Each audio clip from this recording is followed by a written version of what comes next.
Bom dia a todos e todas. Good morning, everybody. Welcome to this second day of the 23rd International Conference OIDP. I hope you are enjoying Valongo and all of its things. Vamos começar por apresentar We are going to start with the first panel. So I would like to call the moderator for that panel, Zenaida Machado. Please, a round of applause.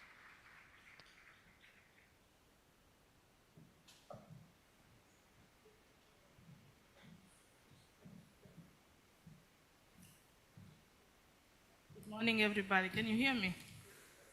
All right. Thank you so much for being here this morning. I hope you're all geared up to listen to what our speakers are going to talk about this morning. This morning we have 5 experts on the issue we are going to discuss. And hopefully we are going to make this as much participatory as possible. So let me start by introducing my speakers. Just give me a second.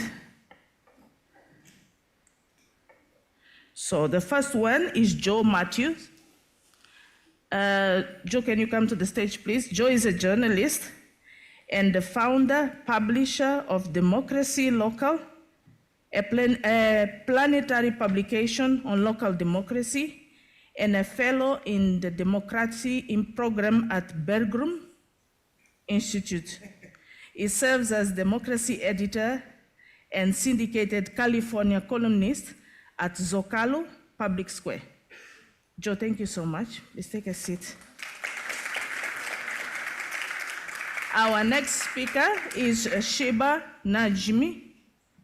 Sheba is founder and executive director of Code for Pakistan, which has pioneered civic technology advancements across Pakistan. Under her leadership, Code for Pakistan has deployed 70 open source public services, engaged 1.5 million citizens, and saved over 100,000 government hours. Sheba's initiatives include the KP Women's Civic Internship Program, KP Open Data Portal, and disaster response tools like Floodlight used during the 2022 floods. Sheba, thank you so much.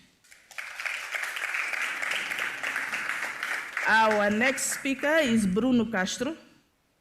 Bruno is the founder and CEO of Visionware. I'll read this one in Portuguese because I didn't translate it. Ela é licenciada em Engenharia Eletrônica desde 2000. Pela Faculdade de Graduate of Electronic Engineer of Coimbra.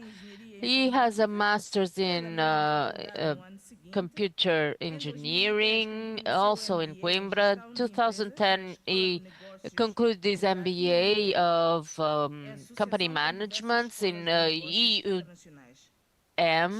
which is an association with several business schools at the international level.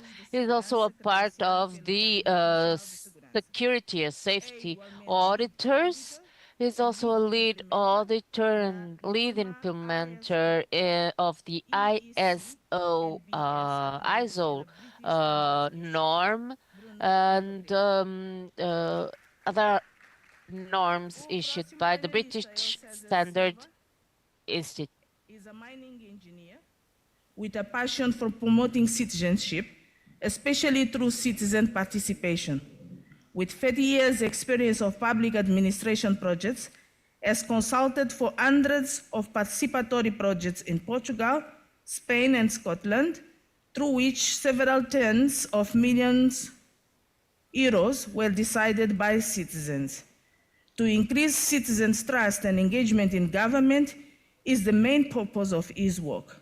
He's a proud father of 3 and very involved in local sports and social NGOs. Then our last speaker, and probably the most important this morning, is Olga She has been a secondary school teacher since 1983 and a permanent teacher at Vallis LONGUS Secondary School, where she has been teaching since 1990. She holds a degree in modern language and literature and a master's degree in Anglo-American literature and cultures from the Faculty of Arts of the University of Porto. She has been coordinating the Utopia 500 project from a pedagogical and field-based perspective at primary and secondary education levels since 2008. She has also been responsible for the outreach project Valongo, Cidade Utópica, regarding the activities deployed in the schools. This project is a result of a protocol between FLAP, ESV, and Câmara Municipal de Valongo. I need to explain why I said Olga is probably the most important, is because half of the room are here because of her. And we are expecting some surprises from them at the end of our session. So be ready for the show we are going to have. Let me start saving time and ask Joe, please, to move to the stage and start with your presentation. Thank you so much. Thank you very much. Thank you for being here. I'm going to try to be briefer than my time, so I have more time for questions. The city I have the earliest memory of is, clearest memories of that I lived in is Beijing. I was 5 when my parents, who moved us there, there had just been a normalization of relations since the end of 1978 between the United States and China. And my parents, both journalists, were 2 of the first 4 US newspaper correspondents allowed in. The Chinese government didn't really trust these US newspaper correspondents. They denied us housing. So for 3 years, we lived in the Beijing Hotel, right in the center on the Avenue of Eternal Peace. A block away was Tiananmen Square, where I learned to play baseball and fly my kite on Sundays. My local playground was at the Temple of Heaven. I actually can remember these very passionate, amorous couples on the, off the playground side. And sort of, that was allowing me to tell a future girlfriend, now wife, that I had first learned about passion and love at the Temple of Heaven. But the thing that actually sticks in my mind most about the place is not that more famous wall, but it was a different wall. It was like a kind of cinder block thing. There's a wall in a corner, very dusty, busy intersection of Beijing. And in 1979, after Deng Xiaoping, the new leader of China, sort of declared a new openness to ideas and presented a speech in which he called for sort of 4 modernizations of China, and agriculture, industry, defense, and science and technology was the 4th. People began to post on the wall, inspired including by just a Beijing electrician named Wei Jingsheng, who said that Deng had left out the most important, the 5th modernization, as he called it, democracy. These postings and this wall became known as Democracy Wall. My parents, who were always trying to sort of elude Chinese security services following us around, I think would take me and my little brother to kind of, sometimes on Sundays, to think we were just on a family outing, but we'd go to Democracy Wall. Sometimes we visited dissidents. And I didn't really know what democracy was. I couldn't read the posters. But I knew that democracy must be something very, very important, because it was cold and windy and super dusty with all the dust from the Gobi Desert blowing through the air to sit out there. And that wall gave for a time, before it was later in 1980 shut down and Wei Jingsheng was sent off to prison, a sort of space for people to compare notes, to learn from each other about democracy. I think the world needs a democracy wall now. I've started to try to build at least one panel, one section of that wall. It's a publication along with many colleagues in a vast network with editors in Manila and reporters in Stockholm and Kashmir and some interesting places, called Democracy Local. The idea of Democracy Local is very much that that we need really a planetary media, planetary journalism that looks at democracy, because despite in vastly different contexts, we are dealing with a lot of the same fundamental problems. And particularly the more local you get, the more the sort of concerns, the challenges actually sound the same. Most of the democracy, and by democracy I mean everyday people governing themselves, is done locally. It's done where we live, where we work. But yet that's not a great topic of scholarly. There are schools of international relations all over the world, but there are no school that I can find of just about everyday people governing themselves. So some people are building those sorts of things. What is the theory behind why this? Why are we here? Why is this incredible organization, which focuses so much on participation, very much on the local level, exist? I would submit to you that what we're seeing in the world often described as a decline of democracy, because we tend to rank democracies at the national level. Most of the listings say this nation is that, this nation is that. But I think what we're actually seeing is a decline of the nation state. We're seeing the failure of a structure that doesn't really manage up or manage down. The nation state is utterly failing to solve planetary problems. And by those, I don't mean global, I mean planetary, ones that affect not just humans, but places and all living things that wash over us. Climate change, certainly, disease, corruption, and then common places which we're poorly managing, like space. Space junk is a problem that nation states cause, but don't resolve. War, those sorts of things the nation state doesn't solve. In fact, it often makes it worse because of the way nation states work. They try to grab benefits and push costs onto other entities. And so also the nation state is not particularly good at managing down. It's supporting the regions, the localities, the communities underneath it. To stay in power, there's likely to move to divide communities as to unite them. In that space, there's a real challenge of building, not just walls, but different kinds of governance. And a lot of that building is going to fall on localities. Everywhere I go around the world, and I travel the world for Democracy Local, I find localities trying to do more, not just for their own problems, but they're under pressure from their people, from their constituents, to actually address, to mitigate and sometimes address these planetary problems that nation states are failing to do. That's a big project.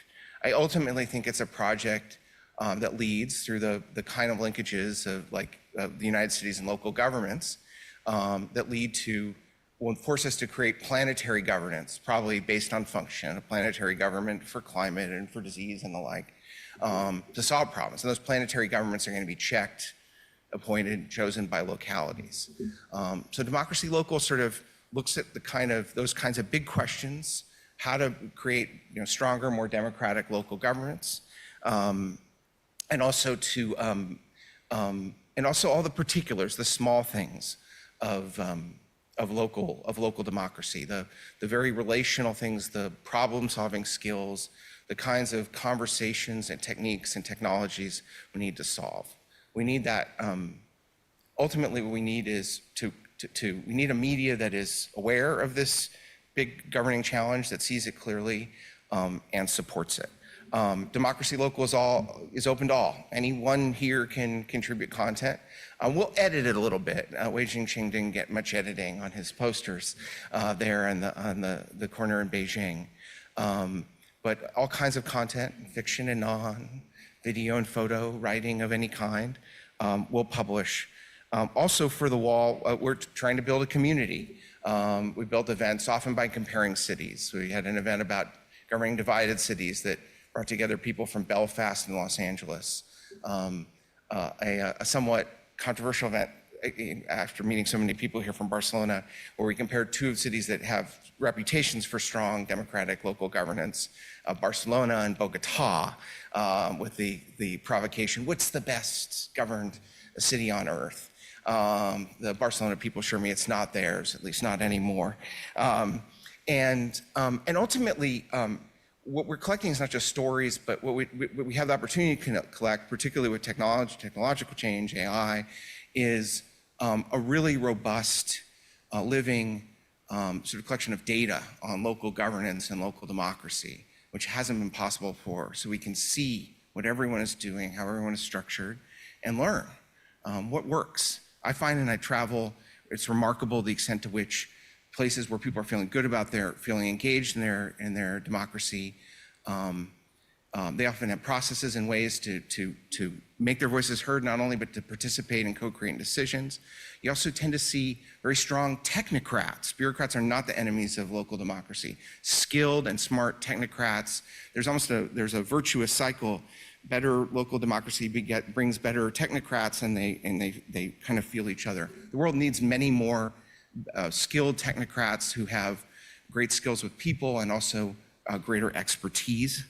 And I think ultimately what you could get with data is to better inform local people. I mean, in some ways, when you work in democracy, when you participate, you become a little bit better of a technocrat, the everyday person does, and technocrats who work in democratic climates can become better at democracy. Those things need to go together, and then we need data to inform that. And ultimately, it's possible, I think, to assemble enough data where we have what a Berger Institute colleague of mine, Benjamin Ratton, calls planetary sapience. We really know what's going on everywhere in the world. And that will allow, I think, our local governments much more control, much more power to solve their own problems and to work together to solve those planetary problems. If we can put together that kind of thing, and I'm eager, this is very much a network. It's for legal purposes. It's a small enterprise based in Cologne, Germany. I'm a Southern Californian who's had a career writing about places and the issues of democracy in the American West, and particularly in California. I wrote a couple books about a European immigrant you may have heard of who became governor of California. I do think there's a huge potential in technology, and by creating curated but planetary media that are focused on democracy, that understand democracy, understand these stakes of democracy, that we can create a new democracy wall, a truly great wall. Thank you.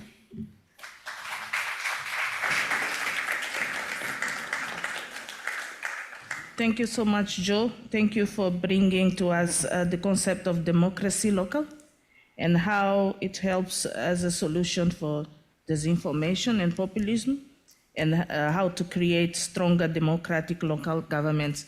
I just wanted to let the audience know that after the presentations, we will give you an opportunity to ask questions. So if you want to find out from Joe how you can engage with democracy local and collaborate with it, you'll have an opportunity to do so. Shiba is the next speaker. I am already confused by the time here, so hopefully we'll be able to stick to the 10 minutes. You have a PowerPoint presentation? I do, and let's see if it will load. Not that one.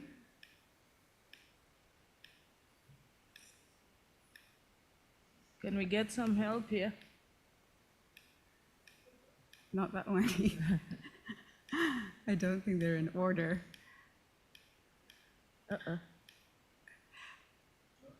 Should I let you do it? I will not advance from here.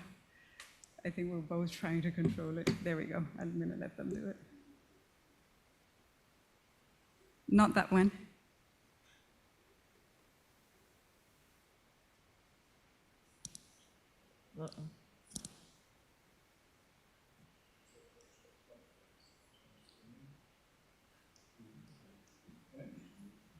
Or we can change the order. Whoever's presentation that was can go. Was it yours? Do you want to do it? Why don't you do it? Okay, so we'll switch a bit of the order here.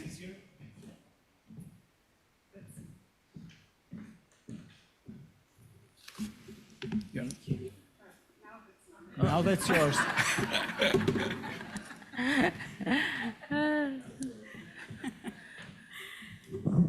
Okay, there we go. Okay, great, wonderful. Oops, I went the wrong direction.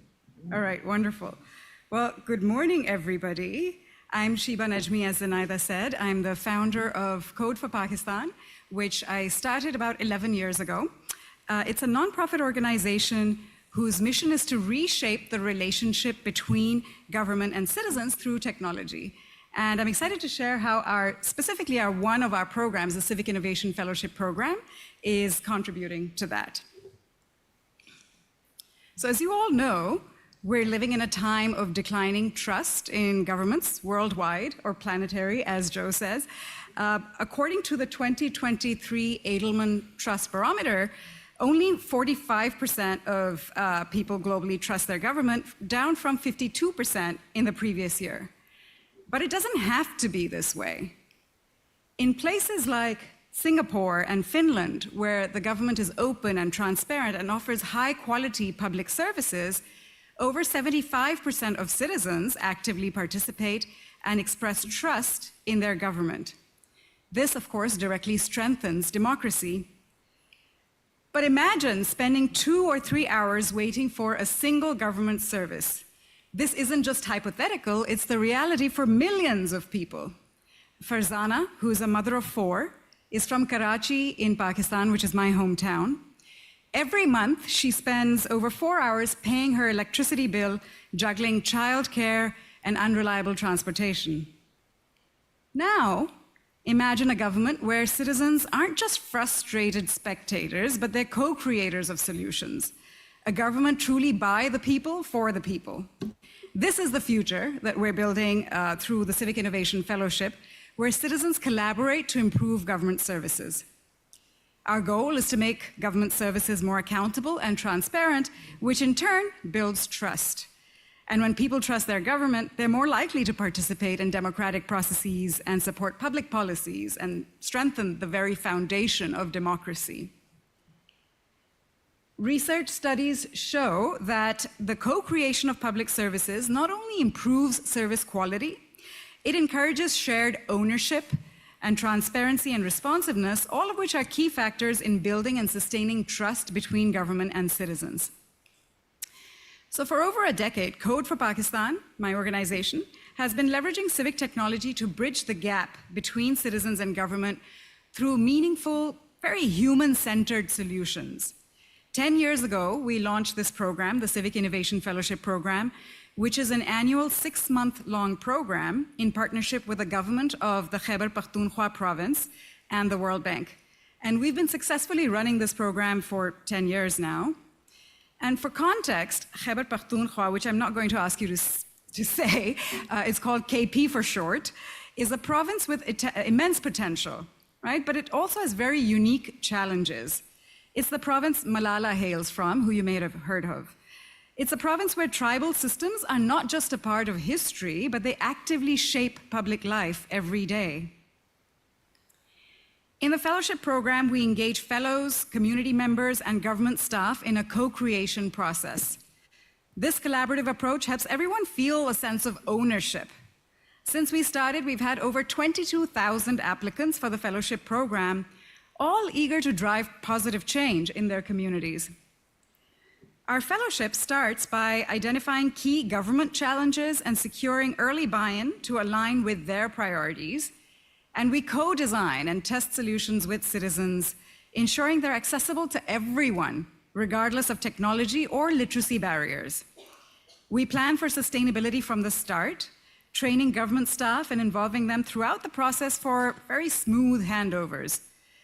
The goal really is to create solutions that are not only impactful, but that can be maintained long-term after the fellowship ends. So over the years, our fellowship program has produced many solutions, and I'll share 3 quick examples. In Peshawar, a city of nearly 5 million, traffic management used to be an overwhelming challenge, with one traffic warden managing over 670 vehicles. Our fellows partnered with the KP Traffic Police to develop Rabta, a mobile app that significantly improved traffic management. In KP, people tend to see the police as corrupt, issuing tickets for personal gain or looking for bribes. But with Rabta digitizing traffic management, that's changing. This app tracks police issuing tickets based on real data, focusing on accident-prone areas and applying fines where needed. This cuts corruption and it boosts fairness. And from a citizen's view, Rabta has improved safety, it's reduced congestion and corruption, and it has started rebuilding trust in the police by showing the government working more efficiently and fairly. Another initiative from the fellowship program, the KP Open Data Portal, is making it easier for citizens, for researchers, for journalists to access government data. It has over 6,000 data sets and around 20,000 active monthly users. And the Open Data Portal spans key sectors like education, healthcare, infrastructure, and it helps make important information more accessible and transparent. One valuable aspect of this KP Open Data Portal is that it gives citizens a clearer view of what's happening. For example, it shares data from the Pakistan Citizen Portal, which is a government platform where people can lodge complaints and give feedback to the government. So by showing progress on reported issues, the Open Data Portal helps people track the government's performance and hold institutions accountable, and it empowers them to make informed decisions in areas like education, healthcare, and business, which drives regional development. There is a final example I'd like to share. Our fellows worked on a growing healthcare challenge in KP that directly impacted the lives of citizens. There's a widespread issue of counterfeit medicine. Imagine being a parent trying to ensure the medicine you buy for your child is safe to use and genuine, but with only 50 inspectors overseeing 12,000 chemist shops, the system was overwhelmed. Citizens faced uncertainty and potential harm from unregulated counterfeit medicine. Our fellows stepped up to digitize the pharmacy licensing process, slashing approval times from 1 month to just 7 days. This not only sped things up, but it also added a layer of transparency. Now, citizens can easily verify pharmacy licenses themselves, which boosts their confidence that the medicines that they're buying are safe and they're properly regulated. When people can see that their government is taking real steps to protect their health and well-being, it strengthens democratic resilience because it fosters a belief that their government is accountable, it's transparent, and is truly responsive to their needs. Today, we have over 210 fellows across Pakistan, many of whom initially started out skeptical about government. But by the end of the fellowship program, they find themselves passionate advocates for civic engagement, having seen firsthand how effective government systems can be when citizens are involved.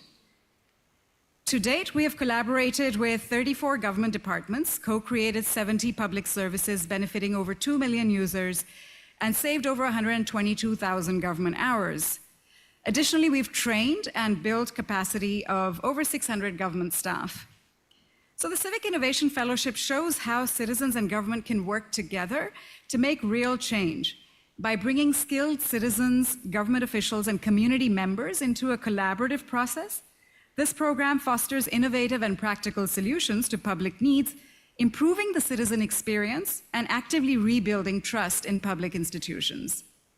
This framework offers a model that others may be able to follow as well. Engaging citizens in co-creating public services helps restore trust and gradually builds resilient, responsive, and trustworthy democracies. Together, we can build a brighter future that truly serves the people. Thank you for listening. Thank you so much, Shiba, for your presentation.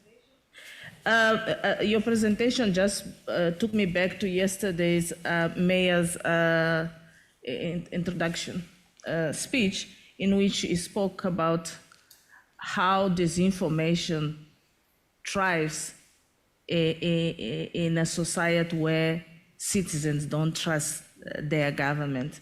And it's quite extraordinary that this morning we already have two technology ideas that help build that trust between citizens and government and help to kind of bridge the gap between them. Thank you so much for that. Our next speaker is Bruno Castro. You can take the stage. Thank you so much, Bruno. Let's clap for Bruno, please.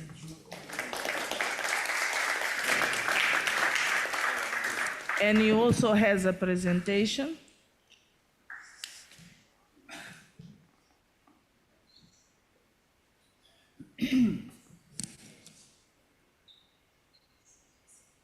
You may start. No? Do you have the remote? I'm not sure. Yeah. All right. Okay. Então, bom dia a todos. Good morning, everyone. So this invitation I've had to be here and talk about our action, which is concerned with security and safety, and it has to do with the misinformation and the geopolitical context and cybernetics. I'd like to very briefly explain who we are. I'm afraid I might not be able to do it. I am the CEO and founder of this company. We're probably the oldest company of this sector in Portugal.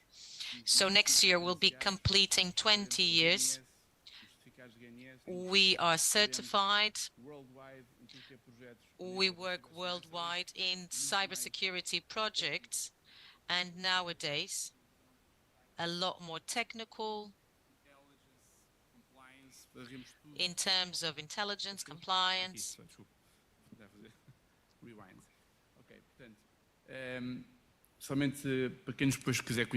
So if you wish to know us better, you can find us on LinkedIn or find us online. I'm very proud of this company because when we started Vision Lab, we were a small company of cybersecurity, and this has been already 20 years, whereas nowadays it is a hot topic. It is a sexy topic, but we started very small with maybe 10 people, so it's an honor. So if you're curious, please do find us on LinkedIn to see who we are.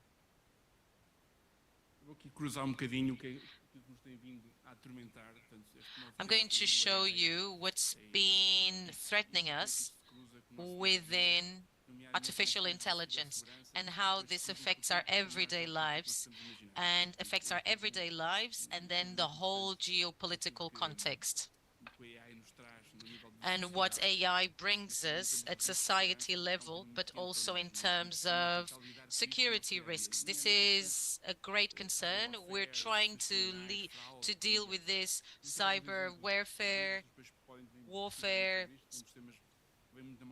So also deep fakes are important nowadays. Do search that. So for the first time, we have criminal cases of fraud whereby there are fake images created quite successfully.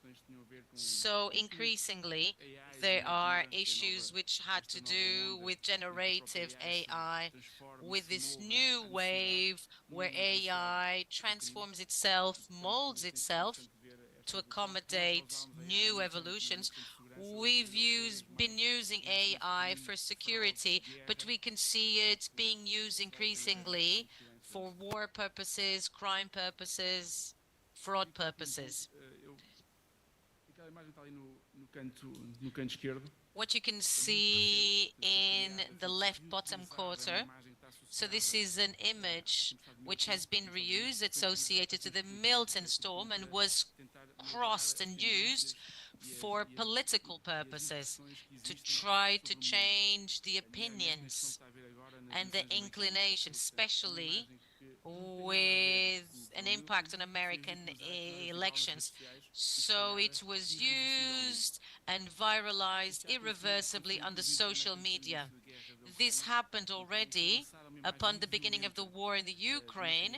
There was a very violent picture of a child in the middle of war spoils, and it became the truth, even though it was a manipulated image. Case study que nos foi colocado, tem muito a ver com questões com os tópicos anteriores. This is a case study. So we've been talking about democracy and the ability to control digital contents that are in the digital world, it's much quicker to spread a news digitally than word of mouth or by any other means. This is an interesting topic, geopolitically speaking, but it's been very much the action of China against Taiwan. And how can we do this? By focusing on different points. For example, deleting public opinion. So through machine learning, robotized bots, AI, there is the ability to launch news onto the cyberspace and the social media and to spike the number of news, so those who speak the truth can overwhelm and dominate those who spread fake news. So this is possible, but we must suspect what we read online, and this case study has been our everyday life. So it's important to highlight there are no good people, no bad people. This is the reality. This is a continuous reality where political trends are managed, which come through the social media in a way which is not reliable. So this can be managed by those who launch the news. So with AI involved, we have quick steroids, who can help us in managing and being present in the digital world and counteracting fake news. This is a very recent case in Slovakia, during the Slovakian election. Strategically, there was the launch of a deep fake, a very well-made one. So it was difficult to understand whether it was a candidate speaking or not. So it viralized during the period where no candidate is supposed to speak in the pre-election period. Very hostile video with a message he never gave on how to change the electoral process. So this viral video explodes on the social media just before elections. So later on, well, he loses elections, and then it turned out that this was a fake and it was spread on the social media. Changing trends. This is a current reality.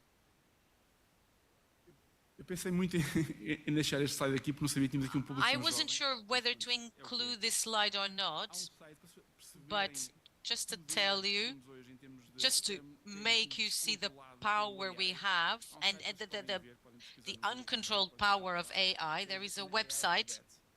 There's an AI for that. This website, so this is a Google search, an encyclopedia of everything you can do with AI. Pictures, content, you do a quick search and you will be able to find endless AI tools, no control, so at your own risk, but it gives you an idea of how explosive these AI extensions are available.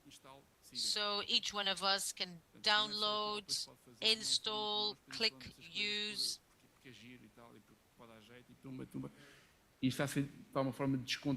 So this is not under any kind of control.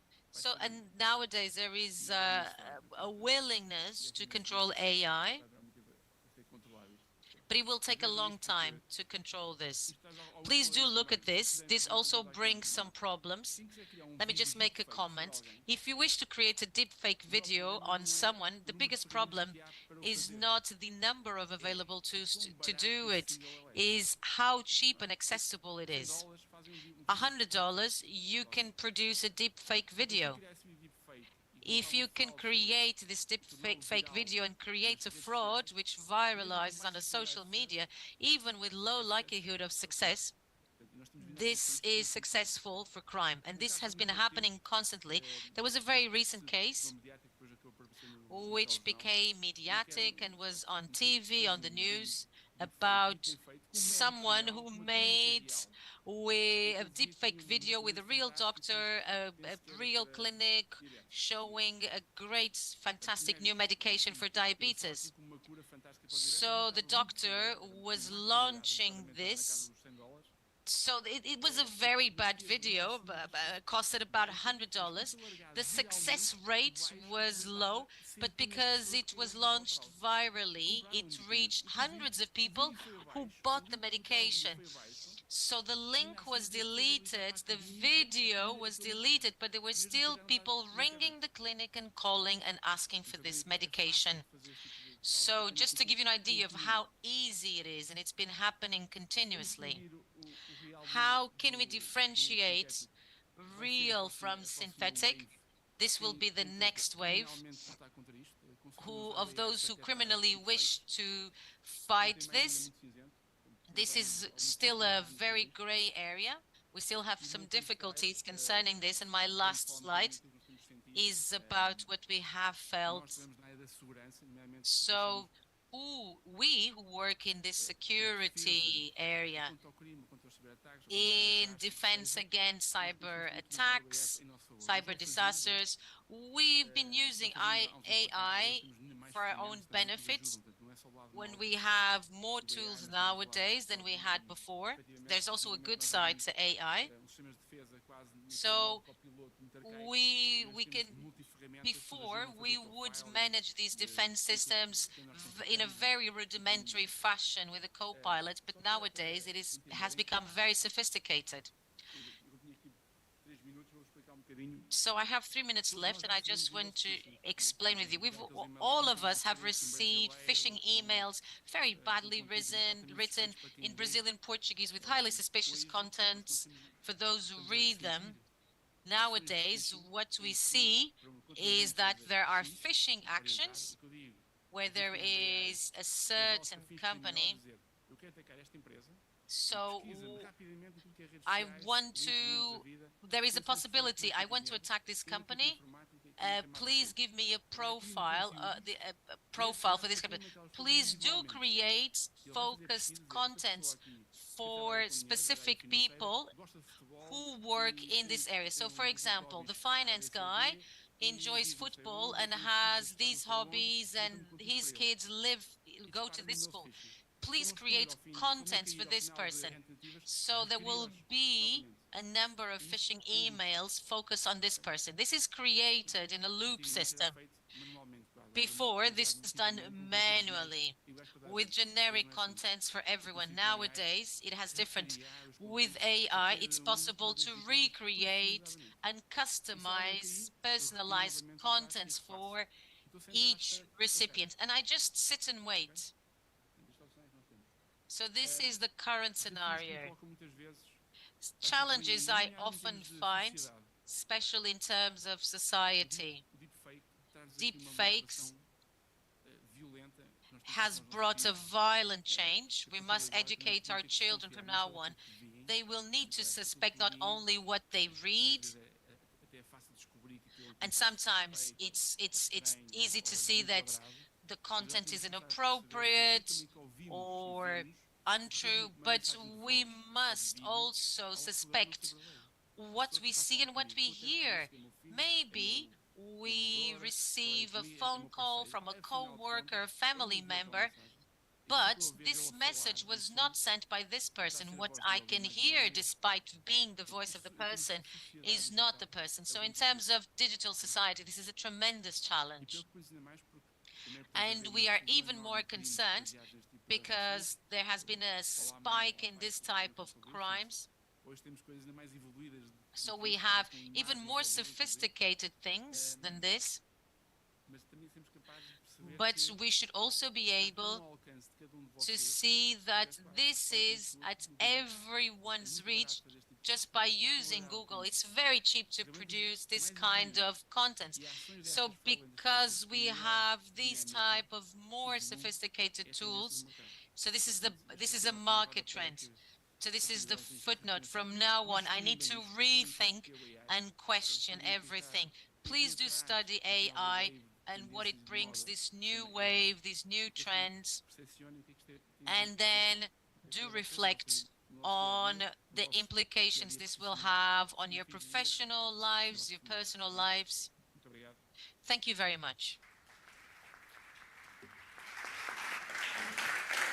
Muito obrigada, Bruno. Thank you very much, Bruno. Is it possible to get him one? Yeah. Obrigada, Bruno, por esta apresentação. Thank you very much, Bruno, for this presentation. Indeed, there are no problems that have no solutions. Your presentation essentially showed us the source of the problem and the solutions. I hope when we get to our answer and question session, we will have more opportunities to debate solutions for deepfakes. And I greatly enjoyed the expression, they are now rated as a distortion weapon. Thank you once again. For this morning is Cesar Silva. Cesar, please.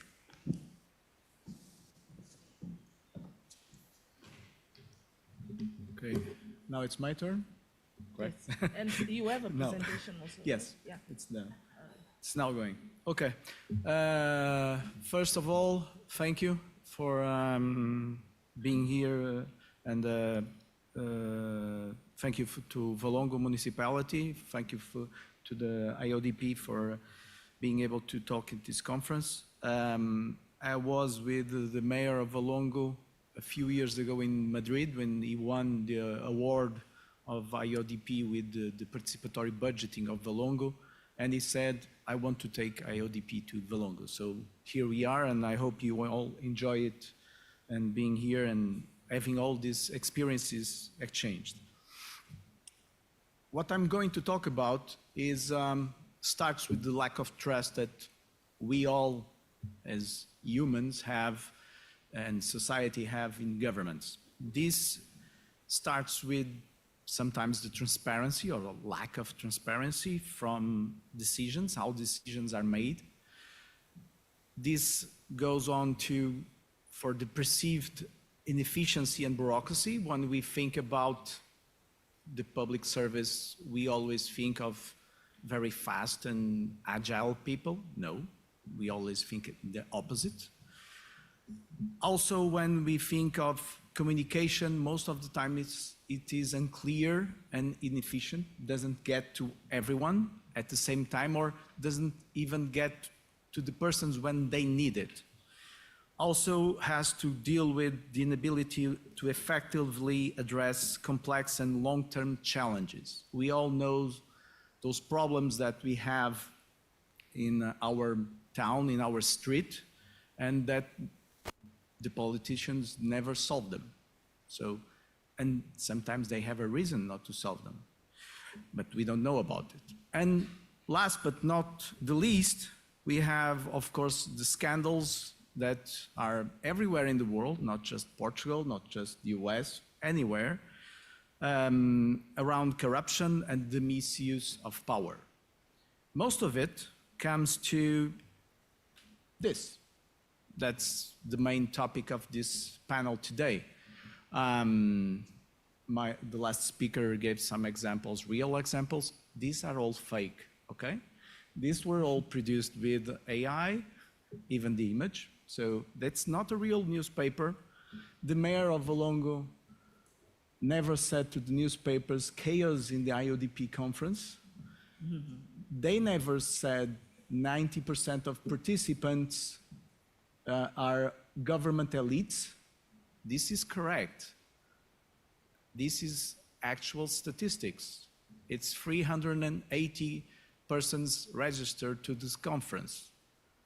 Probably 90% of them are related to politics in some sort of way. But citizens are not silenced. This is another way of saying the statistics. The mayor of Valongo would never say this conference is a waste of resources,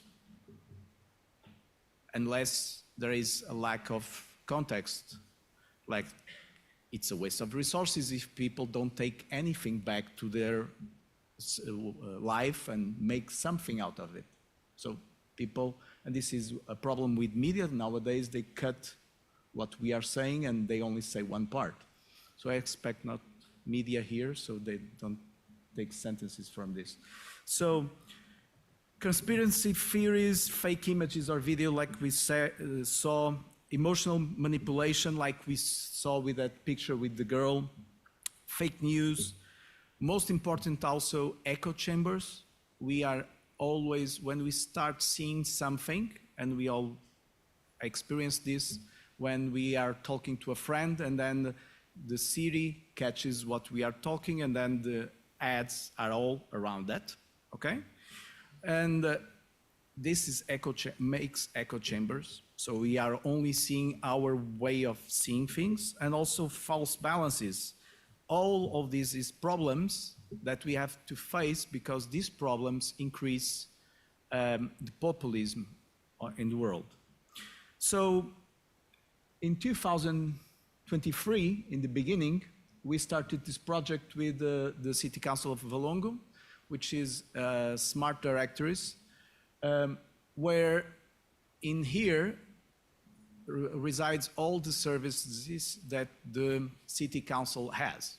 So if I want to see how can I ask for something like social housing, the information is here.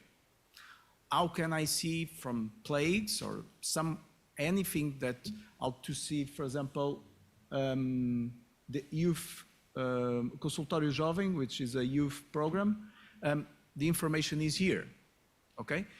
The true information is here, not on platforms like X or Facebook, platforms that the municipality doesn't control. Yesterday there was Cas Mudden talked about a lot of this in his introduction, because we don't control those information platforms. So this platform evolved, and since the last 21 months, it has had 128,000 views, and most importantly, you can see the stats. The most viewed service is youth counseling. All the youth counseling things that they do. The second most viewed thing is recruitment. Okay, this is not based on politics ideas. This is based on true data collected by what citizens are seeing it. This year we launched Ambrosio. This is a nice name for Portuguese, so it goes along with the nice jokes. Ambrosio is the digital assistant that is nowadays available on the Valongo municipality. On the last 70 days, so since it was launched, it has had 1,610 conversations. This is equivalent to having one extra staff, okay? It doesn't take people out of job, it adds to it, to them. As a few examples that I want to bring you, as good information, because Ambrosio picks up the information from the City Council webpage and from the City directory, Smart Directory.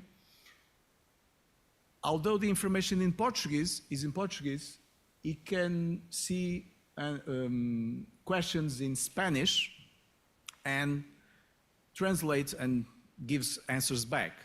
In this case, particular case, also room for improvement. He didn't got that the message was in Spanish, he only answered in Portuguese. Okay, we are working on this so we can answer, because he is able to answer natively in Spanish. This will help also one of the other things that Cas Mudden also talked about yesterday, that is the nativism primary, the language barrier. Nowadays, we don't have, I am from Valongo. I was born in Mozambique. I came to Valongo with 6 months. I lived for 30 years in Valongo. For 30 years, I never heard anyone speaking English in the streets, unless I was going to the British Council for classes, okay? nowadays, there is tons of people from everywhere, and they are not from everywhere. They are from Valongo. They are people from Valongo because some of them have been living in Valongo for 20 years now, okay? We are on a global society, and language cannot be a barrier, and most importantly, cannot be an element for discrimination for someone. Second thing, an example is someone asking to build a garage and taking down a wall to the streets. And he said, how he can do that? This is providing correct information for everyone, okay? Going to the laws and providing good information. Also, sorry, in the downward, below it's an example from plague control. So also, and this one is correcting context. The person said, how long does it take for the city hall, wrongly spelled, but no matter, to give a house? The city hall doesn't give houses. They assign social housing. That's different. And they corrected the message. Also, in here, someone asked for an information before.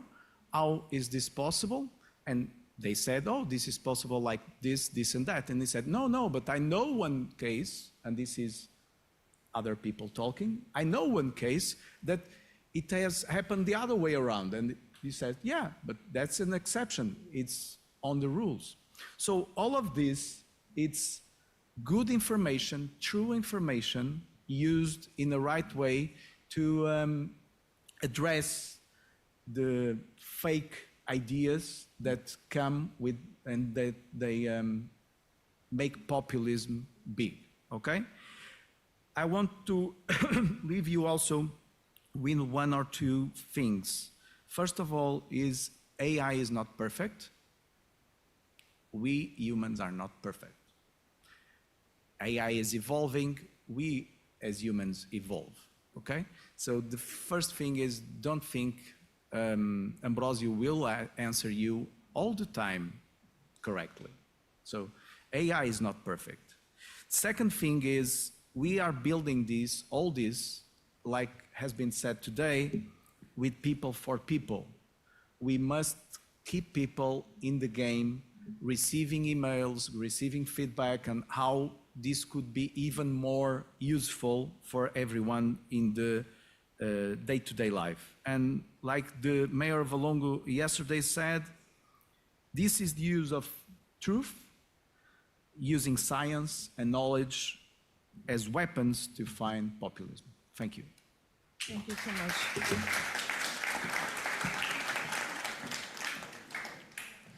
Thank you so much, Cesar. Thank you for highlighting how lack of transparency, communication, unresolved problems, corruption, and misuse of power contribute to disinformation and populism. For also sharing with us different examples on how messages from real events can be twisted, and how the Valongo municipality is using AI to address misinformation. Our last speaker for this morning is Olga de Almeida. Thank you so much, Olga. Please take the stage.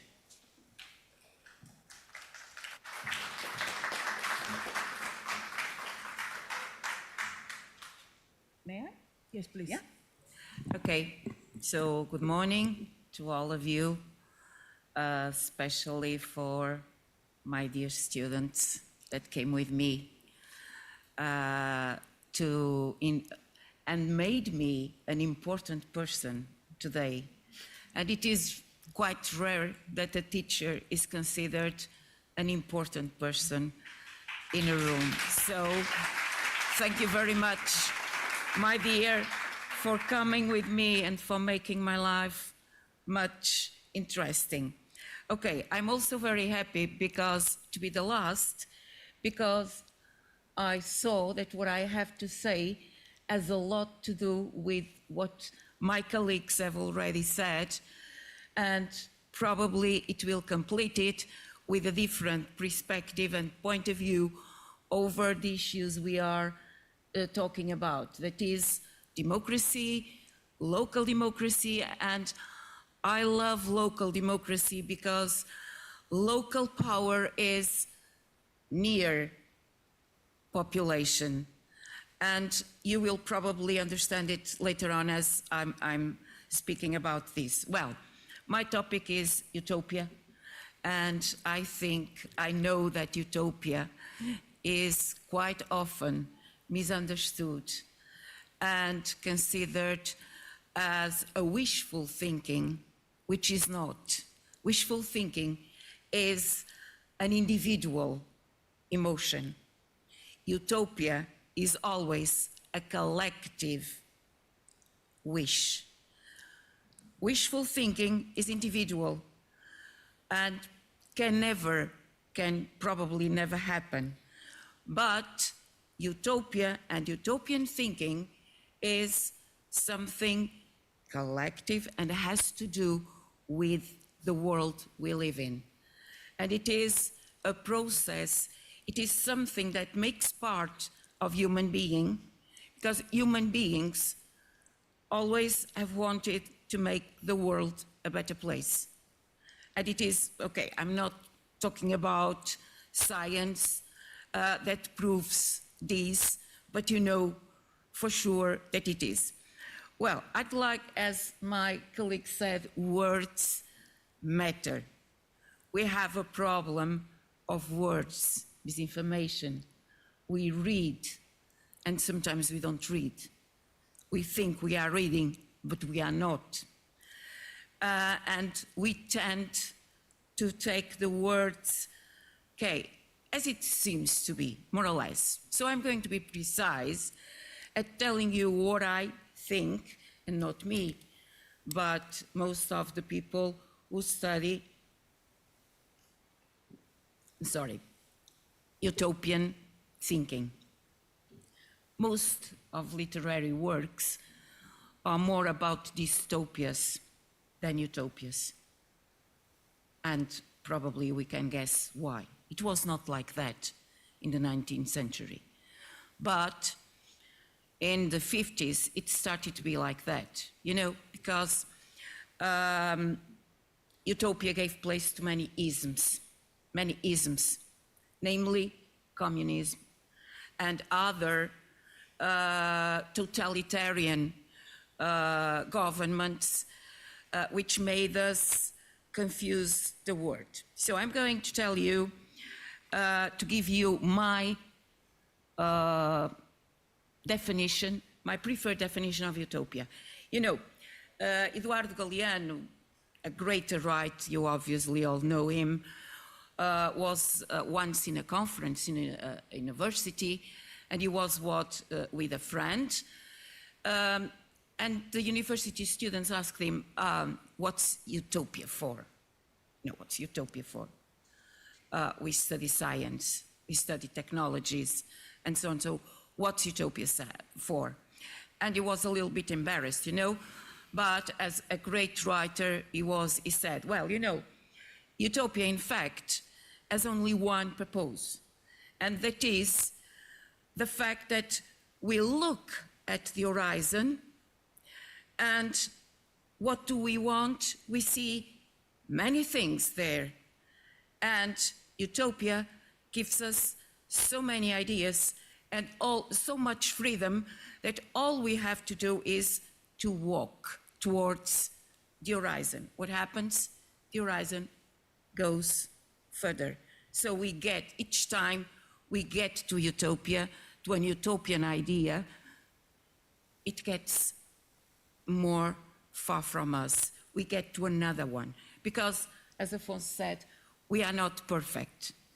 And utopia seeks for a better world, but not a paradise, as it does not exist, unless in faith and religions and so on. So, utopia is also not perfect, but it has this immense power of making us believe that we can do better. There is a great theorist of utopian whose name is Yona Friedman, and I quote, she says, about universal utopias. Usually if you ask, what's your best, what do you want from the world right now? When you turn on TV, what do we see? Wars, wars, wars, problems with the climate. So what do we want? We want all the world to be in good, in perfect situations, and we want the war to stop. Every artist say, stop the war. Of course, we all know in this room that this is impossible. That's a universal utopia, and it is impossible to happen. So it is impossible because there is an impossibility of communication with all people. Then what does it have to do with education, with students, with high school or primary school? It has everything to do. Because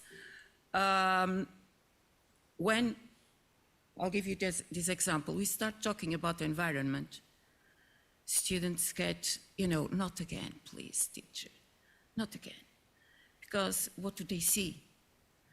Always terrifying images of what's going to happen. They are always seeing that there are places in the world when people have nothing to eat, destruction, and they have the feeling that they have so little time to reach 2030, and then 2040, and then 25th, that are the limits the scientists are always giving us, that they say, what can we do? We don't want to talk about it anymore. But utopian thinking is positive. Is positive. There is always a way. That's what Galeano wanted to tell us. We look to the horizon. We get, as we go, we know that we have to walk, to go on walking. And utopian thinking is this: go on walking and see that there are an immense number of solutions. And the more diverse we are, the more inclusive we are, the more we receive people from other cultures, the more possibilities we have of having a better world, better solutions. And words matter, of course. So in order to build a better world, they have to study. They have to find out. They have to know technology. They have to use technology. They have to use the knowledge they have from science, history, chemistry. So all starts to make sense. And it improves collective imagination. Imagination is probably the most powerful weapon human beings have. I have no doubt of what I'm saying. It is proved, and I think you agree with me. Well, for me, the most important utopia is still the Chart of Human Rights. And you can say, okay, but you said that universal utopias are not possible. And they are not. We have human rights in the horizon, but we haven't still accomplished it. And I would like to tell only this. It was, okay, as you all know, signed by 50 countries, and all of these countries contributed to this.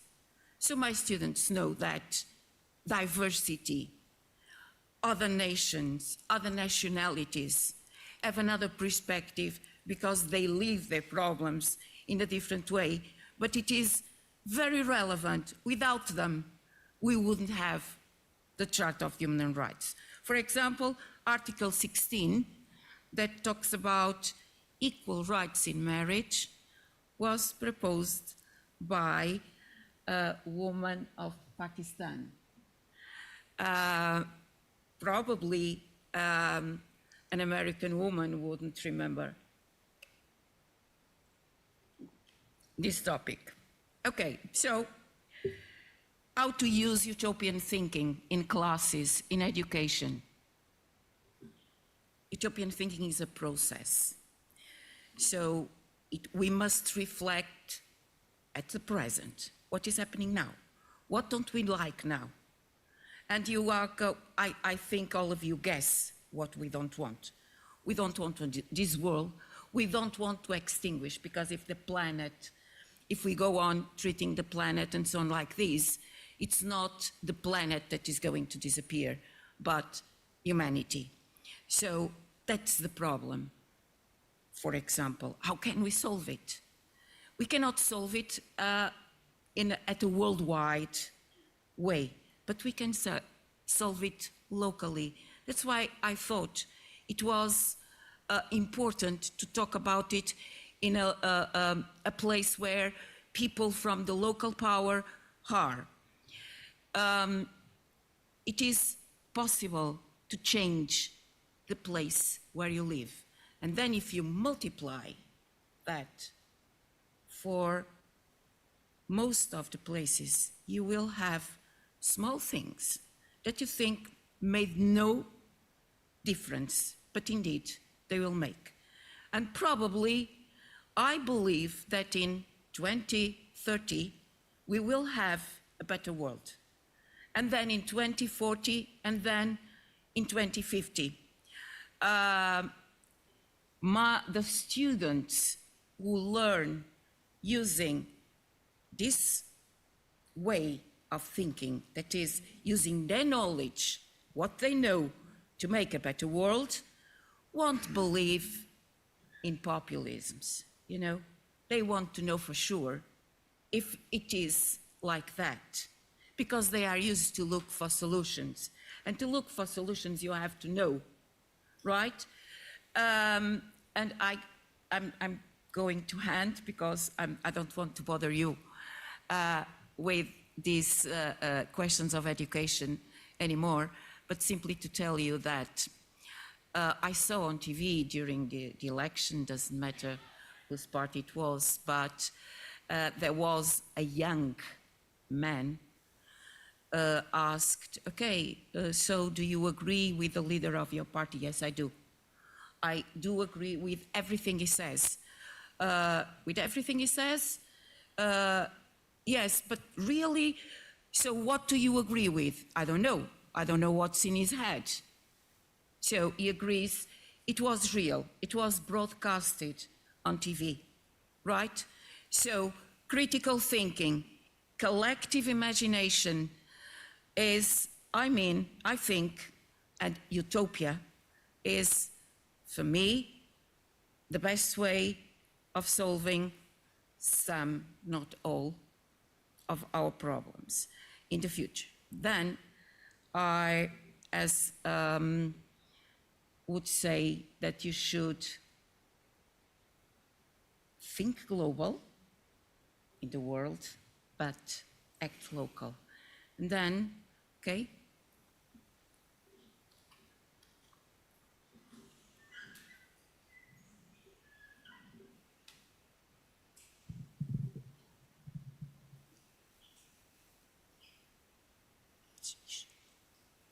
We have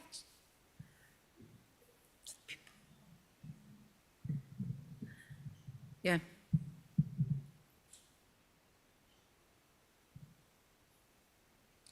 We have journeyed into the future, and would like to share our vision of this town in 2040. This is not merely a dream, but a blueprint for transformation, through collective imagination and utopia thinking. Our manifesto calls for decision makers and stakeholders who participate at this event to pursue positive actions to avoid a dystopian future. In 2040, we saw that the landscape has transformed into a natural sanctuary. We saw parks and community gardens flourishing in every neighborhood.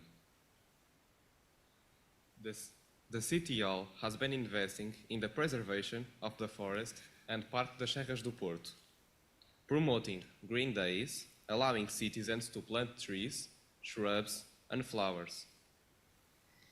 Kids could play in the open air again, and one could feel the scent of nature and listen to numerous small animals. Valongo boasts an integrated network of electric buses, bike lanes, and pedestrian pathways. We envision a pedestrian highway allowing families to stroll freely, shop locally, and enjoy street performances. A Bike Valongo initiative encourages residents to rent bikes through an affordable app, promoting healthy lifestyles and reducing our carbon footprint. Valongo is powered by local renewable energy sources. Solar plants covering rooftops implement community-based renewable energy projects. Undertaking the responsibility of protecting green areas and the destruction of nature to produce clean energy. Greenwashing was not tolerated. Valongo's economy favors local business, artisans, and farmers. The city hosted vibrant weekly markets where residents could buy fresh organic products directly from local growers, supporting our local economy and reducing carbon footprint. Good education was no longer a privilege, but an universal right. Our schools changed and turned into places of joy, play, and learn within human rights. Students didn't fear mistakes and errors because it was a way of developing critical thinkers, innovators, and empathetic leaders. Schools collaborated with local organizations to provide hands-on learning experiences such as eco-building projects, gardening clubs, and cultural exchange programs, and arts in general. The schools have partnered with tech companies to pioneer solutions for local challenges, ensuring that Valongo remains a hub for creativity and problem-solving. Valongo has promoted inclusivity and has been celebrating diversity, recognizing the urge to host and welcome climate as well as other conflicts and political or religious refugees. Freedom, gender, and social equality are cherished, allowing every human being the right to pursue happiness. We visited the future and concluded that we managed to transform our community into a better place. We were able to overcome the challenges of human extinction. Please spread the new and do your part transforming your place. Think global, act local.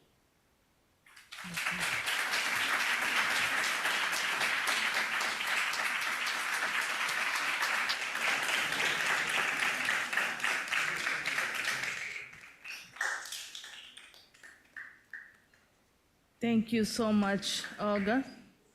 Or should I highlight teacher Olga for your presentation? Thank you for the students who came along to help your teacher and to give us a few lessons. Thank you for reminding us that the Charter of Human Rights is probably one of the biggest utopias that exists, but that is worth pursuing all the time. And that for teaching these young citizens to act local, but think global. And for reminding us once again that change begins with each one of us, and then the effect of that change will multiply itself. Once again, please give a round of applause to all the speakers.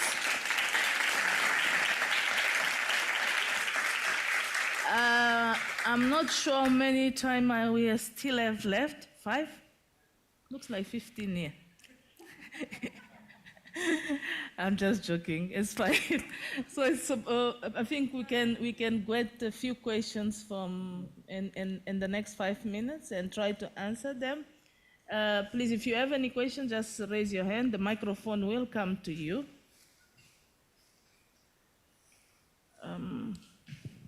There's one person there. Okay.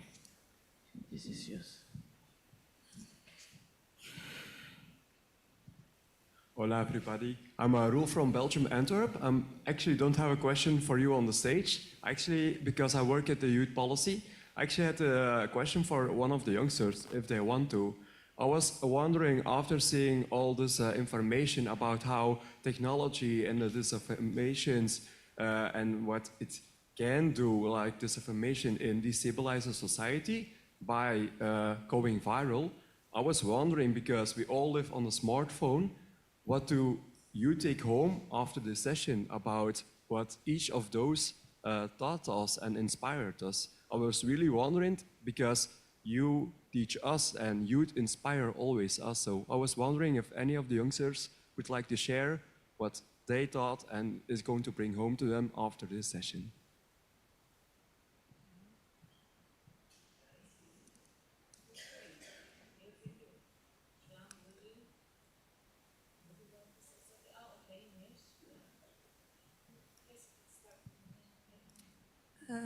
I think I speak for all the young people that are here, and we have a huge notion that everything we see online is not probably true, and is a mindset we have to set every day. We're scrolling and the many hours we spend on our smartphones, but I think here we reinforce that idea that we have to not trust in everything we saw and we see every day, and fight for the truth and for the human rights.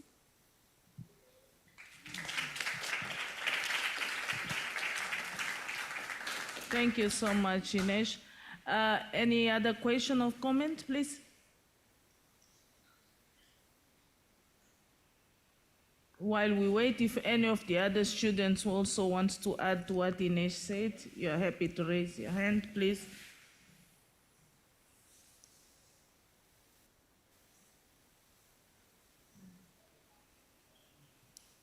All right, if we don't have any more contributions, I will ask the speakers to, in 30 seconds, please give your last comments to add to what you presented earlier, to what we heard from the audience. Joe, I'll start with you. Can you hear? Is that working? Yes. Very briefly, I think, my profession, journalism, is, as a profession, dying for a lot of reasons. As a practice, though, it's growing. And I do think that, in an odd way,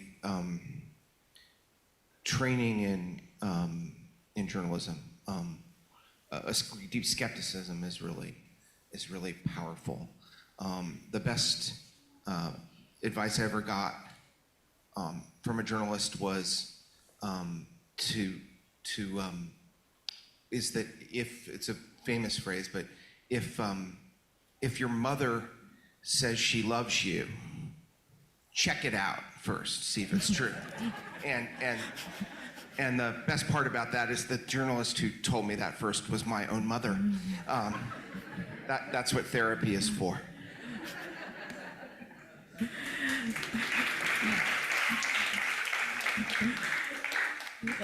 Thank you so much, Joe. Shiva. It's so inspiring to see. Thank you, Olga, for bringing your students here, because, it gets depressing after a while, where you see, deep fakes and AI and all of this you don't see that possibility in the future.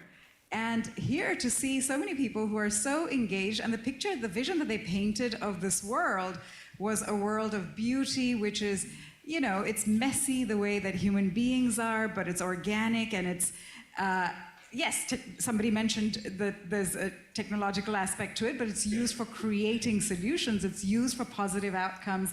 It's actually just a tool that we leverage to be more connected and to be more inclusive and you know, to pay attention to human rights and all of those sorts of things. So this gives me tremendous hope, and I'm just so grateful that you brought them. So thank you all for coming.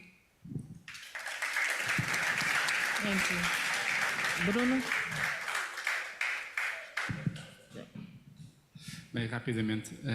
Very quickly, I would just like to thank Professor Olga. It's good to go back in time because we teach at university level in a pro bono way so that the students can challenge us to innovate and to get new concepts. And here, actually, I got the challenge from this young generation. They already have such a very well-stressed and well-organized mindset on these topics. And so I'm going home and maybe go to schools and learn from you, the youth, because you present us challenges that are very important. Thank you. Just two things to finalize. I think first one, I'm taking what you said. We should not see the future as depressing. Okay, so deep fakes allowed for the last movie of Star Wars. So, and it was awesome to see old actors and new actors together. So we only have to see the beauty of the new things, understand what is behind them, and allow these things that we don't control to happen. Maybe most of our lives we are not in control of everything, so just let it go a little bit of control and look for the right sources. The truth is always on the right sources. And, of course, doubt what you read, even if it is on the local city hall page. If you don't understand it, ask for it. Okay? That's it. Thank you, Cesar.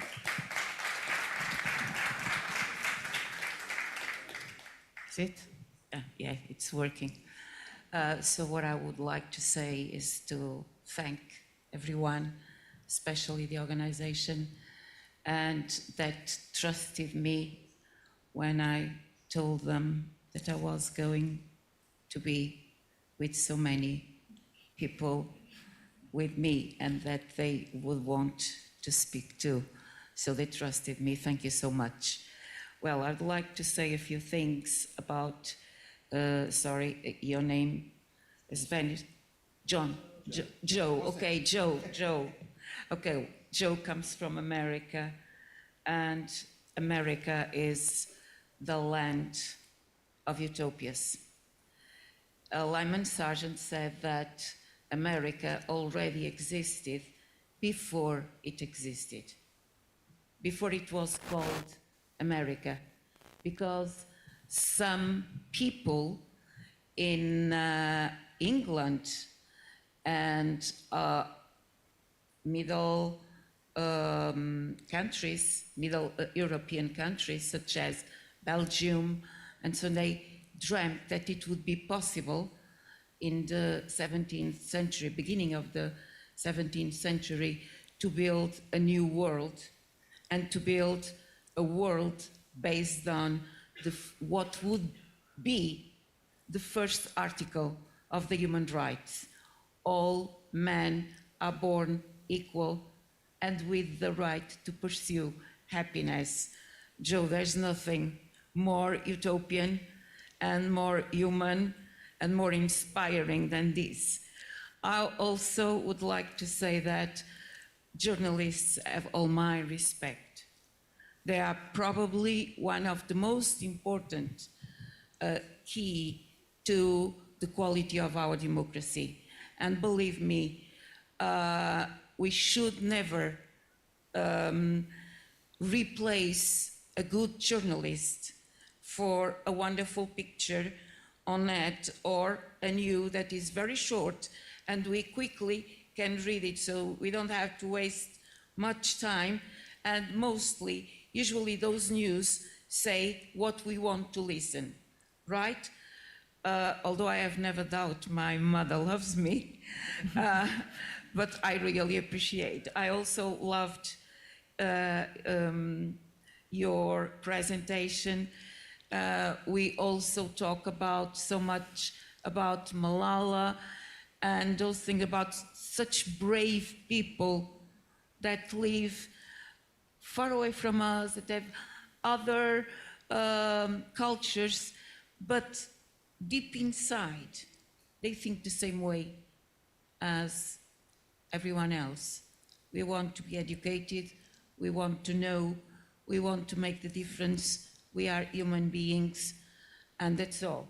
Also about artificial intelligence, you guys know that we spoke so much about that last year, wasn't it? You worked really hard on this topic, so I think you profited a lot from this speech. And finally, Afonso, we also learned a lot from you. And as I was listening to you, I said, okay, now I'm going to fix in every one of the others' words.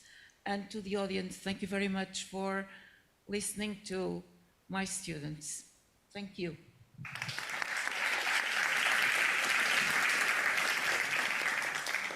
Muito obrigada a todos e a todas pelas excelentes. Thank you all for your excellent contributions. This was a fantastic first panel. We live here, we leave more enriched. Thank you all for being here. It was a very enriching experience. The second panel will start at 11:30. Thank you all for being here. And also thank you for the Deputy Councilman for Education of the City Hall of Valongo.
Olá a todos, aos que se juntam pela primeira vez a nós. Hello everyone, if you're joining us for the first time in this program of the 23rd Conference of IOPD, please be welcome to Valongo, to this fantastic space of the Arts Room, the Arts Hall of the Cultural Forum.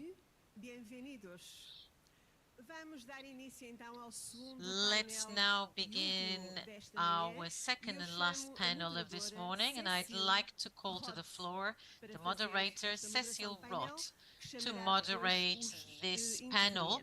She will then be calling the speakers. Thank you and enjoy.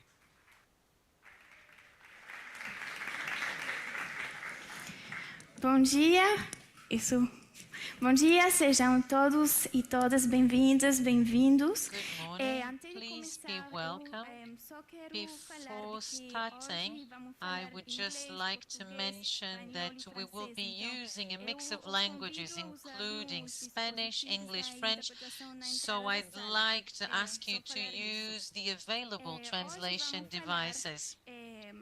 Today, we will be talking about representation and youth participation as a lever for trust in democracy, with a special focus on intermediary cities. We will have the chance of having representatives of different cities around the globe, scholars, and also youngsters from Valongo who engaged in different participatory projects. In particular, I would like to welcome these young people to this network gathering cities from all continents. I hope that you feel not only welcomed but also inspired and listened to in this process of imagining the future cities and the present cities. So let's now call the speakers. The Secretary General of United Cities and Local Governments. I will call as well Orlando Rodrigues, vereador responsável pela educação em Valongo. Eu vou chamar também o Diogo Silva, do Valongo também, e a Nuno da Cruz, da LSI Cities. Então, Emília, para você eu tenho indicações. Você aqui e Nuno aqui. Perfeito.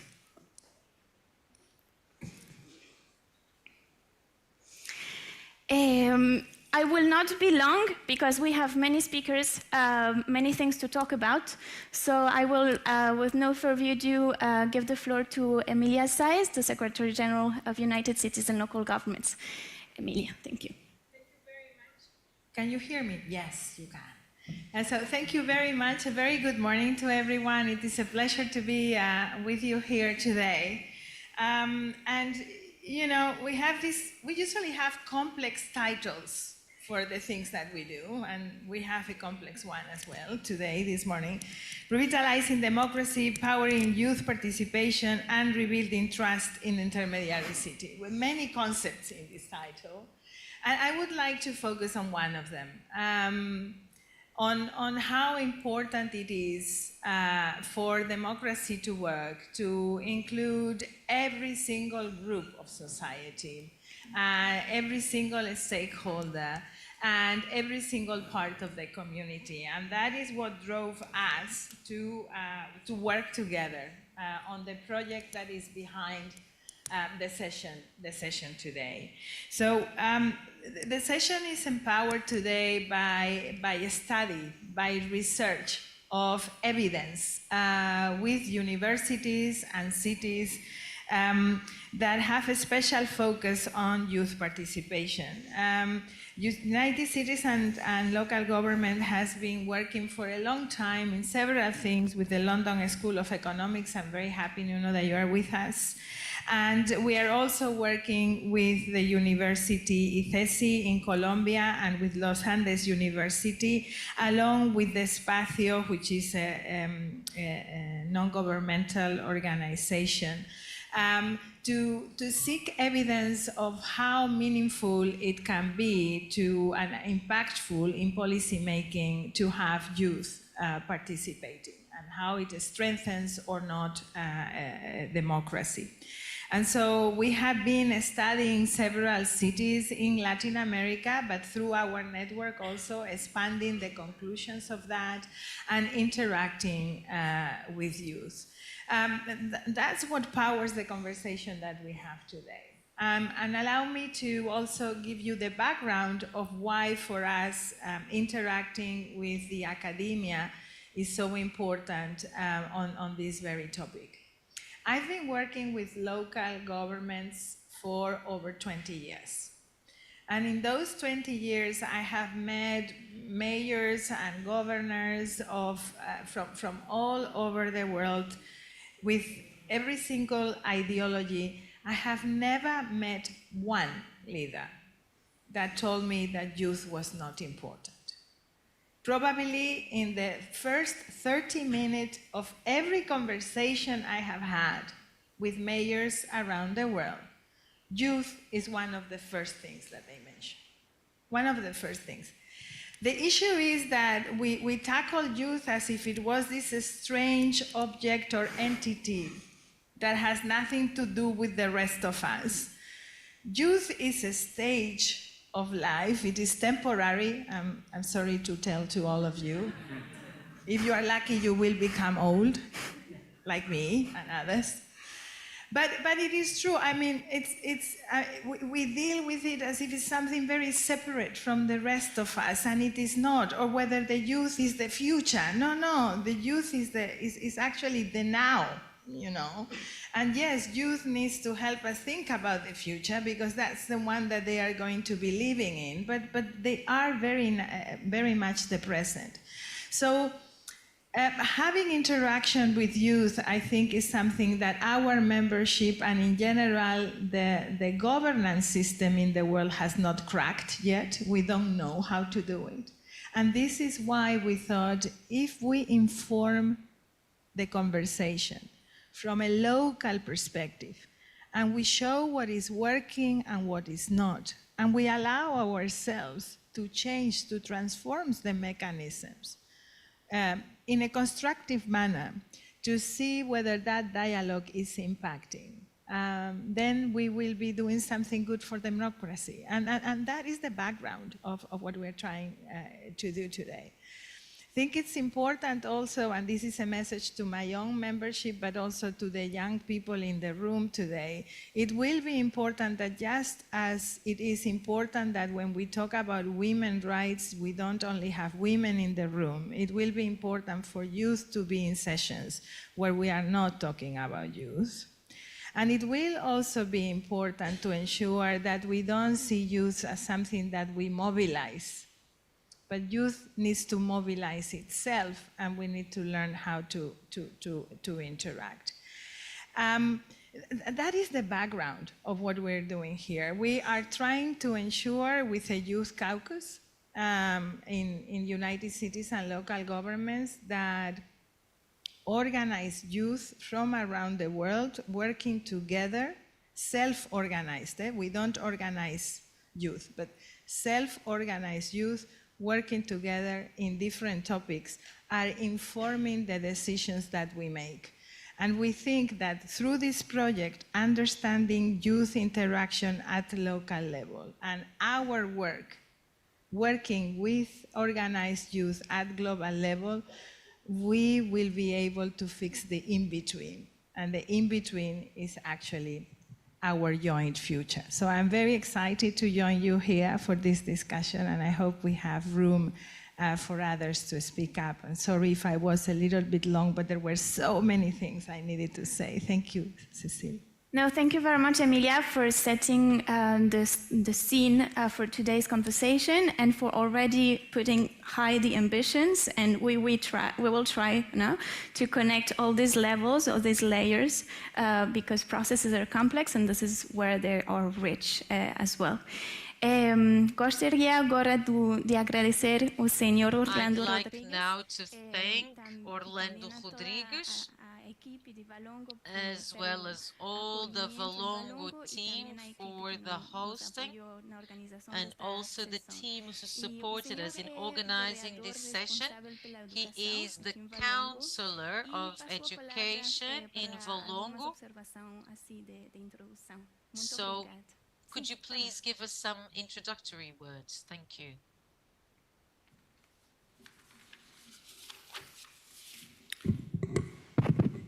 Muito obrigado. Bom dia a todos.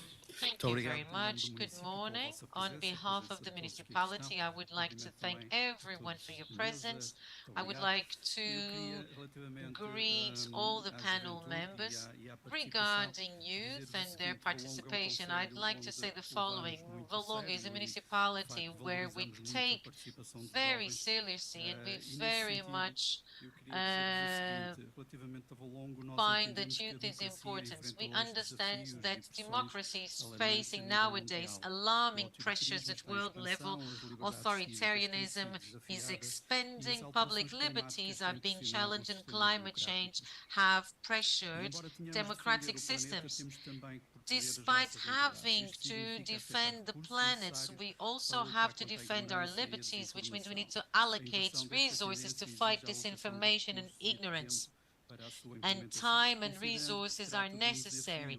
Considering this is an intergenerational challenge, the engagement of young people is decisive for the success. We know that the level of trust in institutions is lower than for the older people. We often hear that young people have a low level of interest in politics and that they are not interested in participating. It is also common that the older people are disappointed or perceive youngsters as activism which is not particularly appropriate, which shows a strong lack of awareness about new forms of participation. New forms of participation is something that needs to be highlighted.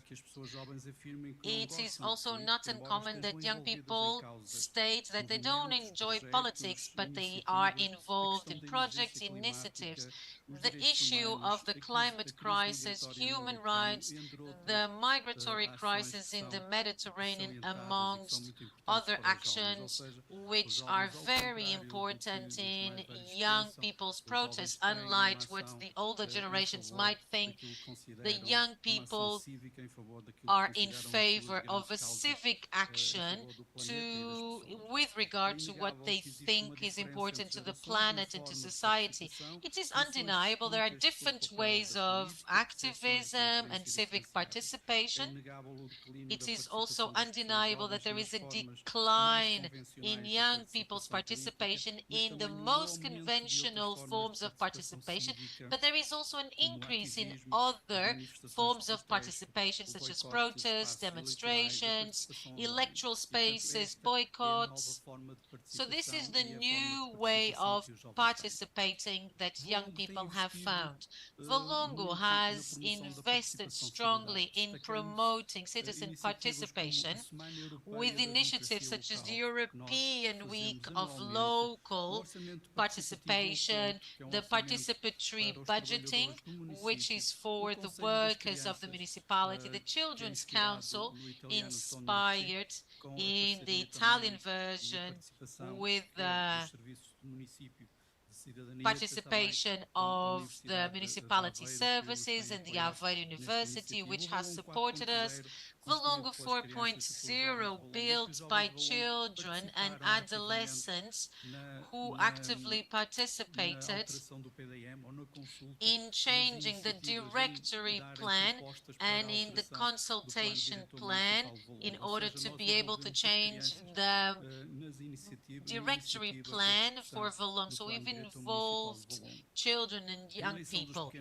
The election of the small young amongst other initiatives. Regarding the participation of youngsters, there is a project which is very important to us. This is one of our great policies focused on youngsters, aimed at being a school of participation and a transformation engine of including the concerns of youngsters in the municipal budget and policies. Currently, with a budget of 250 million euros, so it has involved young people from 6 to 35 years old, and this is the 11th year we have implemented this project. We have an execution rate of 100%. Young people have the guarantee that by applying and being chosen, the project will be implemented. There is a guarantee that what young people wish, it will then have a practical implementation. Upon the 10th anniversary of the Young Participatory Budget, we started as an impact study regarding the habits and practices of political participation of youngsters.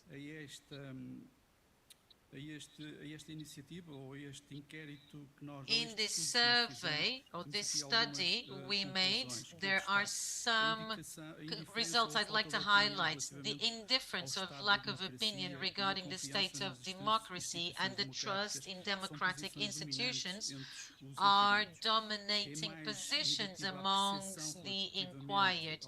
There is a negative perception regarding the government performance associated to corruption, in contrast with a high trust in local institutions and the European institutions.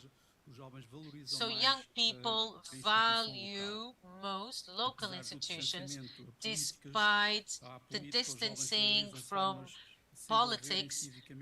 Young people enjoy participation methods which are different from the older generations, and they also are more ready to get more readily involved in a number of civic activities. There is a greater trust in local government institutions. The traditional participation forms are naturally not very expressive in the older generations.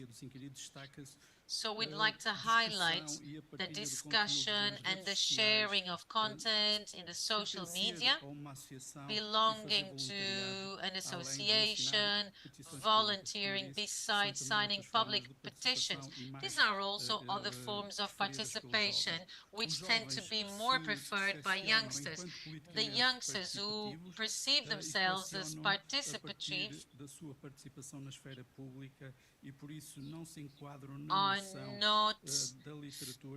do not see themselves as what we traditionally see. There are new forms of participation. We have other projects very quickly empowering young voices. This is another local project which is concerned with the non-formal education in participation.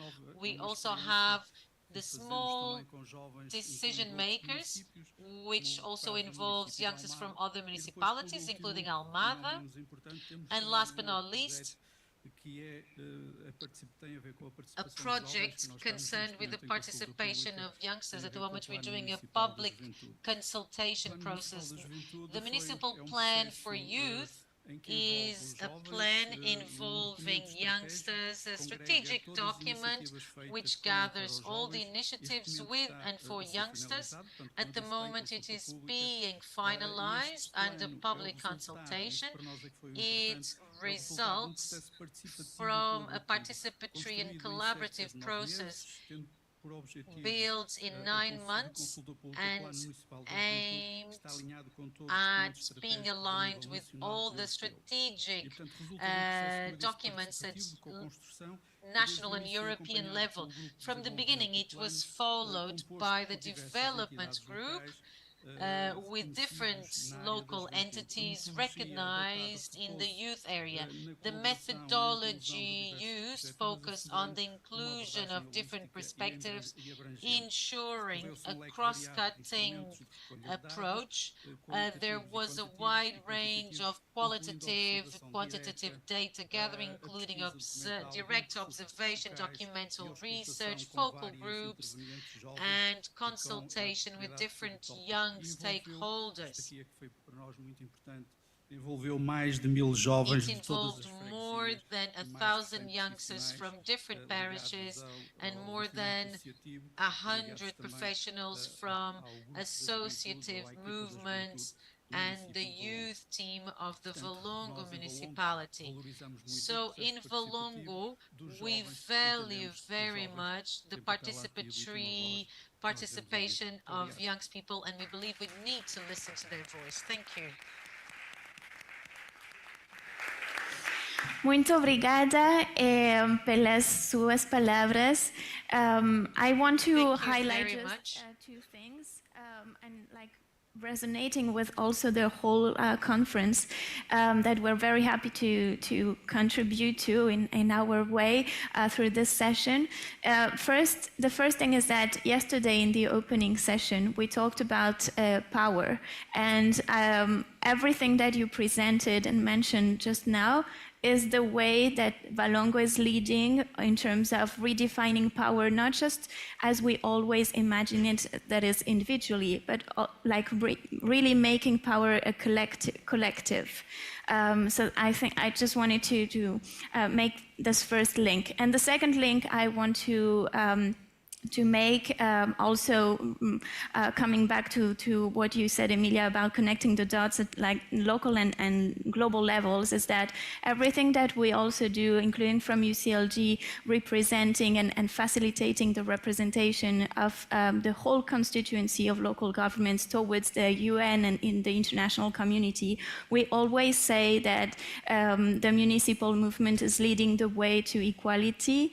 And for instance, this is why we have been really much looking for at the processes around, for instance, the Declaration on Future Generations, because it's connecting the work that you do at local level with the youth to also what we need to do for future generations that are not even born yet.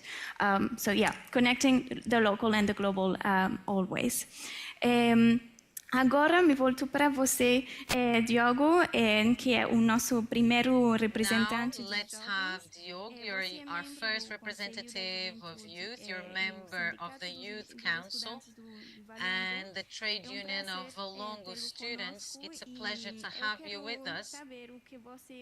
And I would like to know what you have to share with us regarding this topic of the youth contribution.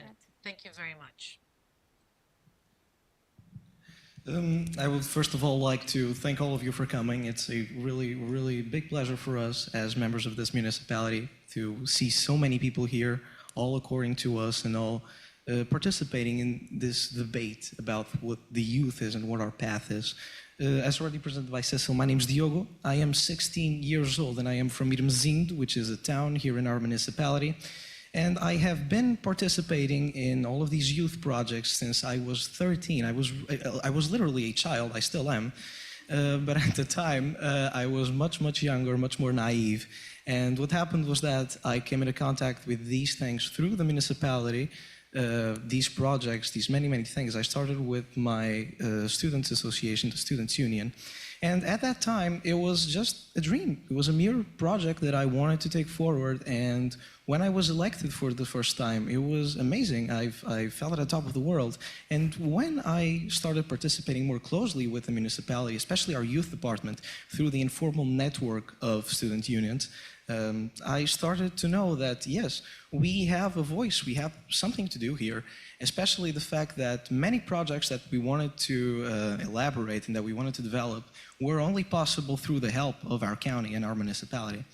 Through the Students' Union, I also started being an active member of the Youth Council, which, among many other things, takes care of the youth municipal project, as already presented by Representative Orlando, What happened was that at the time, we were presented with the project from its roots to the very, very, very beginning, and we helped to develop it from zero. We developed it from scratch, and all of the students' unions, not just from Irmesinde, not just from Valongo, but from all of our county, helped to elaborate the project from the beginning to the end. It was a very, very direct process. That still happens. It's still going to happen.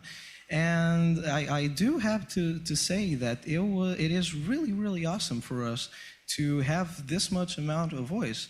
Sometimes we agreed on projects and ideas for the youth municipal projects. Sometimes we disagreed, but during the vast majority of the time, it was amazing. It helped us to know what our role in society is, and it helped to develop that role.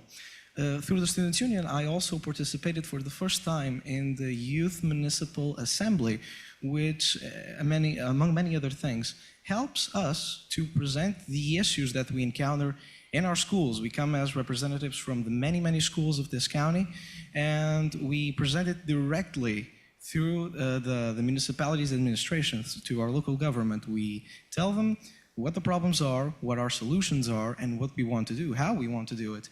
Very, very elaborate, something that it should not be taken lightly at all, because many, many projects presented in the Youth Municipal Assembly have actually had the power to change things here in Valongo. And I do remember the first time that I came there, I was elected president, and the second time I was a deputy. And being in those two aspects, it helped me to realize that the people that are on the other side really do take care and note of the things, of our ideas and our projects for our county, because we really are the future, as mentioned.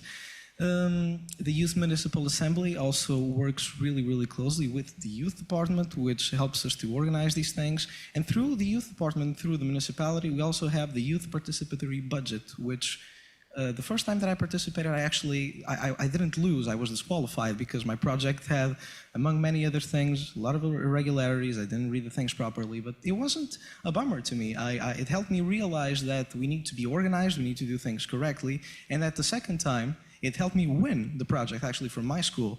We bought a lot of things. They're already being installed. We changed our school through these projects, through our participation and participation alone. I know that some people may think that these things are distant from us, but they're not. Not just from the point of us participating in the youth projects, but also on the point from us taking action and doing something about them.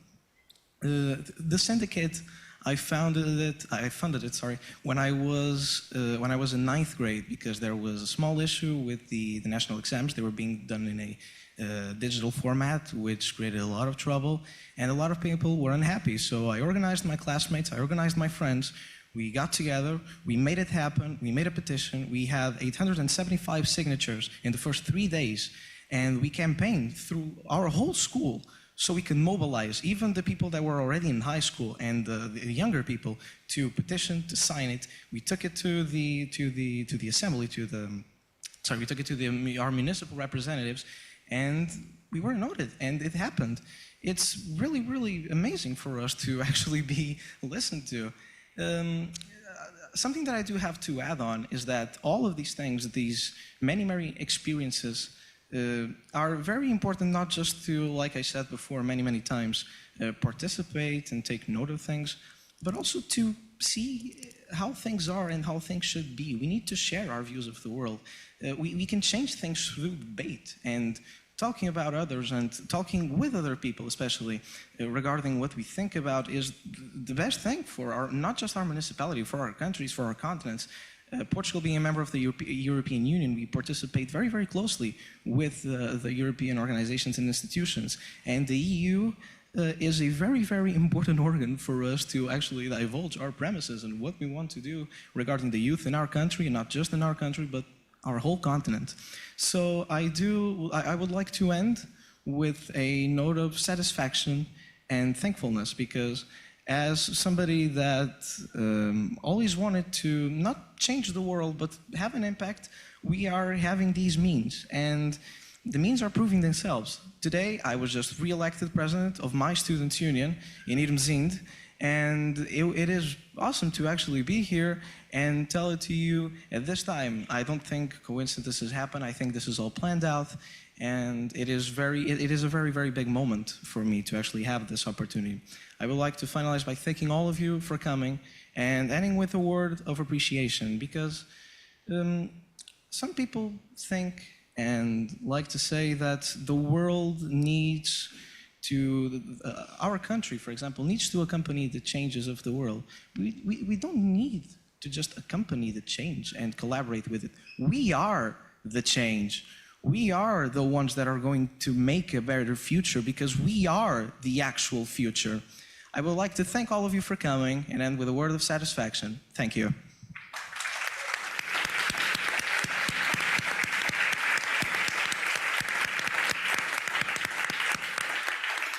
Thank you so much, and you've said so many things, and I don't want to reduce to any of those things. So I just want to,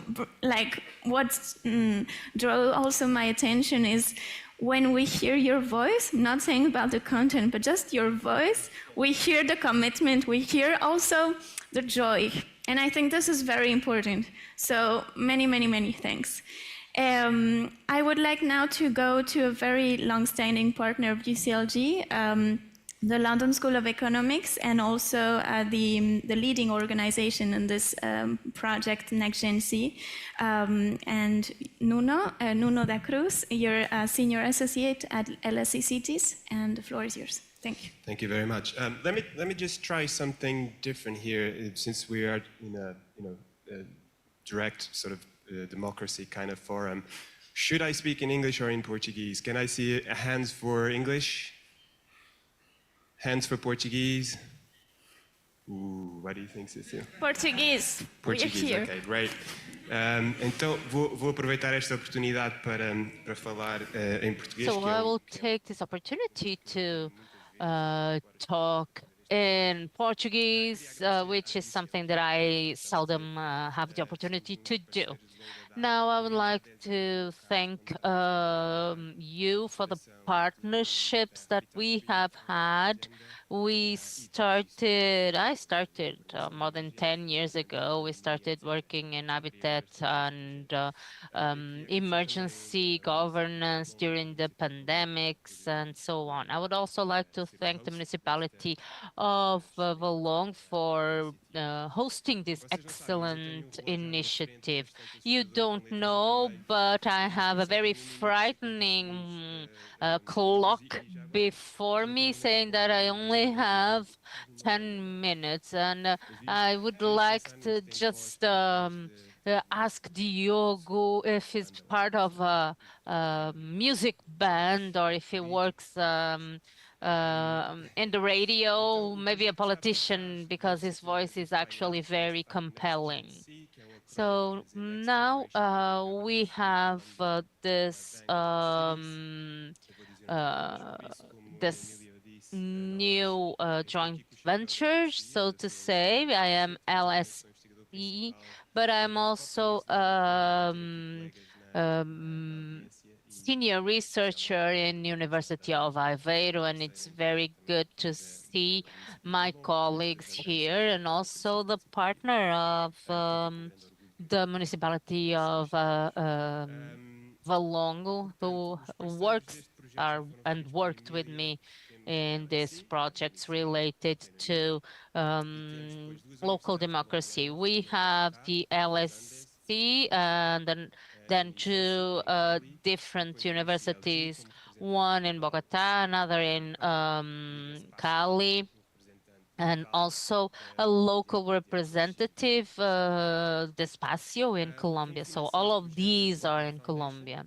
We are funded by the Partner Foundation, which is a Swiss institution that has the mission to increase the voice of the youngsters in public policies. And they have a very interesting data in their website. They say that by 2030, 60% of our urban our city population will be under 18 years old. So that is just a statistic that shows why this target audience is so important. We are also working on the intermediate cities, but the idea is going beyond usual cities. So it's important to, for instance, have this initiative or this event done in Valongo and not in Porto or Lisbon. And we are also trying to do the same in other areas of the world. Then we want to improve the youth participation and new technology. So why do we work in these three aspects? Well, many times the cities where we live or the towns where we live have less attention or get less attention from the central governments. The importance of the young people, you can see from what Diogo said. We need to revitalize democracy, and so we need to do more than just vote every 4 or 5 years. So regardless of the definition of young people, the fact that it goes up to 35 years of age. The fact is that many young people are below the voting age. So that's important. Also important is the fact that these young people are the ones who will suffer the brunt of the decisions that are made now. So they will be the ones actually impacted by decision making today. Then we need to also address the new technologies aspect, because it's also a sort of a dichotomy between being able to have the participation of the people, but also there's a problem with the possibility of people being controlled by the central governments and etc. So we are working in these smaller towns in Colombia because of all of our approach. And if you try to search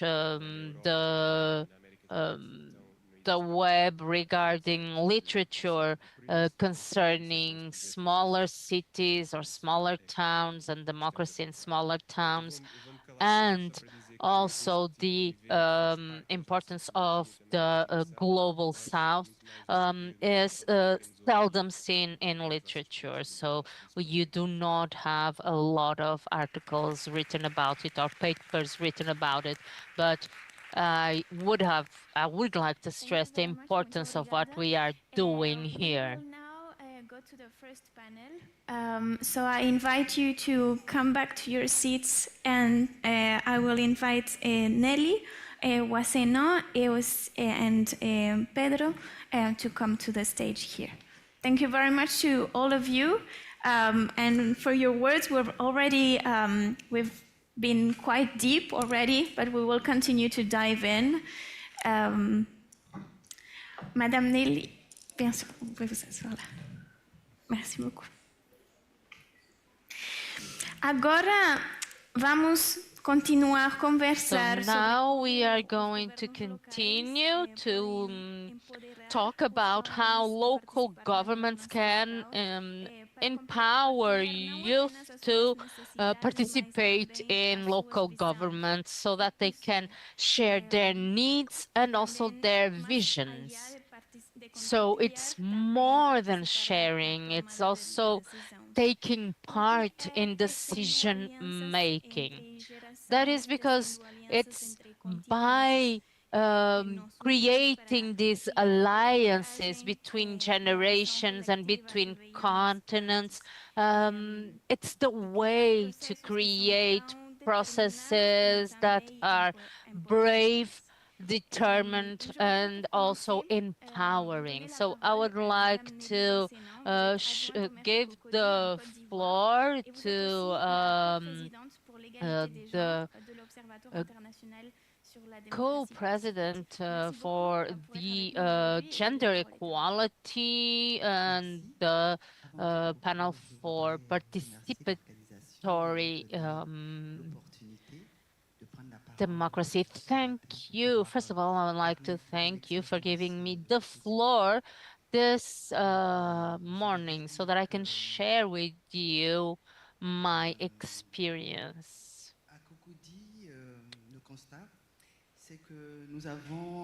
Currently, we have already realized that our city where I live is 132 square kilometers wide, and 35% of its inhabitants are young people. So there's a lot of people there. We also know that young people are interested in democracy, but I don't think they actually trust our institutional democracy. And there's also many young people that do not have a culture of democracy. And so that leads to this lack of interest in the management of the local authorities. So what did my municipality do to bring young people into the decision making? First, we asked the young people to join a federation that we have created so that they can share their needs and their proposals. Afterwards, we created a youth platform where we have integrated also the municipal council so that they could debate everything, ask questions, because it's something that is more direct. They don't have to come to the city hall and ask us directly. They can write in that platform and post there, and we take those opinions and requests into consideration when we make decisions. We also involve consultation sessions with the mayor and this association of young people. Therefore, we take their ideas and their needs into consideration when we make decisions for the development that we are going to implement in our cities. We also asked young people to be part of political parties, because what young people are doing now is trying to go to a democratic way that is not institutional, but the institutional way of making democracy is still the way that they have to influence decision making in a better way. So please consider being part of political parties, being militants. We also know that it's important to give voice to the young people and to prepare the youth to become the leaders of tomorrow. This is what we do in my municipality, Cocovi, so that the young people are more interested in the economic life of their community and also the political decisions in our city. So how can we do this so that we need to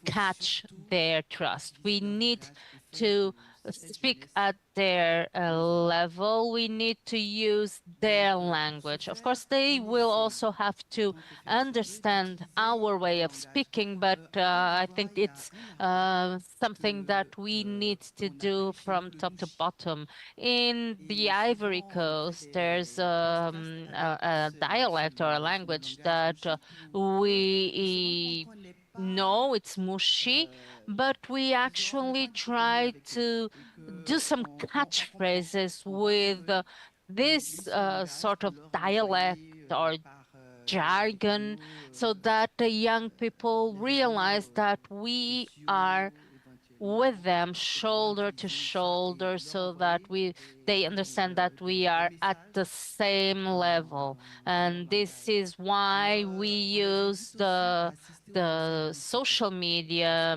with this language, this way of speaking, so that they can relate. We also ask them to come to our local meetings because they can pose questions there, they can raise concerns, and so we want them there. We also wanted to reintroduce the civic education subject matter in schools so that these young people realize what it is to live in a republic, what it is to live in a democracy, and what it is to be living in freedom. Thank you. And I would also like to thank you specifically for bringing into this conversation very wide encompassing issues because it's also important to think about all of those aspects.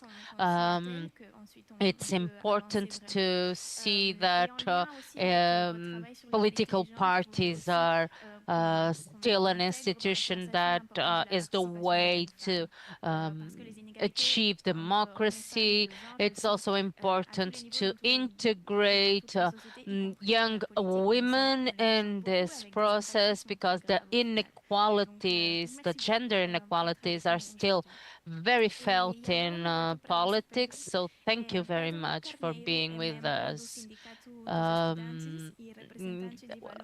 Now we are going to listen to Pedro Carneiro, the representative of students in a youth association. You have the floor.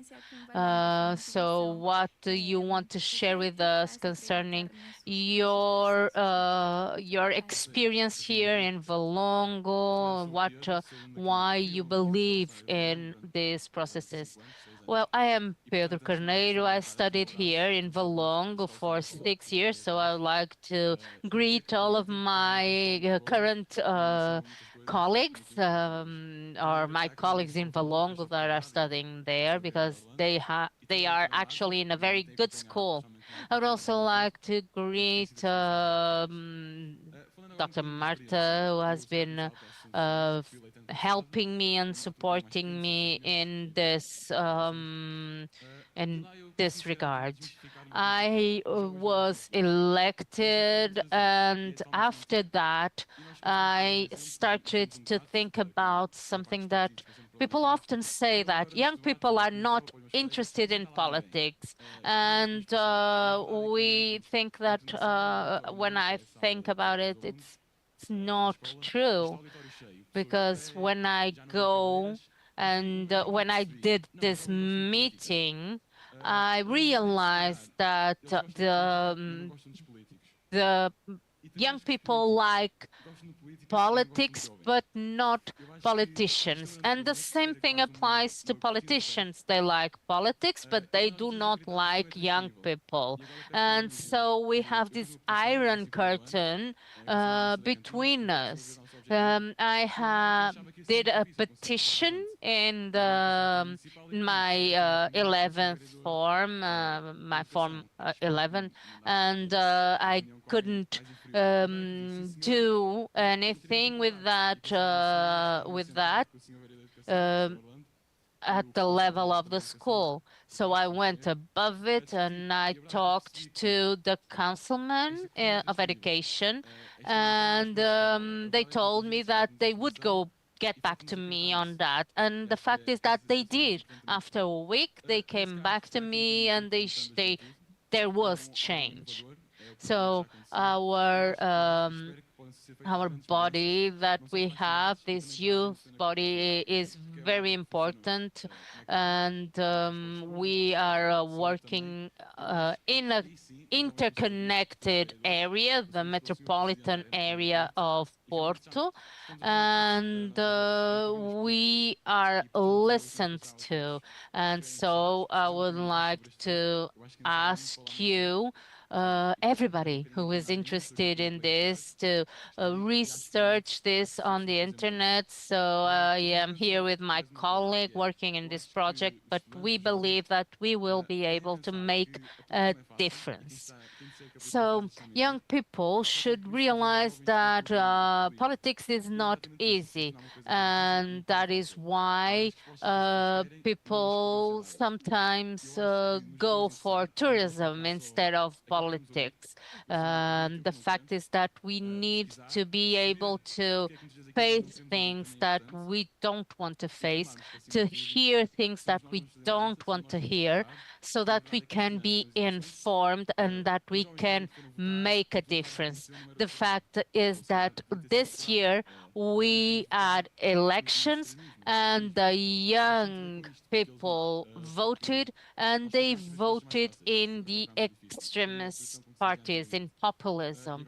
And that is actually something that was not anticipated, but should have been, because they they use the language that appeals to young people. So now I would like to end by tell my colleagues from the School of Valongo to go vote. I know that you will have elections for the Students' Union there, so go vote. And we also need to realize that we can be heard in the municipal assembly, in the plenary sessions. We just go there, we say, I want to talk, and they have to listen to us. And I do realize that not all youngsters are interested in this and want to spend the time that is needed to work in this, but please do get involved, because we can make a difference. Thank you. Thank you so much. And yes, you can make a difference. It's also important. The team, the other young people here, all of us, and always thanking again all of you to be here, but also with the team in the municipality. I think we always talk about proximity, and this is the real proximity. So thank you very much. And now we will share a video from one of the other partners of the project Next Gen C, which will be represented by Lina Maria Martinez Quintero. She's the Director of Police, the Observatory of Public Policy in the University of ICESI in Colombia. Hello, I'm Lina Martinez, Professor of Public Policy at Universidad ICESI in Cali, Colombia, and one of the PIs of the project Next Gen C. In this project, Nós somos dos parceiros de processo onde fazemos investigação sobre a participação política da juventude no sul global, em particular na Colômbia. Nós estamos a fazer isto na Colômbia, mas estamos a tentar envolver outras cidades em regiões em desenvolvimento. Estamos a começar em 3 cidades que foram selecionadas dentre 90 cidades no país. E nós estamos a trabalhar para perceber como é que os jovens participam e tomam decisões através dos diferentes canais formais e informais. Nos próximos meses vamos fazer estes estudos nestas grandes e importantes cidades da Colômbia e nós vamos in terms of the knowledge of political participation of youth, which is a relatively novel area in the literature, and we want to extend the different areas of the research and to provide better information for making better policies, to promote the participation, the youth participation, and to create new leaderships across the globe for young people participating more actively in the different policy processes. So we are calling an extensive research for intermediate cities across the globe to understand this topic. Also trying to understand how different technologies provide better opportunities for the youth to participate. So any information, any different connections that we can do with other researchers, it's very much welcome because we want to extend our network and our knowledge of what are the drivers and particularly how technology impacts youth participation.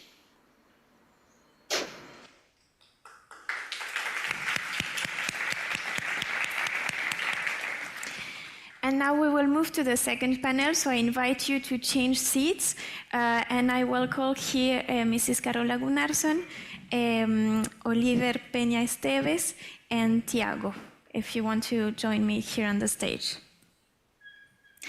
And for this second panel, we will discuss now and we will focus on the impact of youth participation in rebuilding trust in political life and in local public action in the context of intermediary cities. Okay. En el segundo. Gracias. And we really wanted to have this discussion focusing on trust because it is at the core of the priorities of the political leadership of UCLG. It is at the core of the UCLG Pact for the Future that we adopted now 2 years ago. And it is only based on trust in public institutions and this is what you've been mentioning before with Diogo and Pedro. It is only based on trust in public institutions and trust in democracy that we can then collectively take action and commit to care for people, for planet, and for government. So this is sort of the general framework, and I will start by giving the floor to Carola Gunnarsson. She's Councillor of Sala in Sweden, but she's also our UCLG Special Envoy for Freedom, Solidarity, and Fighting Violence Against Local Political Leaders. Thank you very much. Thank you very much. I would like to speak from here because it's easier to see my papers. When you don't use your native language, it's always easier to have a paper in front of you. Young people is our future. How many times haven't you heard that sentence? But I agree upon what Emilia said in her speech, that young people is our future, yes, but they are here now. So young people is not only the future, young people is at the place just now. For me, it's crucial to involve young people in regular structures rather than creating something separate. The perspectives of young people need to be integrated into the regular operations to ensure sustainability over time. Short-term efforts are not enough. A long-term approach is necessary. As decision makers, it's important to be honest when engaging with young people and to clearly communicate the extent to which they can influence decisions during dialogues to avoid giving false hope. It requires time, multiple meetings, active listening, and involving them in decisions that affect them. When building something for young people in the community, it is essential to include them early in the process, not just at the end when decisions are harder to influence. Meeting young people on their terms, where they are, rather than trying to fit them into adult structures, is important. One significant aspect is asking young people if they want to get involved and how they would like to do so, rather than adults deciding the process. Taking the first step to ask is crucial, and this applies to all age groups. We have a study from one of the universities in Sweden, and the study gives a result that 42.5% of young people want to influence issues that affects their own municipality. But only 15.7% of the young people feel they have the opportunity to express their opinions to decision makers in the municipality. And this is a very big failure for us as local political leaders. Young people are highly engaged in societal issues, but less so in politics.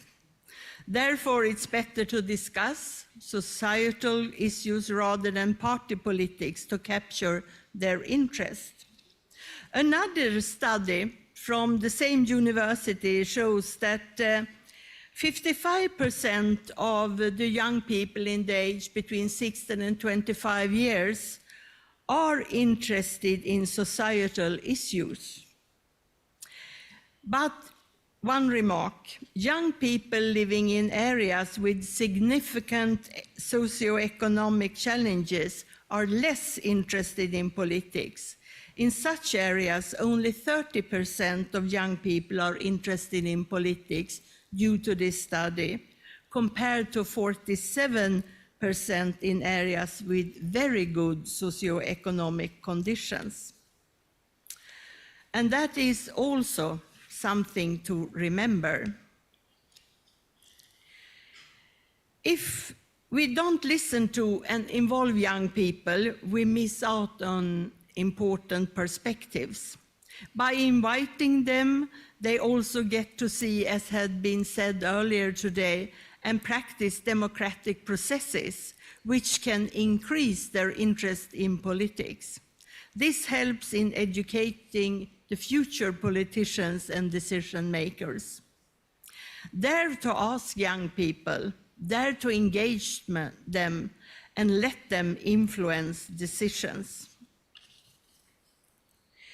Many young people feel that their voices do not count, or that political systems are too rigid or difficult to influence. Some research has focused on creating new models of participation where young people have real power and influence, such as youth councils or participatory budget processes.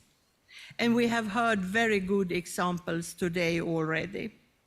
Studies show that when young people have concrete opportunities to influence decisions that affect them, such as through local youth councils or consultation processes, their engagement increases. Participatory budget processes have allowed young people to influence local decisions and increase their political engagement. It has also been mentioned earlier, the new media. The internet and social media have become important platforms for reaching young people and involving them in political decisions and activism. Several studies have shown that digital platforms offer new opportunities for young people to engage, especially when traditional channels feel inaccessible or uninteresting. Social media not only allows young people to express their opinions, but also to organize and participate in activism and movements close to their hearts. And at the same time, we know that social media is one of the most used channels to spread hate speech and threats towards young people. So we really need to take this into account. Thank you very much.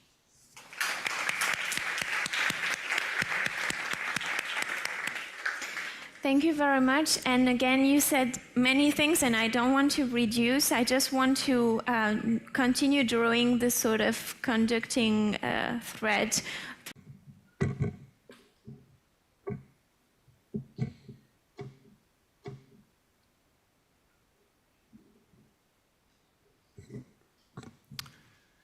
Dear colleagues and participants, it is an honor to be here representing Esplugues de Llobregat and to share some reflections on the crucial task of restoring citizens' trust, especially among our youth in local democratic institutions. You know what? I'm going to do something different today. I'm going to explain everything that I have here in 1 minute because I see that I have only 3. And then I'm going to explain you, as I see a beautiful audience today that is young. I'm 36 years old, and I want to explain you a little bit my experience. I think that it's going to help you to see how good it is to participate sometimes, okay? So I'm going to go fast with this, because I see that Valongo do exactly the same that we do in Esplugues. So this kind of experience that we do in Esplugues, you're going to see that it's something common for us today. So as I was saying, in recent years, we have witnessed a growing political disillusionment among young people, which compels us to take responsibility for finding effective ways to engage them in decision-making that affects their communities. To achieve this, we must implement strategies that amplify their participation in local democracy.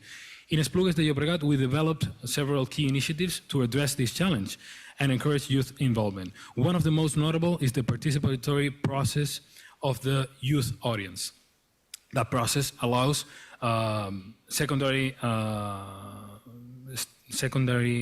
students from secondary education from ages to 15 to 16, like Diogo, that was here today, and his colleague, to express their concerns about the things that are going on in places. Through sessions in their own classrooms and in innovative dynamics such as gamification, young people gain a deeper understanding of local challenges that reflect and propose solutions to issues that affect them. So basically, they had the opportunity to express one concern, and then we in the institution, in the administration, in the local administration, have the opportunity to develop that thing that they want us to implement in our city.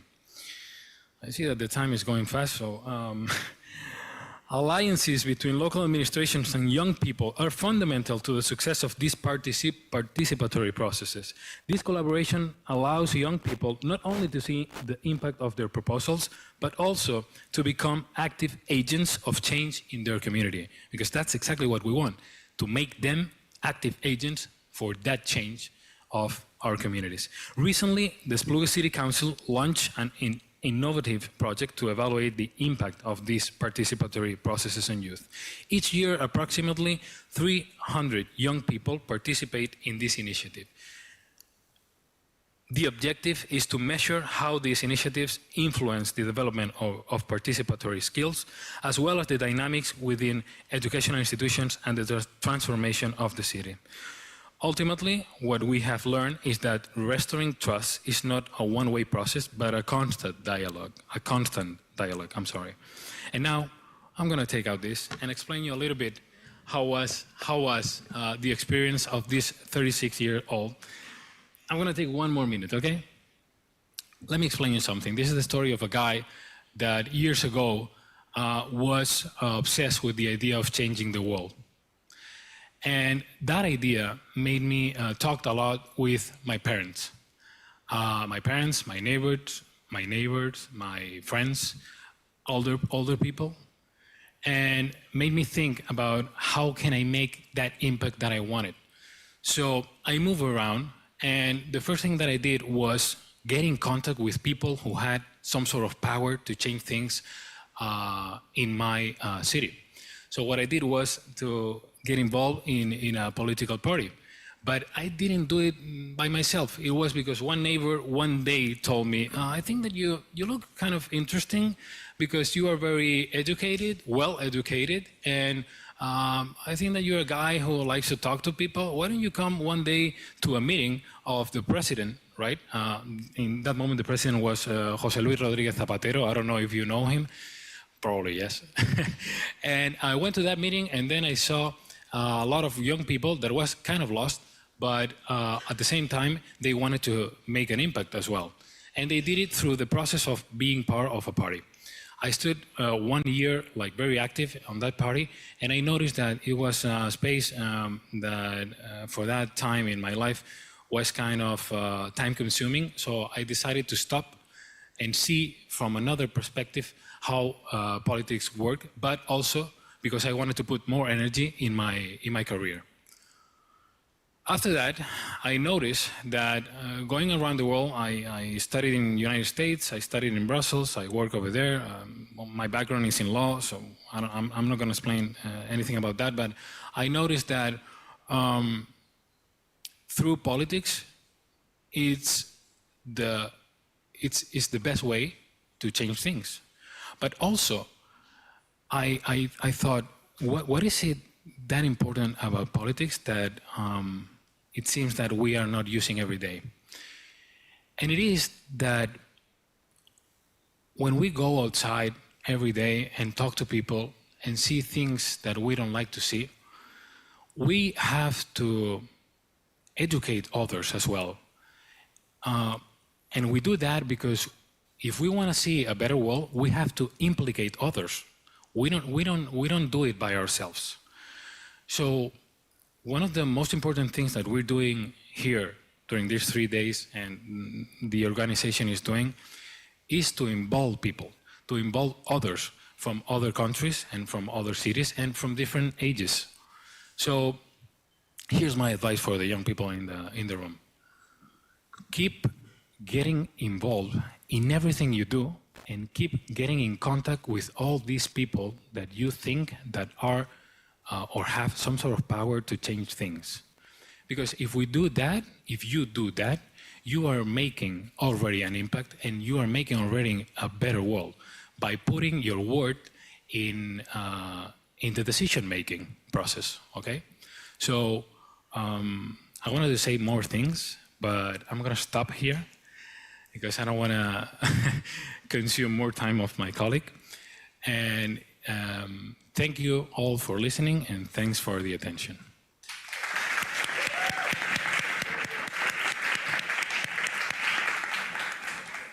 Muchas gracias. Agora gostaria de passar a palavra para. I would like now to hand the floor to Tiago Cabral. Tiago is a member of the Youth Council of Valongo. He's also a member of the Trade Union of Students. And the floor is yours. Sim? Sim. Bom dia a todos. Queria agradecer a Good todos. morning, everyone. I would like to thank all of you for being here. I will not be the first one to say this. I can't stop thanking all of you for being willing to listen to us and what we have to say. And thank you also to the Valongo municipality for embracing this notion. Talking about my experience, I'm 17. I was a member of the Students' Union of the Alfena High School, and I'm a candidate again this year. I'm a member of the Municipal Council, and I also represent Valongo in the strategic group of Porto. My experience tells me that increasingly youngsters don't trust democracy. In a country, and this is my experience, where youngsters start losing trust in democracy and lose trust in their vote, and where there's a growing extremism, it is very important to show youngsters that they have a voice and that they are measures which can confirm that. So we are at a point in history that shows us that there is a purpose and we all work together towards this. So the only missing step, in my opinion, is to give more visibility to these issues. Maybe it is important to show youngsters that there are methods available. This is a way to show that we have a voice.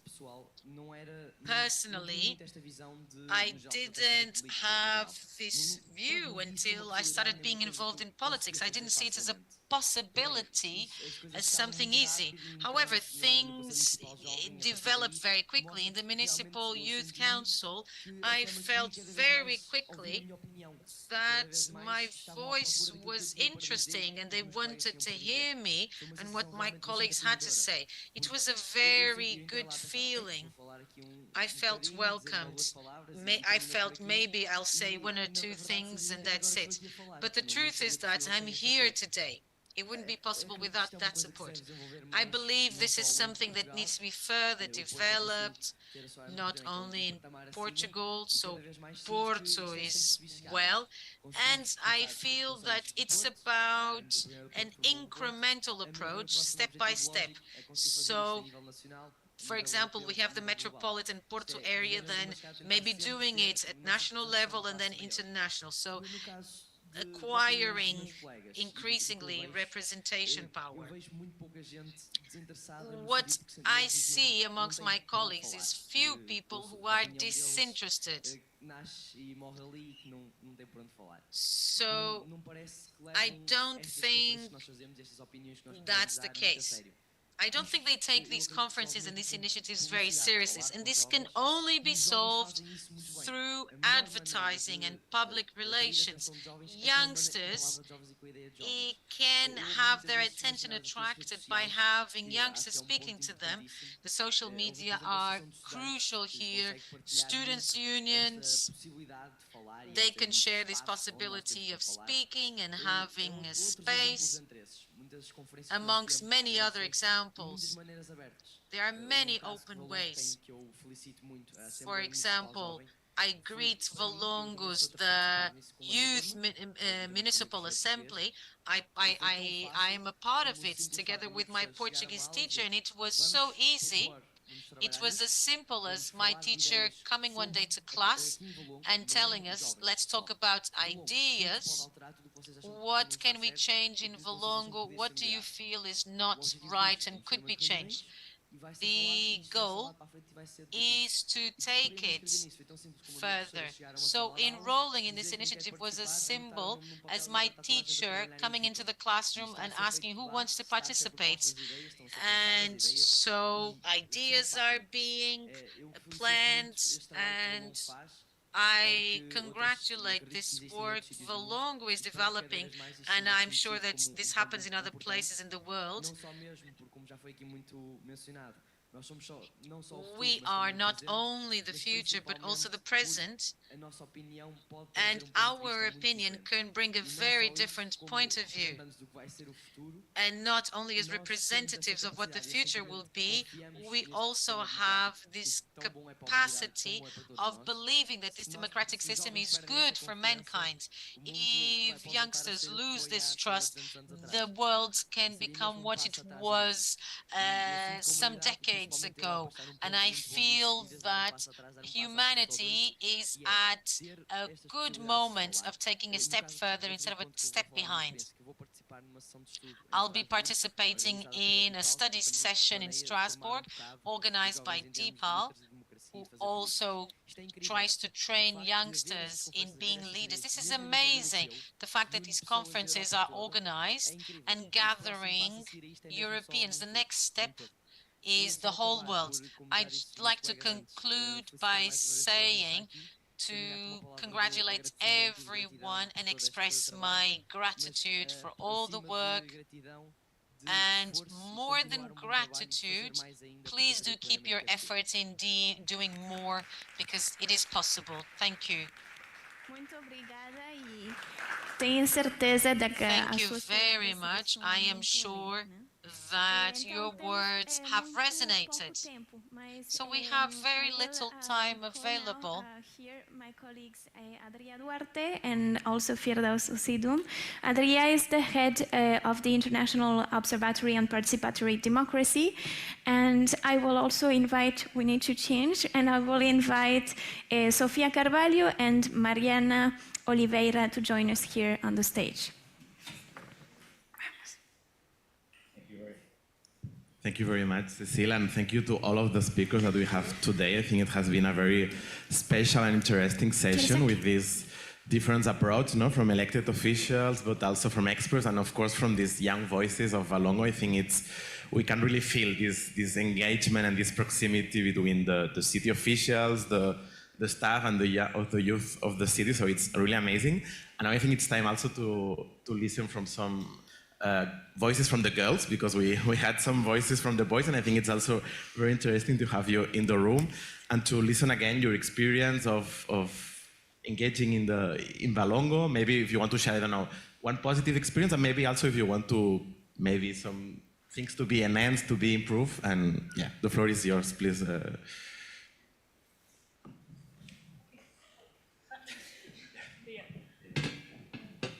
Olá, sou Mariana.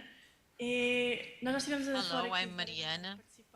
We've talked about different forms of participation, assemblies, students' unions, etc. I'd like to talk about from a different perspective of being able to participate in this type of project.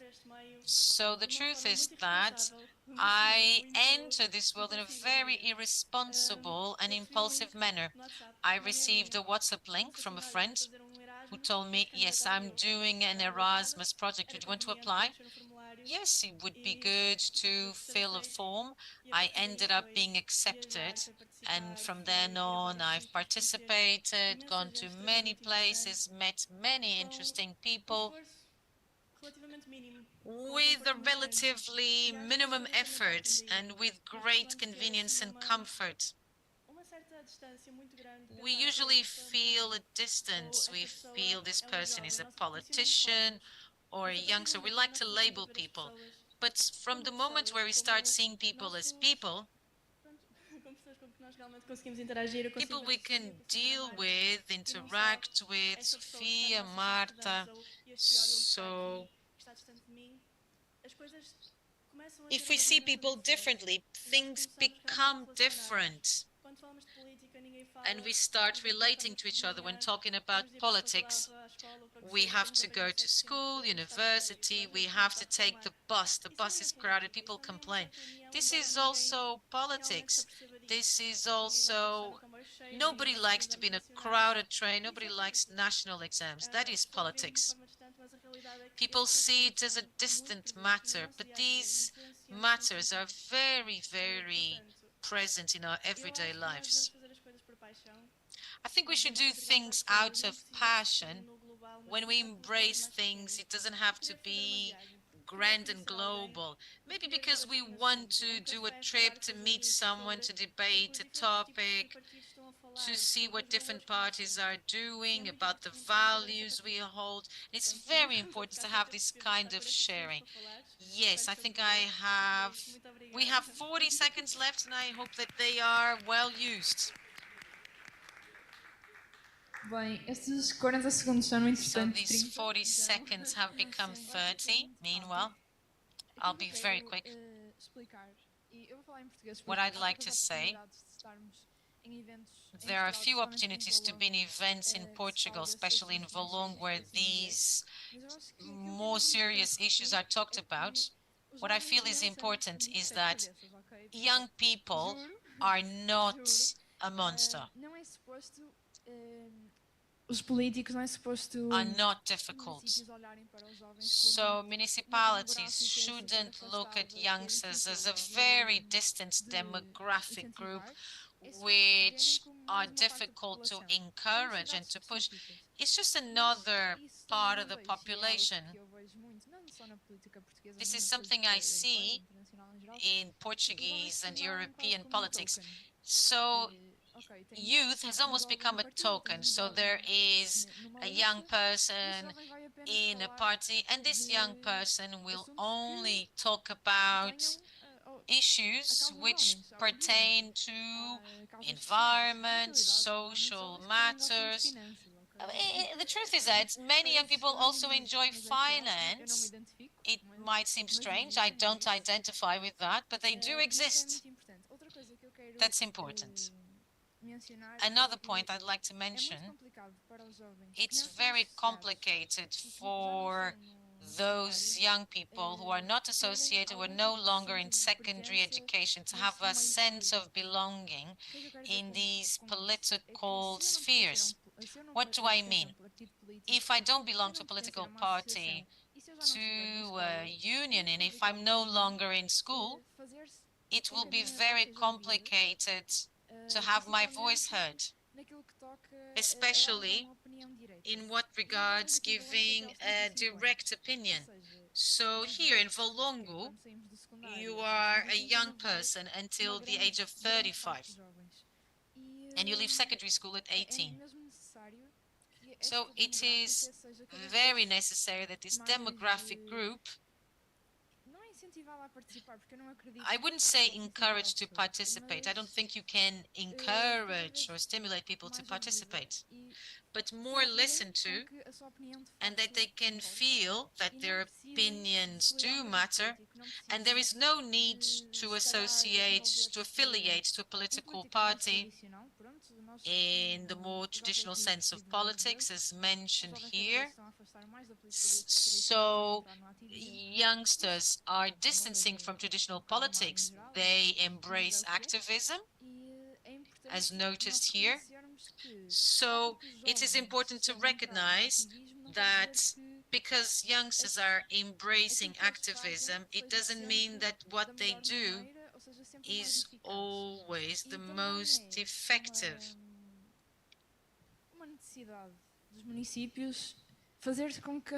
And it is also, municipalities also make people feel heard. Thank you. That's what I had to say.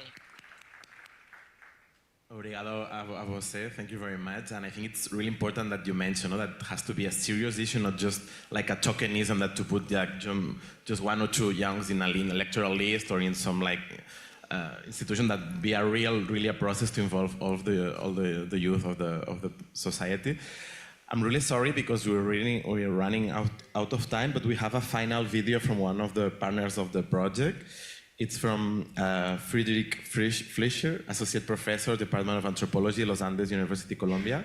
So please, colleagues, if we can put the video for this final sharing. Thanks. Good morning. My name is Friederike Fleischer, and together with Maria Cecilia Dedios, Luisa Leighton, and Daniel Santos, who are going to be present in today's session, we are the Next Gen C projects team at the Universidad de los Andes in Bogotá, Colombia. Today, we would like to share some preliminary insights about our research. Our team focuses on understanding how young people in Colombia are organizing and using technology to engage with local democracy and decision-making processes. We focus on youth participation in 3 intermediary cities in Colombia: Manizales, Cartagena, and Quito. During the first phase of our project, we identified key organizations and initiatives, as well as the main topics young people in these cities are organizing around, namely gender, environmental sustainability, and political advocacy. While these are shared concerns, we also found that important local differences exist in the social dynamics and institutional relations of youth activism in each of the 3 cities. In Cartagena, for example, we found a strong environmental focus with initiatives that focus on beach cleanups and waste management. In addition, Cartagena serves as a hub for youth from the entire department, drawing participants from various regions. It's important to note further that young people's activism in this city is also influenced by international volunteerism, connected to the presence of a significant number of foreigners living there. In Quibdó, in turn, we observed 2 key issues. First, the importance of ethnic identity in local activism, with indigenous and Afro-Colombian youth emphasizing their culture and working towards the preservation of their ancestral knowledge, but quite separately from one another. And second, due to the violence in the region, youth advocacy is focused on peace building and providing alternatives for young people to avoid being drawn into the conflict. In Manizales, finally, youth participation is organized through particular local channels that go beyond national policies. For example, the city has a youth cabinet where young people hold roles that are equivalent to official local positions, such as a youth mayor and a youth secretaries for each department. Young people consider these positions as a form of political leadership school and a platform to directly engage with institutions. They also appreciate that they gain insights into the challenges that public officials face when they support youth agendas. This interaction allows them to better understand the systems meant to support them. Okay. One of our early conclusions is the need for stronger networks that go beyond local communities. These networks would provide the support and scale which can contribute to youth-led initiatives having greater impact at the city level. In addition, we are also considering broader topics, such as local democracy and trust in intermediary cities. This is because we found that the cities we work in face unique challenges fostering trust between the local government and its citizens. Projects such as Next Gen C will provide crucial insights about such relationships, but also about how young people can become more actively involved in political decision-making processes. We believe that the insights we bring from Colombia offer valuable perspectives for today's conversation, and we look forward to contributing further as the Next Gen C project evolves. Thank you very much for your attention.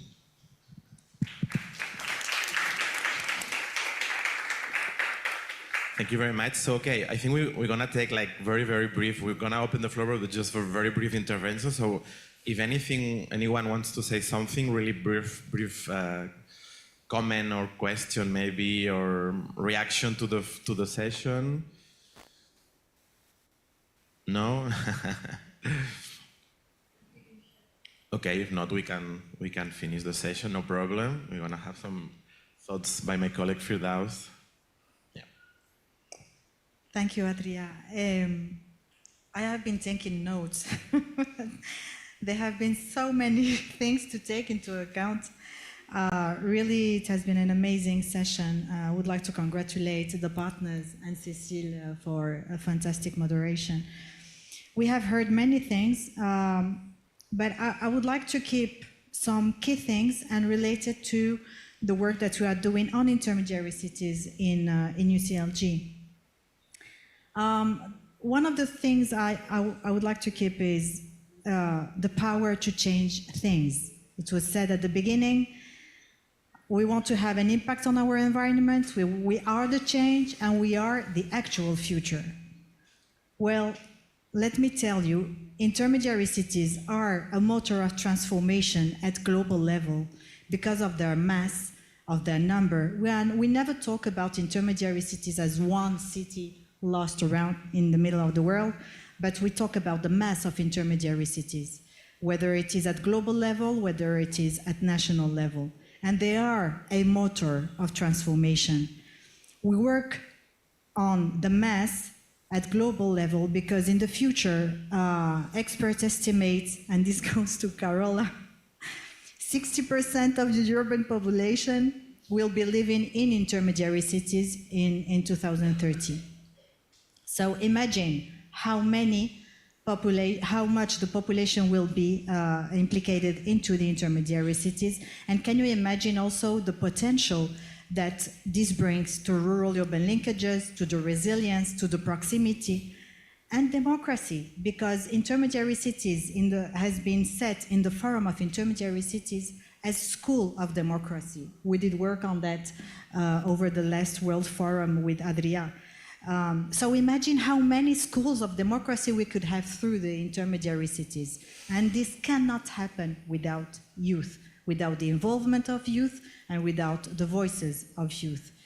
And also there is a strong push right now throughout the world to accelerate the action through a different translation from the needs to the policy.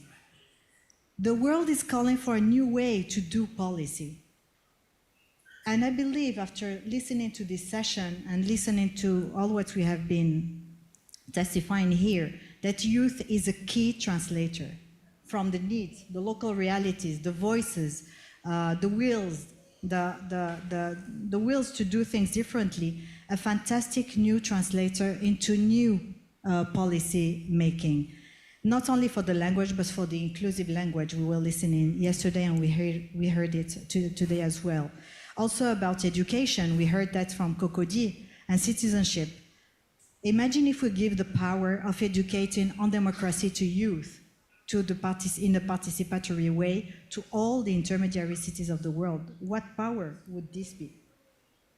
It's not a dream. This is not a dream. So I think we should make the link between this question of the education and translator and generate innovative ways to translate policies and bring through these innovative perspectives and visions to keep the implication and trust of what is being done.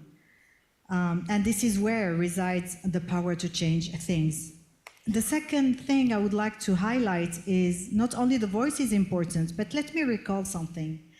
We, working on climate, the youth, some young Portuguese did bring to court the EU because they were not acting as they should be on climate, and they won in the court.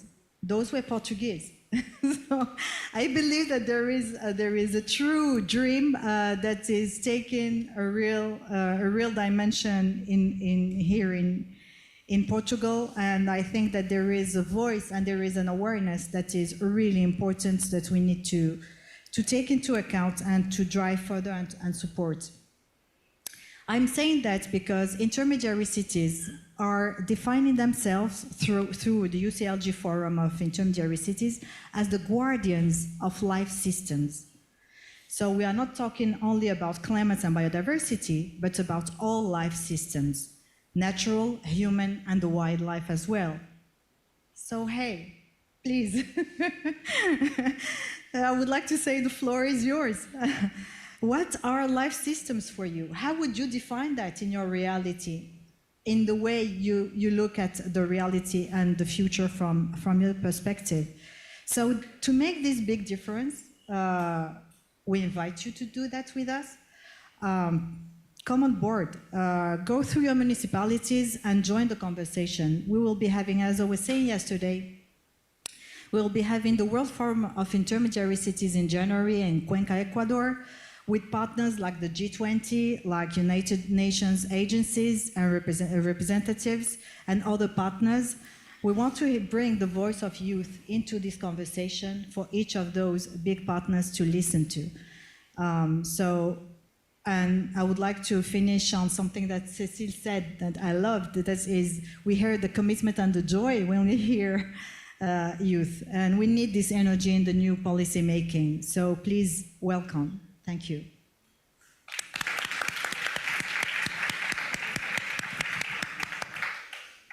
Thank you very much, and we will continue working. Thanks. Obrigada a todos e a todas. Bom almoço no sítio do Thank you, costume. everybody. Enjoy your lunch in the same place as yesterday. We will resume working at 2:30 right here. Thank you very much. Enjoy your lunch.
todos. You have microphones on the table when you want to talk.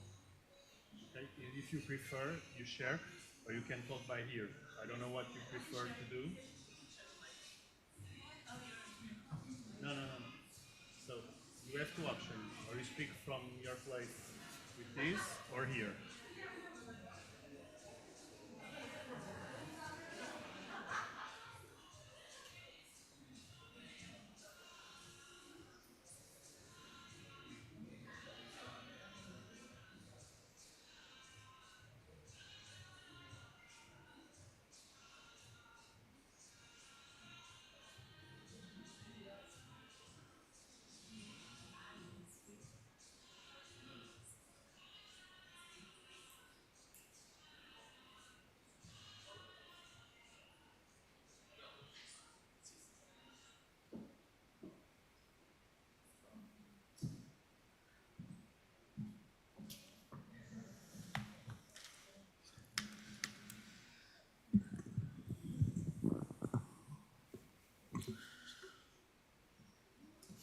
Olá a todos e todas. Hello, once again.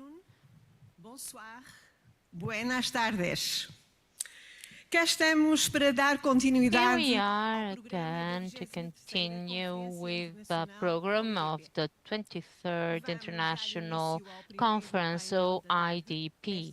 We will start with the first panel of this afternoon, and we want this afternoon to be as enriching as the other sessions that we have had.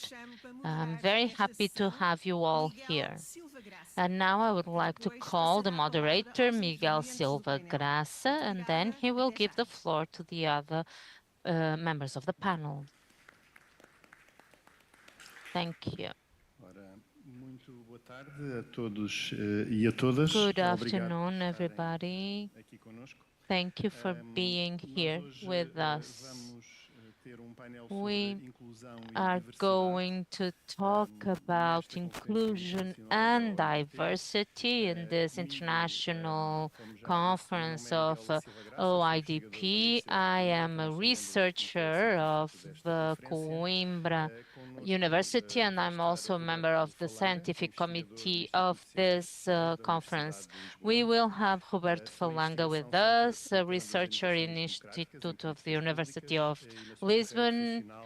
He has worked on several national and international organizations as an international expert in bureaucracy, civic participation, and urban development, namely in the Council of Europe.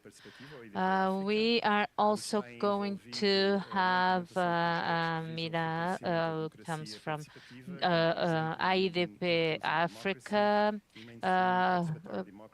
and he worked in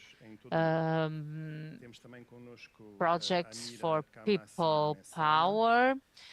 Mida Kama Simesona now, she has been working with Tunisia's networks. She is a partner of inter-community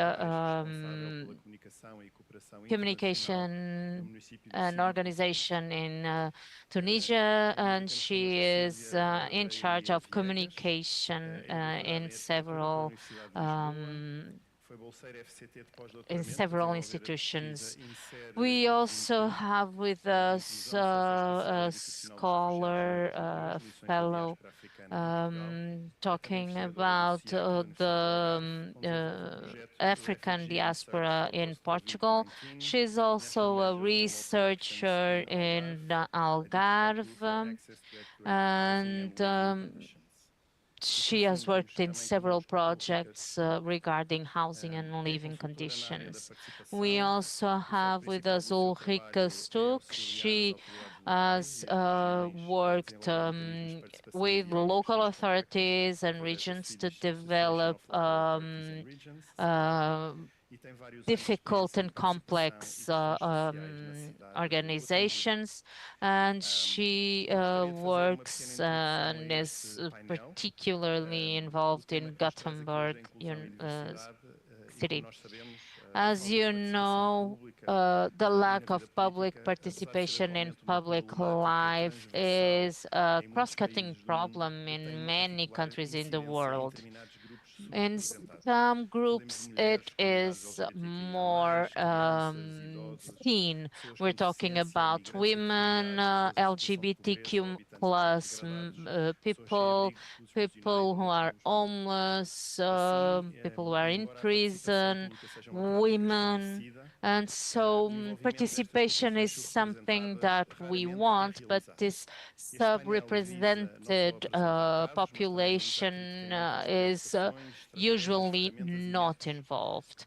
And so we need to have tools to involve these people in the definition of politics and policies at the local, regional, and national level. And so we are going to listen to different practices to involve these people so that we can stop the inequalities from continuing. After this first intervention from me, I will give the floor to Mr. Falanga. So I'm going to switch to English.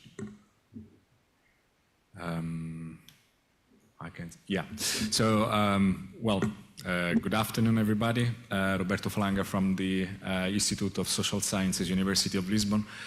What I'm bringing today is some of the main findings we have from an EU project that we have at the Institute of Social Sciences. The name is Inside Them. This is based on a quite large consortium of other partners, universities, small companies, and NGOs. And the main goal of this project is to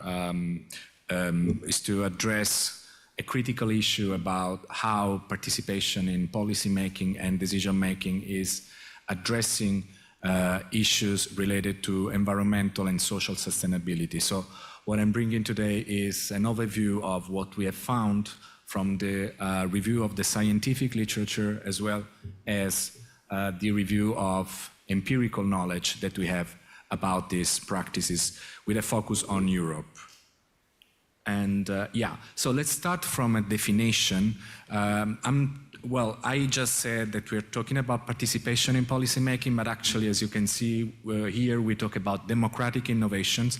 I'm not sure whether you are all familiar with the concept of democratic innovations, but it's basically, let's say, the same as participation.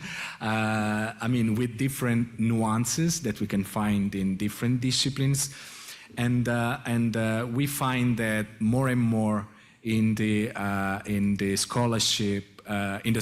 scholarly debate, the topic of democratic innovations is at the very center stage of interest. So we decided to focus on this concept of democratic innovations, and here I provide a working definition that we used to review scientific literature and also the empirical evidence that we find in Europe. So we understand democratic innovations as those institutions and or processes that employ deliberative and or participatory means to improve and diversify the participation of citizens in what we see as the main goal, which is the improvement of democracy, which means the values of democracy, but also the governance. So all that concerns the way democracies work. Having said that, just a very short information about what we have done. So an exploratory review, which means we have been reading papers, books, academic sources about democratic innovations. We also conducted a scoping review which focused on specific democratic innovations. I will show in a minute which processes we have focused on, and also archive research, about exemplary practices in 9 European countries, then also interviews with international experts, and then at the end we also collected information about cases by combining different open data sets. They are Participedia, which I guess most of you know, also the dataset on mini-publics by the OECD, CNOCA, the European Network on Climate Assemblies, the dataset of the International Observatory for Participatory Democracy, and also the G1000. And we found around, more than 1,300 cases.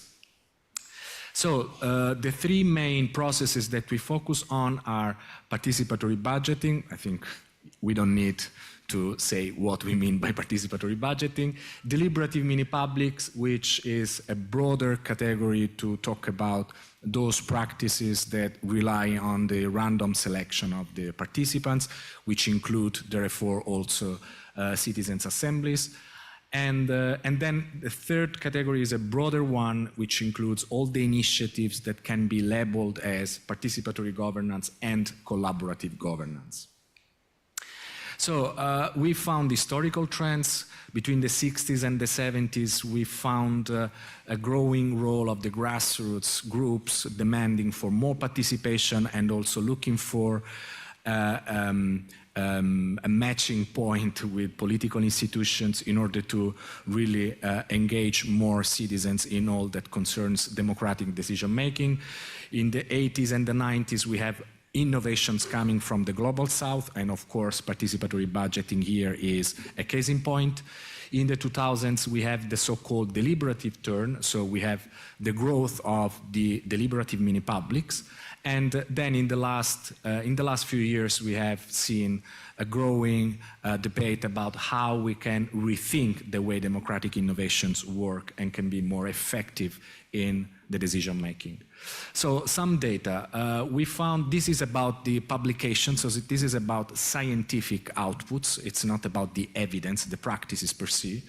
But actually what we find is that scholars write a lot about collaborative and participatory governance.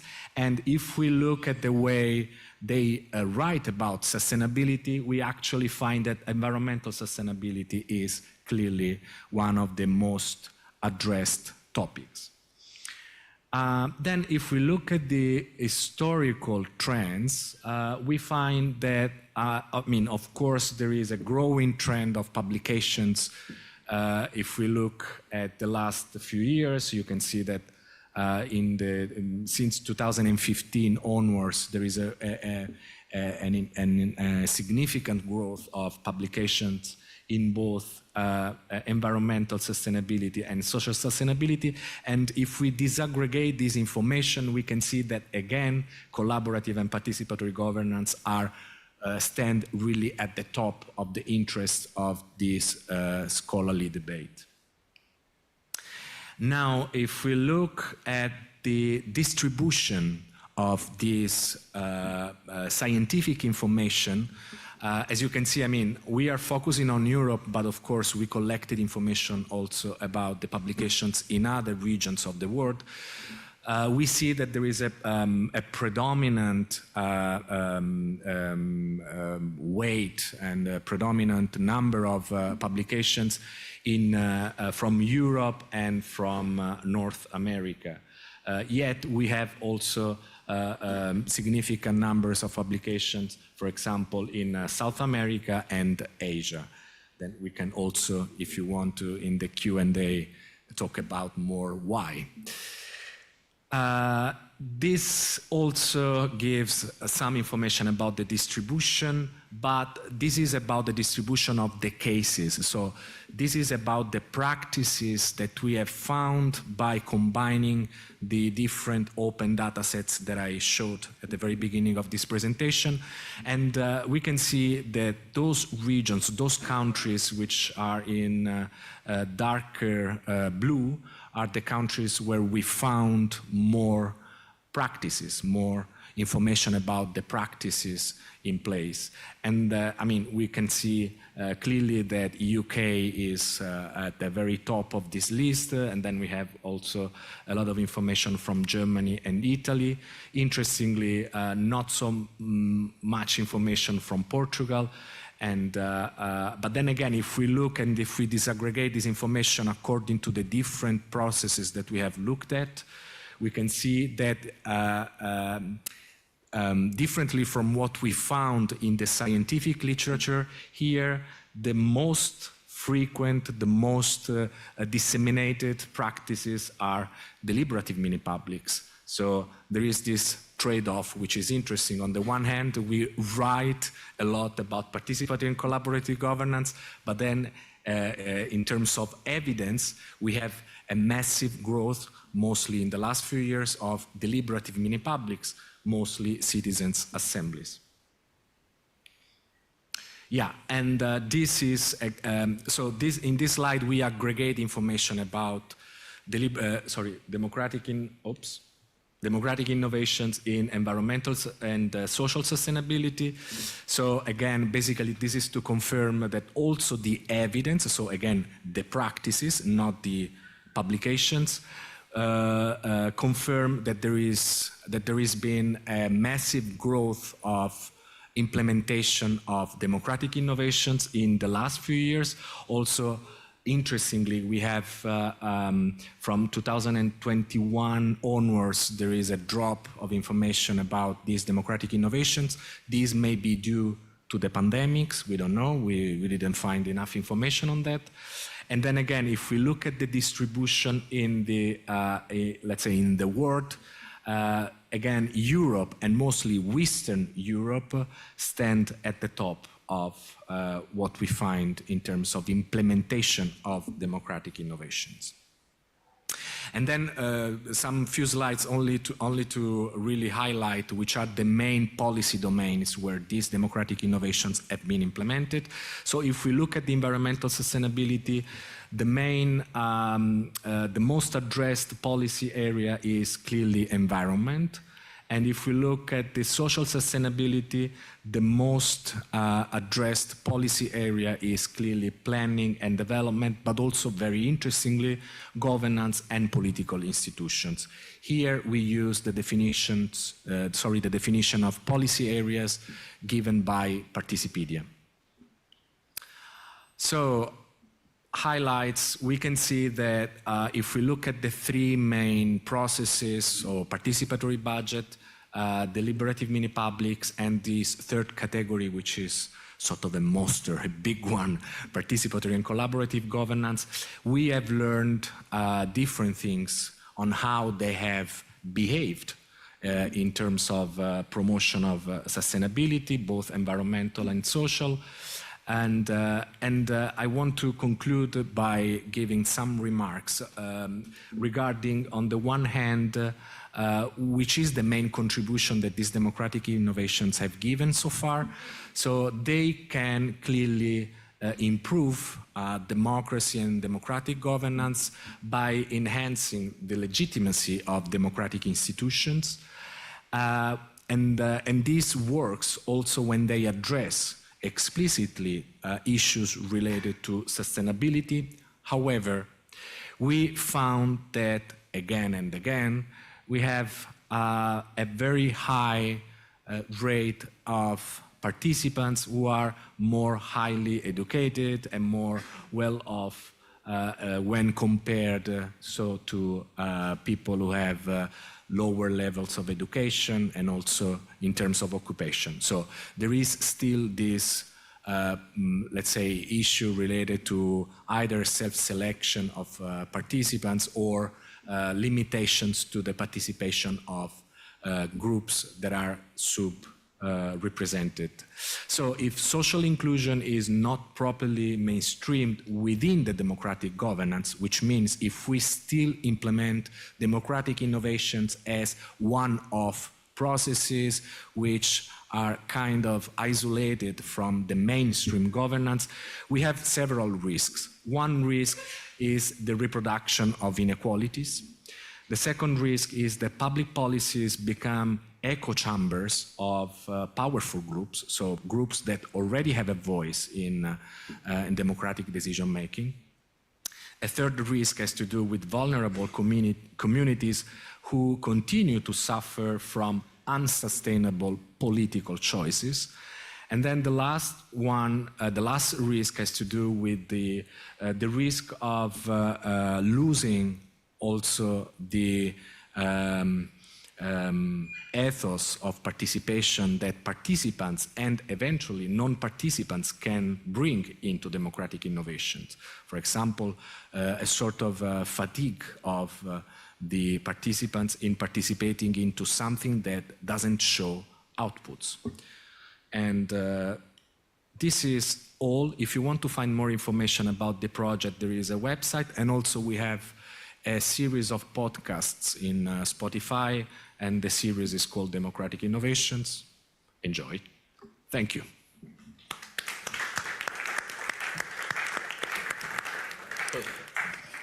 Ok. Obrigado. Agradecer ao Roberto Falanga também por Thank you. fazer. I would like to thank you for being here and also for giving us this first approach to the topic and for drawing your conclusions as well. So now I'll give the floor to Kadim.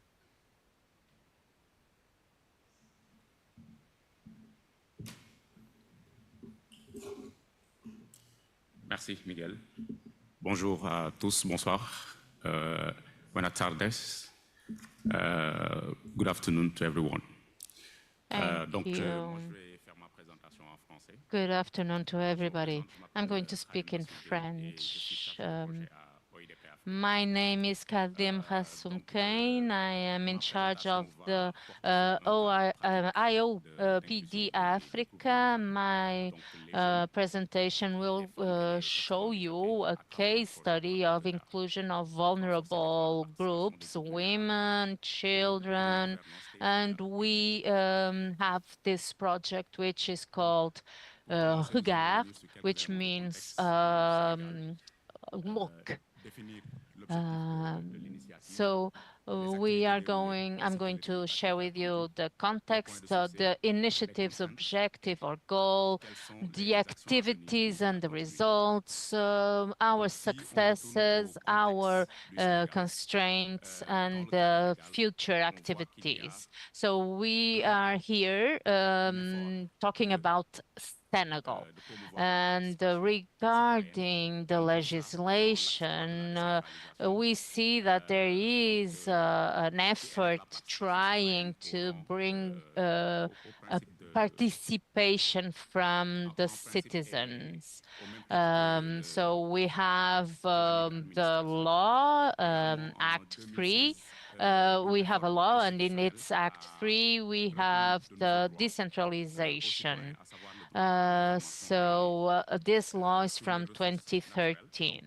Afterwards, in 2016, there was a recognition of new rights for citizens, including the right to information about their natural resources. And afterwards, we have a plan for Senegal, Emergent Senegal, and it has two axes, one for valuing human capital and protecting social and promoting peace and security and safety. Regarding my presentation, I'm focusing in this region. As you can see, we have 6 municipalities. We are working in specific geographies. They have high potential demographically and economically as well, but there are, in spite of natural resources, there are conditions of vulnerability for women, young people, and also for persons with handicaps. And that is a region which has the highest unemployment rate in the country as well. So we are talking about mining areas, and so there are investments from international companies, but we do not see a real impact in the development of the country. And so this gives signs that raise the concerns of the communities. And so we also need to address the fact that there are weaknesses in decentralizing financing resources in Senegal, and this natural resources do not bring the development that they should.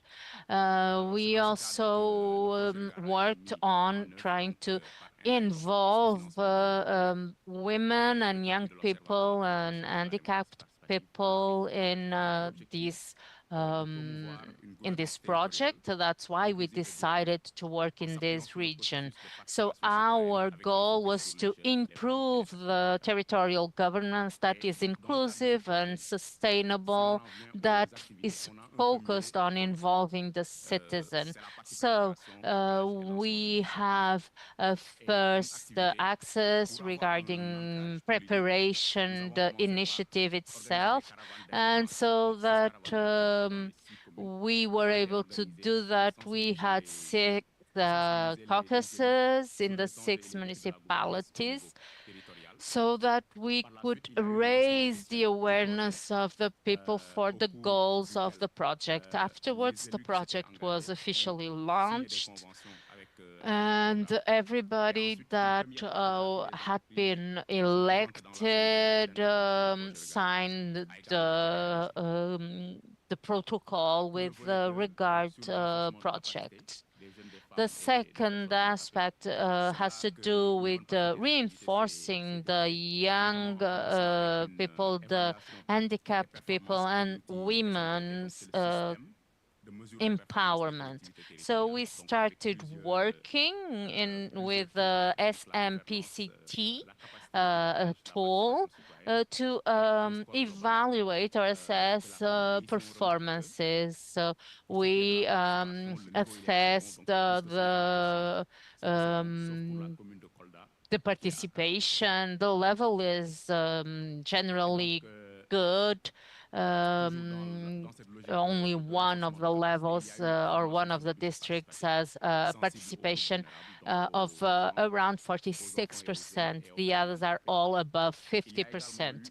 These are some of our activities, participatory assemblies, and also we followed the civil societies institutions so that they could reorganize, and that gave them the capability and the skills to conduct their own internal diagnosis and to create their action plan, expressing their needs, and have a better legitimacy. So at the local level. One of the big problems in Senegal has to do with the low skills and low qualifications or lower level of qualifications of the local authorities that had been elected. And so we worked in their training, and we also issued this charter, and we also worked on the third axis, trying to improve the participation of citizens. So you can see here 4 pictures, which is the area forums in several places. We also had sessions with the citizens that were able to talk with their representatives, and we tried to have equal participation of these demographies. So we had on the first one 482 men, 295 women, and 255 young people. And the fourth stage has to do with participatory budget, and that is what we worked on. So we have identified the priority sectors for investment, health, sport, farming, and others. And here you can see the beginning of the construction after the allocation of 45 million euros. And we also saw the beginning of building the municipal or the city hall building, and we also gave bicycles to 20 school children because they had difficulty getting to the school, and that's what we thought was useful back then and what they asked. And we also implemented the representativeness for local participation. So this framework is This framework is dealt with in a specific office, which is paid for by the participatory budget. We also have some space for dialogues where the mayors and the representatives are there to listen to citizens, and that works in a partnership with us. And so in numbers, what I can say is that we had 18 facilitators that were trained regarding the participatory budget, and we had participation of women, and also we talked about the need to pay attention to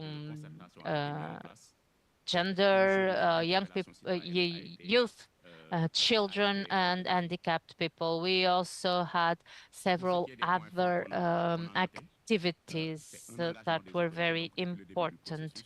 So what are our successes?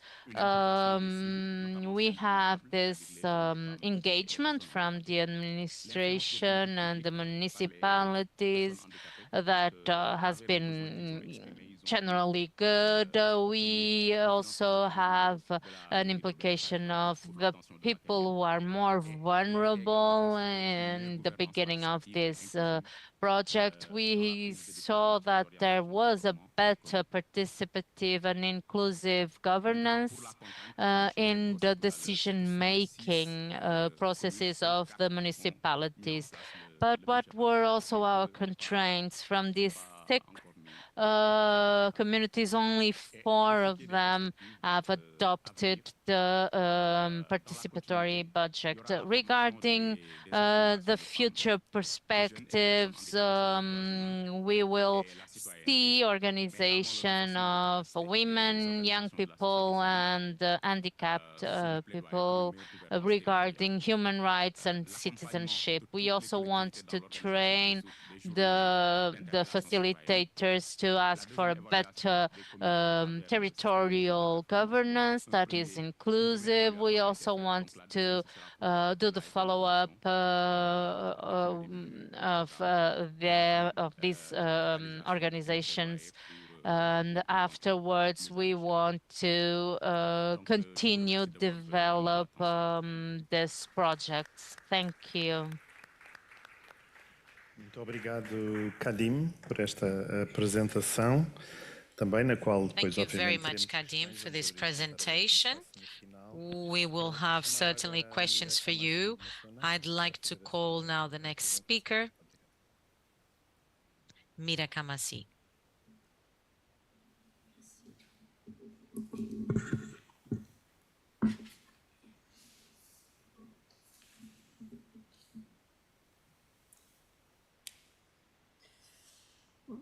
Merci. Bonjour à vous tous. Je me présente, je suis Amira Kamasi Mizuna. Good afternoon, everyone. Let me introduce you. My name is Amira Kamasi. I've worked for 10 years with the local municipalities in Tunisia. I've mostly worked with participatory budgeting in a city of 100,000 inhabitants.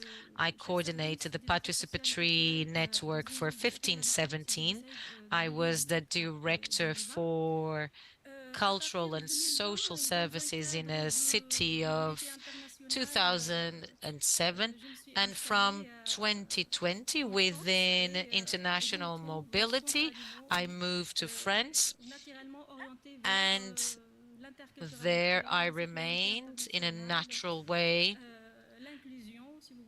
working towards inclusion, international mobility.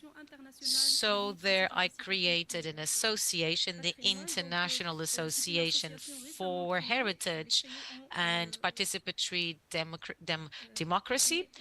It is an association created on the 24th of February of 2023. As I was saying, 2023, this is a French organization created in Saint-Robert-d'Albon, French city, located 60 kilometers south of Lyon. This is a city with great diversity in its population, great cultural diversity, which reminded me that I should work in interculturality. So our objectives are the promotion of participatory democracy, the preservation of cultural and natural heritage, national and international, alongside with the promotion of the interculturality and the development of international cooperation. Thus, our activities are focused on organizing cultural activities, municipality at national and international level, to organize meetings to promote interculturality on natural and historical heritage, to organize guided visits. Regarding the activities we carried out in 2024, so to strengthen the sense of belonging to the city, this is what we try to do. We started organizing round tables about the history of the city of Saint-Robert-d'Albon, and that's where we started to integrate the youth of the city,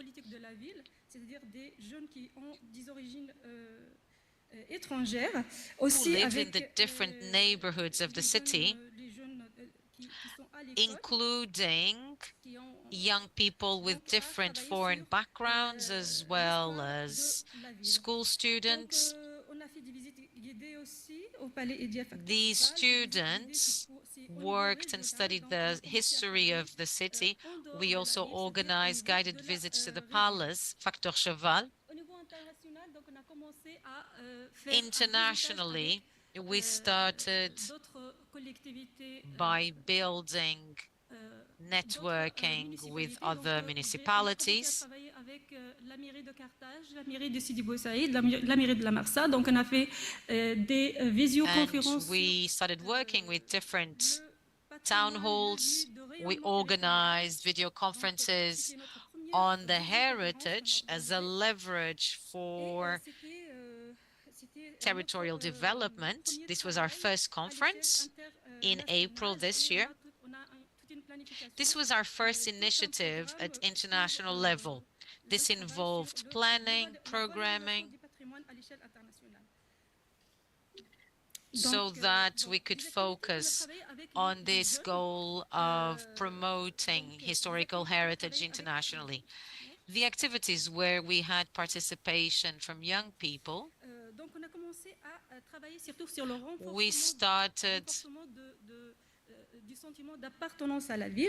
by looking at how to strengthen the sense of belonging to the city. So we focused on young people between 9 and 11 and organized workshops of participatory art whose title I Draw My City, I Paint My City. That was the title of the art workshop. Then we focused on the memory of Saint-Robert d'Albon by the young people, and each young person spoke about their connection with the city of Saint-Robert d'Albon. So the idea of this activity is that each participant can express themselves. Who am I? If I belong to the city, do I know my city well enough? Do I know what my identity is? So for the young person who belongs to the city, who has a foreign background, this young person might question, do I know my original identity and the identity of the city where I live and I belong to? So here it is important to build connections, relations, and to build this dialogue also with the participation of local authorities and local municipalities. The municipality is one of our partners, and with the municipality we can organize this type of debate. Pour notre agenda 2024-2025, c'est notre travail actuel. Regarding our agenda of 24-25, we are currently working on promoting interculturality by a cycle of training sessions we prepared with the support with the region of Verne. In this training cycle, we focus on interculturality, which we will be applying in partnership with the town hall. So this training, this course, is one of the aspects. We also organize international cooperation, and there will be other activities for the promotion of participatory democracy, always with a view at encouraging and stimulating young people to participate in the social life of their city. In order to promote young people's participation, we started by implementing a participatory budget in schools. Well, we will decide what projects we should organize. We have a project underway in a school, in a local school, where children will be able to decide which projects should be implemented and will be implemented in their schools. So, in addition to these activities, there is the initiative of heritage as a lever for territorial development, with a visit to a castle. Then we have a participation in association forum. So this is our agenda for 24-25 with just a few examples. Regarding our approach, our goal is to develop intercultural, cross-cultural skills and to promote the heritage of the city and to develop the sense of belonging. We're trying to encourage together with the municipality and to promote international cooperation. For example, our participation in this conference is part of this third goal. Alors, pour les objectifs, si vous voulez, c'est les objectifs de cette interculturalité, c'est de faciliter l'intégration, surtout des jeunes. The objectives within this cross-cultural agenda is to facilitate the integration of young people with foreign background, to promote promote mutual respect and to value different cultures, to preserve different cultural identities and to take into account differences within a spirit of tolerance and social cohesion.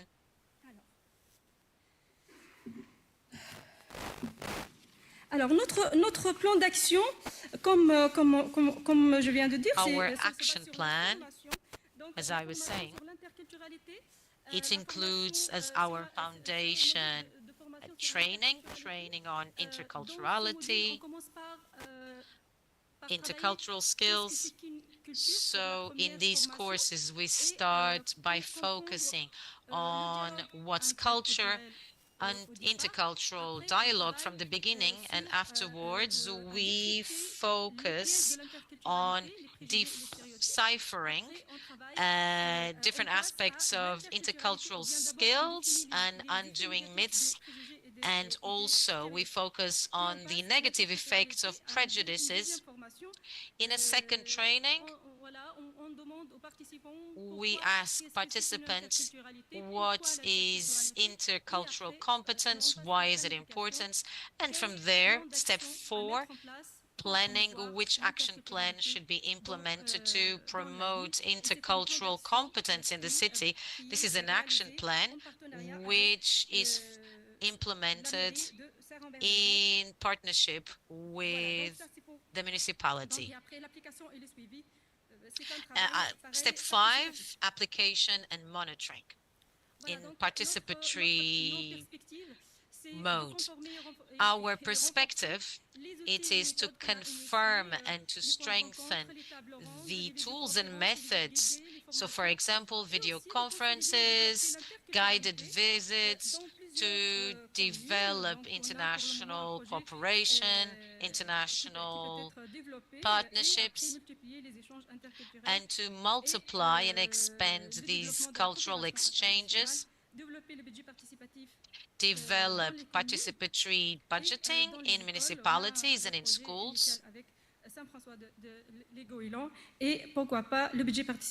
and also, why not, participatory budget in another city. Thank you very much.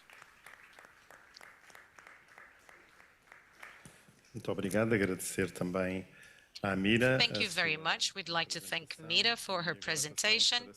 And now let's go to Silvia Leiria Viegas.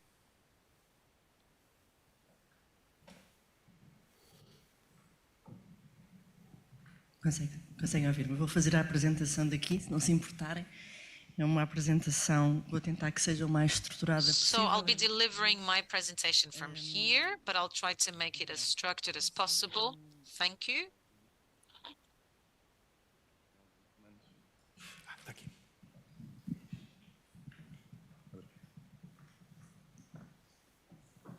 Ora bem, o meu nome é Silvia Leiria Viegas, eu sou arquiteta. So my name is Silvia Viegas, I'm an architect, and I start with this statement, not because I'm an architecture fan, but because it impacts the way I look at the world, and also the way I look at the problems facing the world.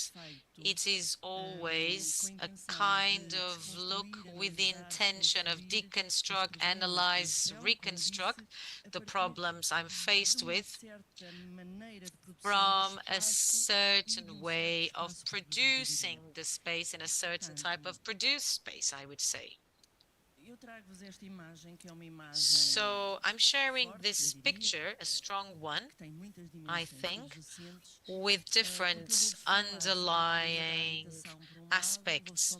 I'll be talking about the housing issues, migrations in Portugal at the moment, and how these two aspects intertwine and what the implications on daily life are. The reason why I bring this picture is because I'd like to say that it is important to listen to territories, to the regions. What is the space telling us? What do the people living there tell us? What do they whisper at us? Sometimes they whisper processes which are there, which are consolidated, but are invisible, which sooner or later will acquire a scale and importance within public space. And if this is not anticipated, it might create problems. What stories are being told by the regions and the people? What don't we know about what is happening in our world from this exercise of listening? What are the stories told? And whether what we identify confirms the most public and dominating stories, and which counter narratives and stories might we start designing, not in an attempt to hostilize, but just to say there are other stories that need to be told, they are equally important, and in identifying possible solutions. Regarding migrations, there is a problem. I wouldn't say a problem in diagnosing, but in identifying both in qualitative and quantitative level, because the world is very fast changing, processes change very quickly, public responses are always developed along their own time and cycle, but people have their lives every day. So there are different speeds in parallel. So I bring many questions here, no participatory project in itself, but questions which have to do with the topic of this panel, diversity and inclusion, and on the other hand, in the umbrella topic of the conference, populism and democracy. The project I'm currently developing comes from another one already mentioned by Miguel, focused on the social spatial inclusion of migrants in the greater area of Lisbon. From the experience of other communities, African communities and Afro-descendant communities. So in an attempt to do a matching between the housing responses for these communities in the previous decades and what was happening then, at the time I noticed there were very different responses, as if there was no direct connection. I've brought this photo with a container. This is in the Algarve.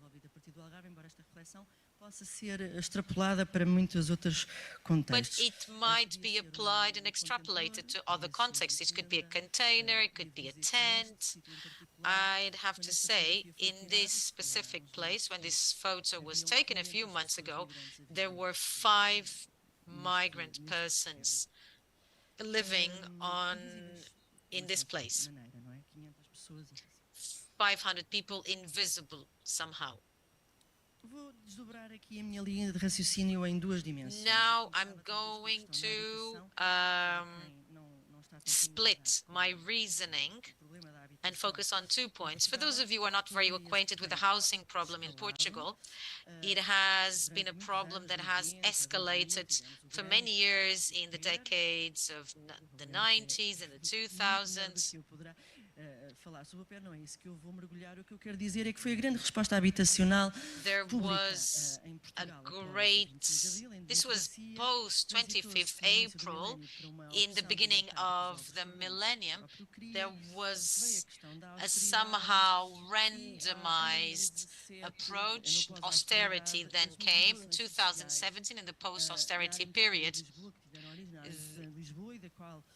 The public responses in the Lisbon area, of which I was part, Roberto was also part of it. It was a very dynamic moment in terms of social mobilization, which then extended to other parts of the country to alert political leaders to the problems that people were facing regarding housing. This mobilization, we can say without a doubt, have influenced the public policies adopted, which gave way to a number of programs which were then implemented or being implemented, such as the Resilience and Recovery Plan post-pandemic. What I'd like to highlight here, besides housing, is that there are things which happen back there, which end up having an impact afterwards. But we don't know what's going to happen, so it's difficult to deal with this unpredictability and on the other hand, with the need to provide responses. So this is an interrogation I'm bringing. On the other hand, regarding migrations, and I checked this morning the last report by AMA, I tried to follow their annual reports.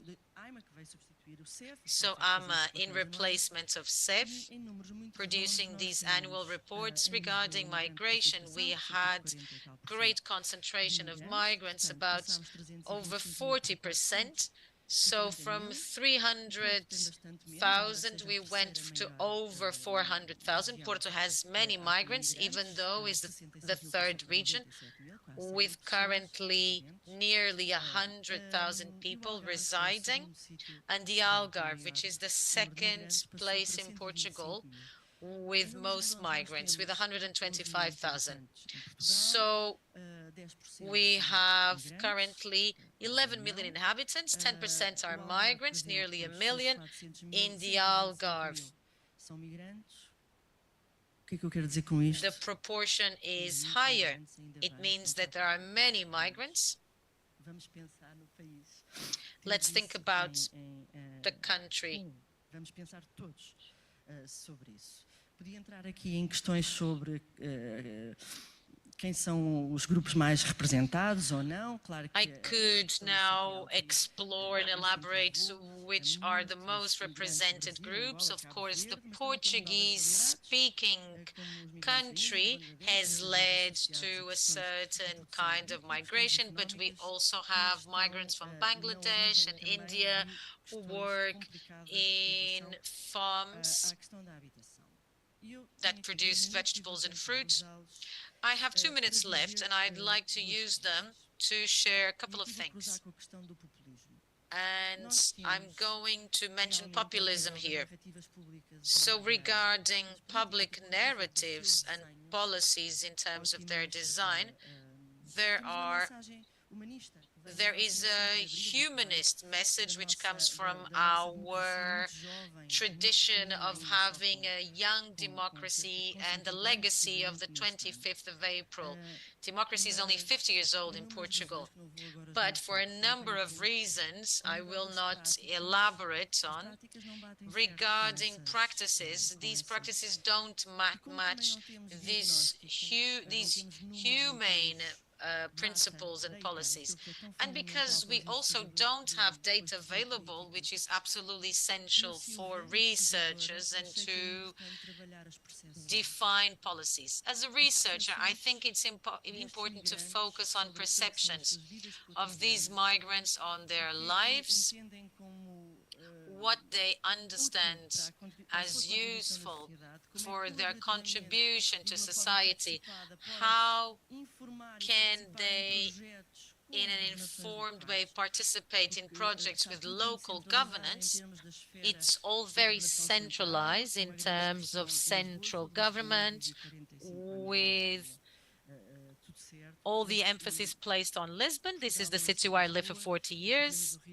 Portugal is not just Lisbon, and we're running the risk of applying models based on public policies which lack basic information, bottom-up information. So, and this is the right place to talk about participatory budgeting. This dialogue is very important, in my opinion, this local dialogue, because it is not only the civil society or local governance. There are different hierarchies. There must be a good liaison and coordination for the co-production of new territories, new regions, which can tell other stories, which can bring less severe, less serious realities. Going back to the beginning of this conversation, we are at a time where everything has now surfaced. So for those of us who research these issues, we were already anticipating this flowing and surfacing, because these people who live in rooms, in crowded houses, this is now becoming public. So there are grocery shops open in neighborhoods, there are new shops, small restaurants, new languages can be heard on the streets, new physical traits can be seen, new costumes can be seen, and all the things that were underlying have now surfaced together with narratives of good welcoming, which lead to wrong perceptions of good welcoming. So then it leads us to a current context which is very hard for those who are on the ground. Please don't be mistaken. Stories have the power of helping or harming people in their day-to-day lives, and this populist, racist, xenophobic, nationalistic growth, which has been on the rise alarmingly, can be curbed by the production of real counter-narratives about the lives of real people who can and should contribute to our country. Thank you very much.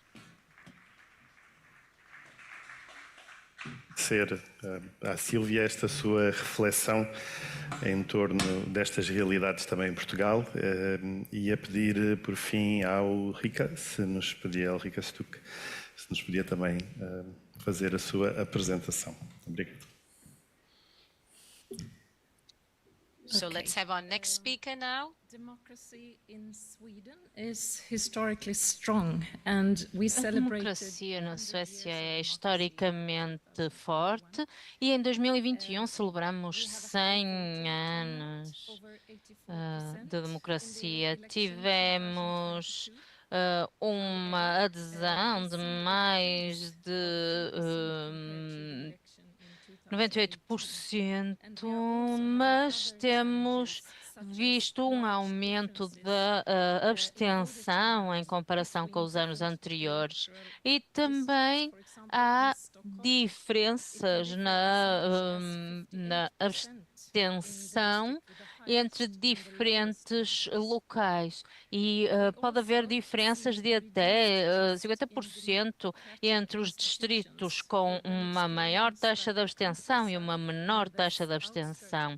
E também vemos diferenças relativamente às questões rurais e urbanas, e também estamos a ver cada vez mais discurso de ódio dirigido aos oficiais eleitos, às pessoas, aos representantes eleitos. Nós, na Salar, tentamos desenvolver métodos e apoiar estas regiões e as autoridades locais para conseguirem aumentar a confiança dos cidadãos e a participação.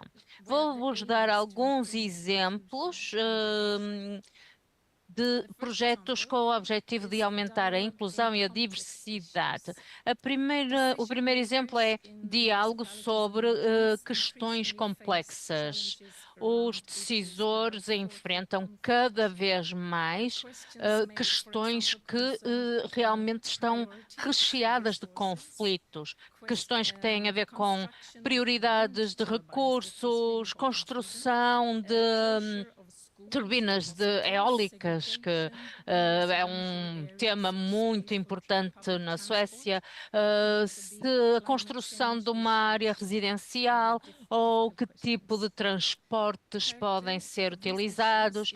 Tudo isto tem um elevado grau de complexidade e cria ou exige um compromisso entre os cidadãos, a sociedade civil, os políticos e outros parceiros, e as sociedades só assim conseguirão avançar e resolver estes assuntos complexos. De modo a lidar com estes temas complexos, é necessário que aqueles que estão envolvidos, ou que são afetados, sejam envolvidos também na discussão e na tomada de decisão.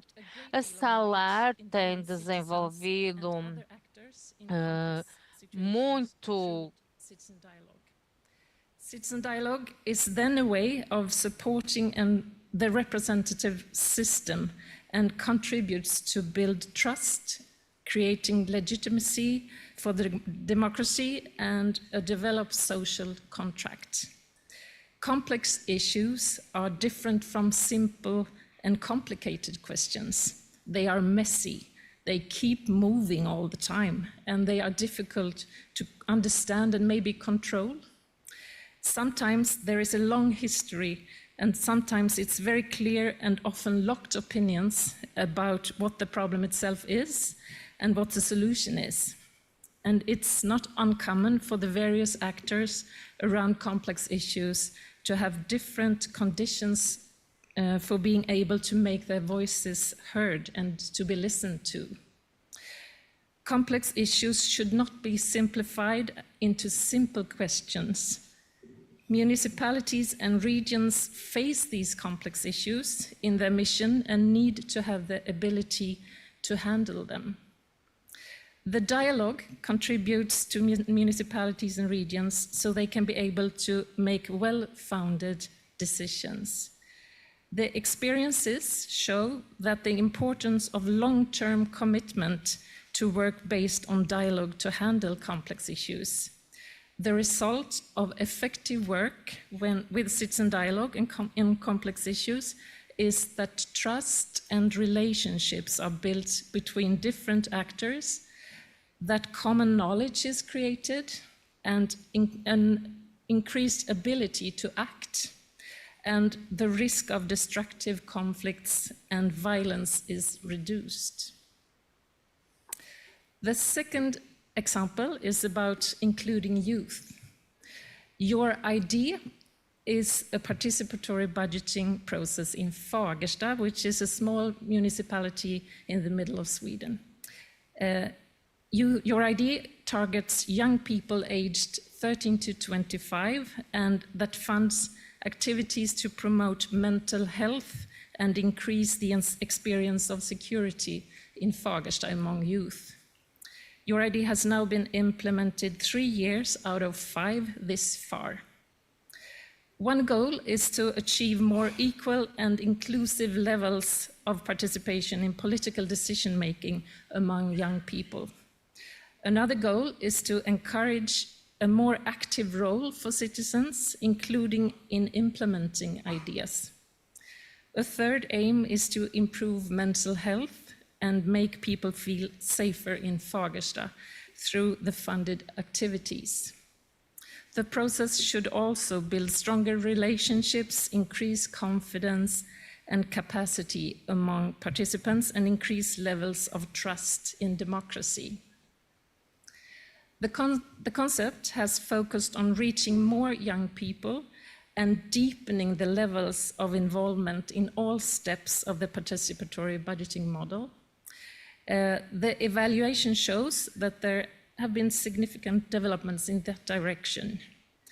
A lot of focus is placed on ensuring that the young people are active in all stages of the process. The municipality supports and helps, but it is the young people who are the organizers and of the winning ideas and who drive and shape them.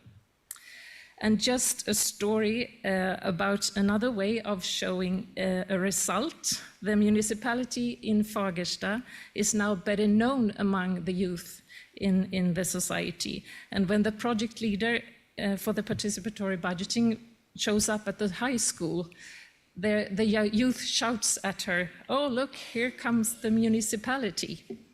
So that's another way of building trust.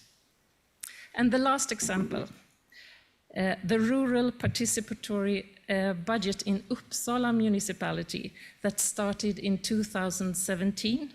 Many residents felt that the countryside was overlooked in relation to the city of Uppsala and felt the municipality was very distant. The participatory budgeting pilot was initially for 5 years, but has now been permanent by the city council. The participatory budget in rural areas allows the municipality to work directly with the rural residents and give them a real say in how the money is spent in their communities. The work builds commitment in the local communities and demonstrates that all parts of the municipalities are important.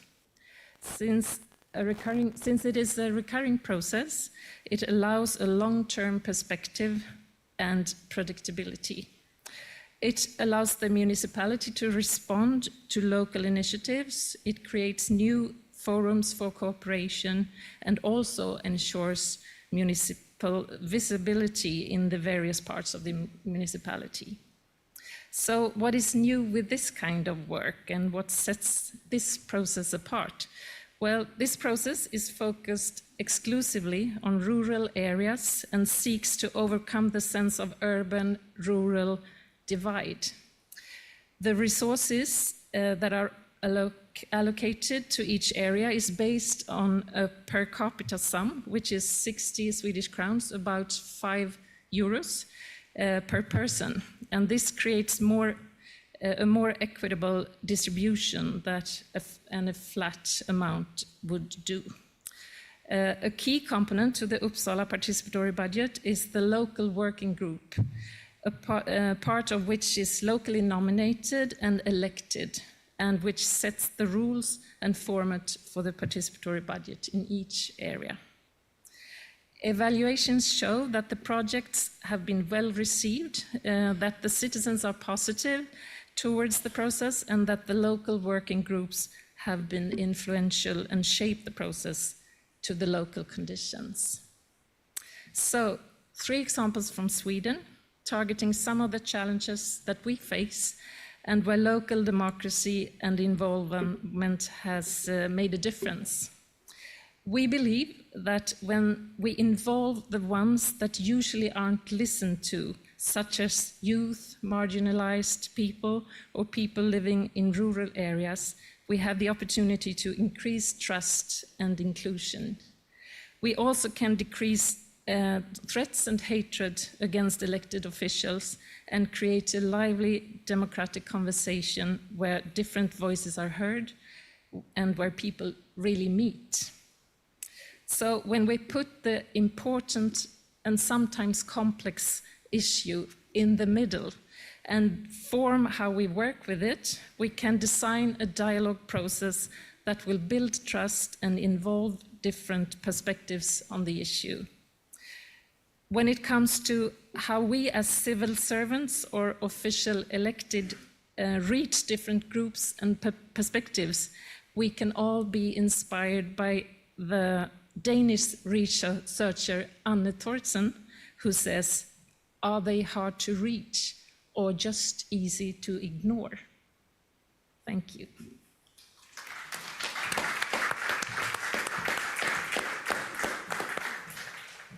Muito obrigado também, Ulrika.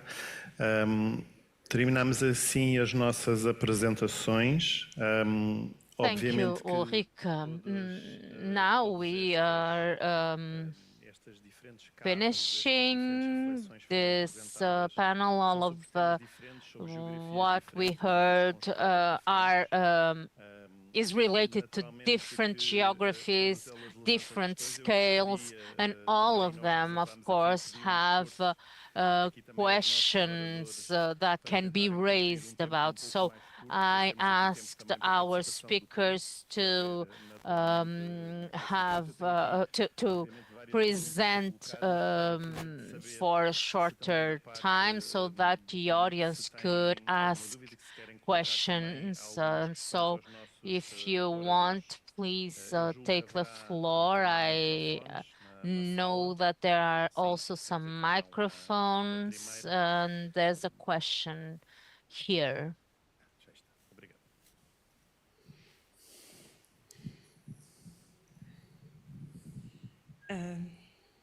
Thank you all for the lovely presentations.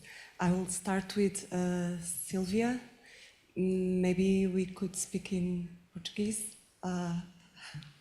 Well, because the presentation was in Portuguese. O problema da habitação em Portugal. So the problem of housing in Portugal is, in fact, really dire nowadays. We see an effort made to respond to the needs, namely to the people who come from abroad, which is extraordinary because we do need them. But then again, we have another issue, which has to do with, well, the help is given to the people who have a lower financial availability, but we now have a middle class, a lower middle class, that is struggling to pay their housing. So housing nowadays is a big expense for families. So maybe we should consider this issue regarding housing at a wider scope. But in fact, we know that the new generations in Portugal, they finish their degrees in university and they move abroad because they do not have working or career perspectives here in Portugal. And so maybe we should have a more holistic approach to this problem because this is a very serious problem, and it's a huge factor for exclusion, exclusion from work, exclusion from social institutions. Now, I'm going to focus on 3 or 4 aspects of your presentation. You mentioned how participation and dialogue can increase inclusion, which is absolutely truth, and that behind difficult issues is always complexity. And sometimes this complexity is not addressed properly. And therefore, complex issues should not be simplified when addressing their solutions, when we are talking about their solutions, and that those affected must be included, which is really, really important, and it comes to what we are discussing here in this meeting. And must be included in the solutions. Therefore, the solutions must be also leveraged from bottom up and not only top down approaches. And another aspect that I think is really important is mental health. You focus mental health, and mental health is today in Western societies, and not only, a huge topic of exclusion.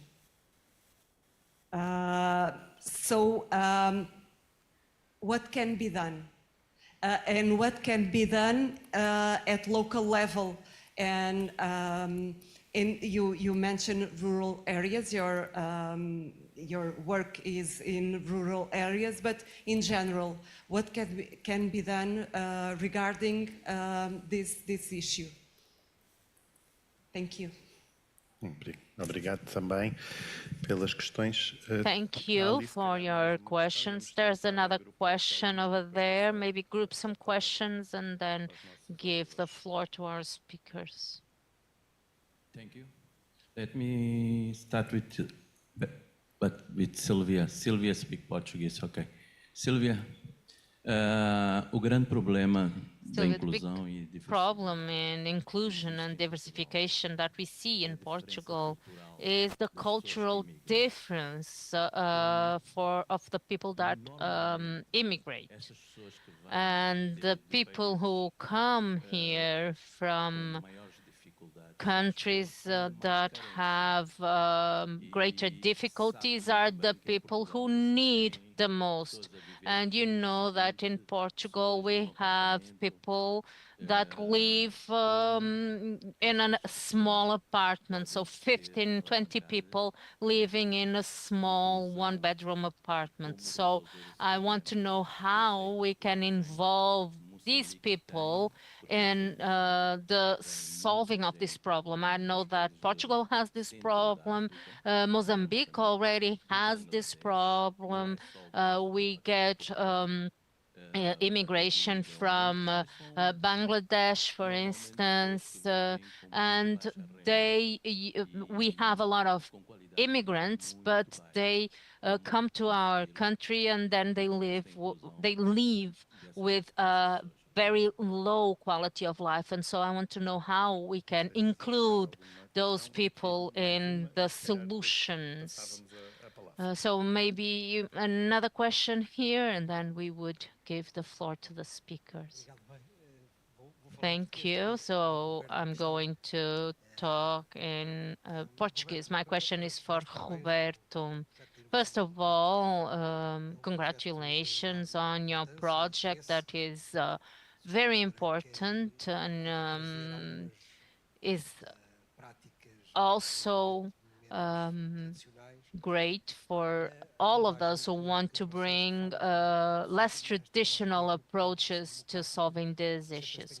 So in terms of democratic innovation, you focused on participative budgeting, the mini councils or mini discussions, and then the local and participative governance. And you also mentioned that if we don't work correctly on these three aspects, we may risk increasing the inequalities and leading to the demotivation of those who take part. And so I would like to ask you something related to civic innovation. So with a logic that is from bottom up, so self-organization processes and citizenship labs. And I was wondering, where is this bottom-up innovation, democratic innovation, included in your scenario? Thank you. I would also give the floor to all of you, but I also have a few questions for Kadim and for Mira. And so I would like to ask Kadim the following. We see here a project on this extremely vulnerable demographic population, so women, young people, and handicapped people. I see that you also have an innovative approach. So you train people to be aware of gender issues and also inequalities. And also I saw that you do this cycle of training that is also aimed at those who are elected. So they would have a technical validation from what they are deciding about, but also a political validation of it, because this is a democratic innovation. And so I would like to hear a little bit more about that. Mira has talked about the integration of people and young people that come from abroad. And so she talked about the possibility of developing participative budgeting in school age groups. So I would like to know a little bit more about your project. And so now I would give the floor back to our speakers, 3 minutes each, so that you can respond or to the questions that have been made to you. Ulrika has the floor. Thank you. Okay. Yeah, you asked about how is it possible to have dialogues about, for example, mental health. Is that correct? I would say that if we want to have a deeper level of dialogue, we need to create safe forums where it's possible to talk about the really complex and difficult questions.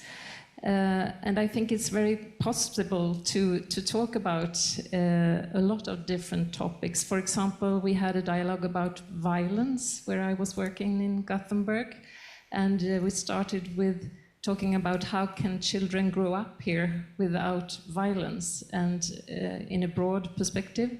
And then we deepened the dialogue in the second turn, where we had focus on how can children grow up without violence in their homes. And then we were in a really private area, but it was possible to have a dialogue since we created safe places when we had it.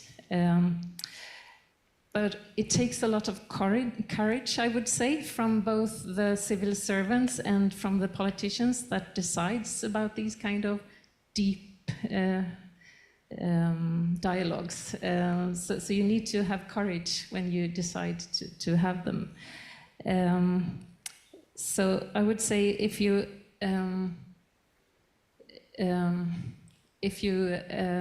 start with the question, the issue that you really need to focus on, you can design a dialogue, a kind of process that is safe to make it possible to talk about even the most difficult things, I would say. Thank you. Muito obrigado.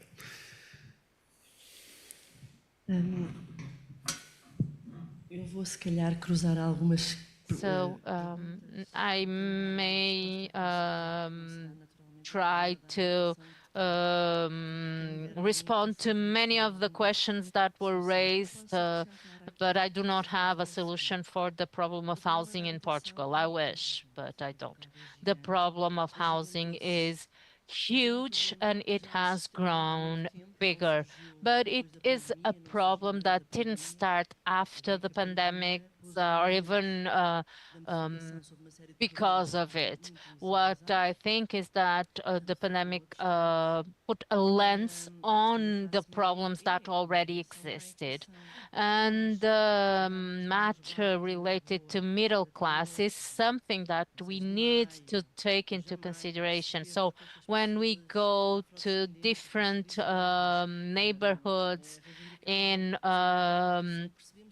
Lisbon, we saw people that were very marginalized, and they were asking for housing. And the fact is that those people had the problem, but for a long time, they already had that problem.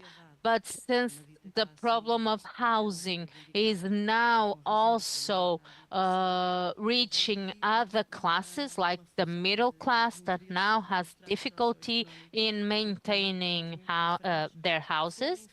So there was this synergy between these two groups, and so the public policies and responses tried to deal with the different perspectives. Some of the scholars talk about gender in housing, others talk about gentrification in housing related questions, and also social housing. So this problem is very multidimensional, both in terms of space and in terms of society. And I know that the response has to be also interdisciplinary. We need finances, we need policies, and we also need education. So we shouldn't really focus on the people who live in a situation of precarity as the people who need help. I work with a lot of refugees, and they actually told me, we are not refugees. We are people that are in a situation of being of refuge. So it's not who they are, it's something that happens to them. And so the fact that people are in a vulnerable situation doesn't mean that that person is unworthy or is less able or is less knowledgeable. Some people are in a vulnerable situation, and we need to separate the situation that affects a person from what is a structural issue that affects all of us. So the responses to the problems have to be individualized.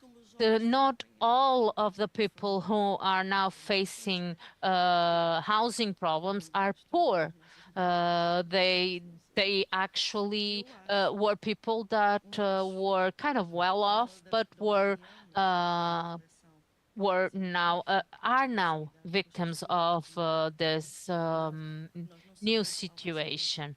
The fact is that we don't know the impact of the programs that we have now being implemented. We don't know what the results will be in the future. What I do believe is that we need to coordinate people in the the regions, to the local authorities, to the regional authorities, to the national authorities, so that we can look towards the people who are in need and who suffer impacts from this situation. But we need to find individualized responses for them. Our goal in schools was to reinforce the feeling of belonging to the school. So the first time I talked with a director of a school, the first thing that he said was that children today are the voters of tomorrow, so we need to prepare them to be good students, but also good citizens. So we start by implementing this action plan so that we can prepare this participatory budget in schools. Grande section CP et CO1, c'est-à-dire les tranches d'âge entre 5 ans et 8 ans. This is valid for the 5 to 8 years old, and then we will involve the others. So our project intends to be connected with the school establishments. Children will vote in projects which belong to the school, such as making the school more beautiful, gardening projects, and in conformity and in coordination with the teachers. This is our project, and we want to extend this, to generalize this, because this school, for example, this establishment, this school cluster, has a primary school and then a middle school and a secondary school. So we want to start with primary level and then to extend it to other levels. We start by promoting this sense of belonging to the city so that they can initiate their social life, and also to promote a relationship between the child and the city. We are preparing workshops where children draw their city, where they can draw or paint the places they prefer.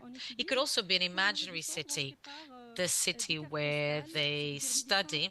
And for the 8th of December, we are currently preparing a workshop with postcards made by children, and then we will be organizing an exhibition to emphasize the creativity of children and to promote this relationship between children, the city, and schools.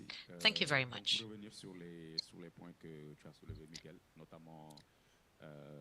Thank you very much. So this is interesting, especially in the preparation stage of projects.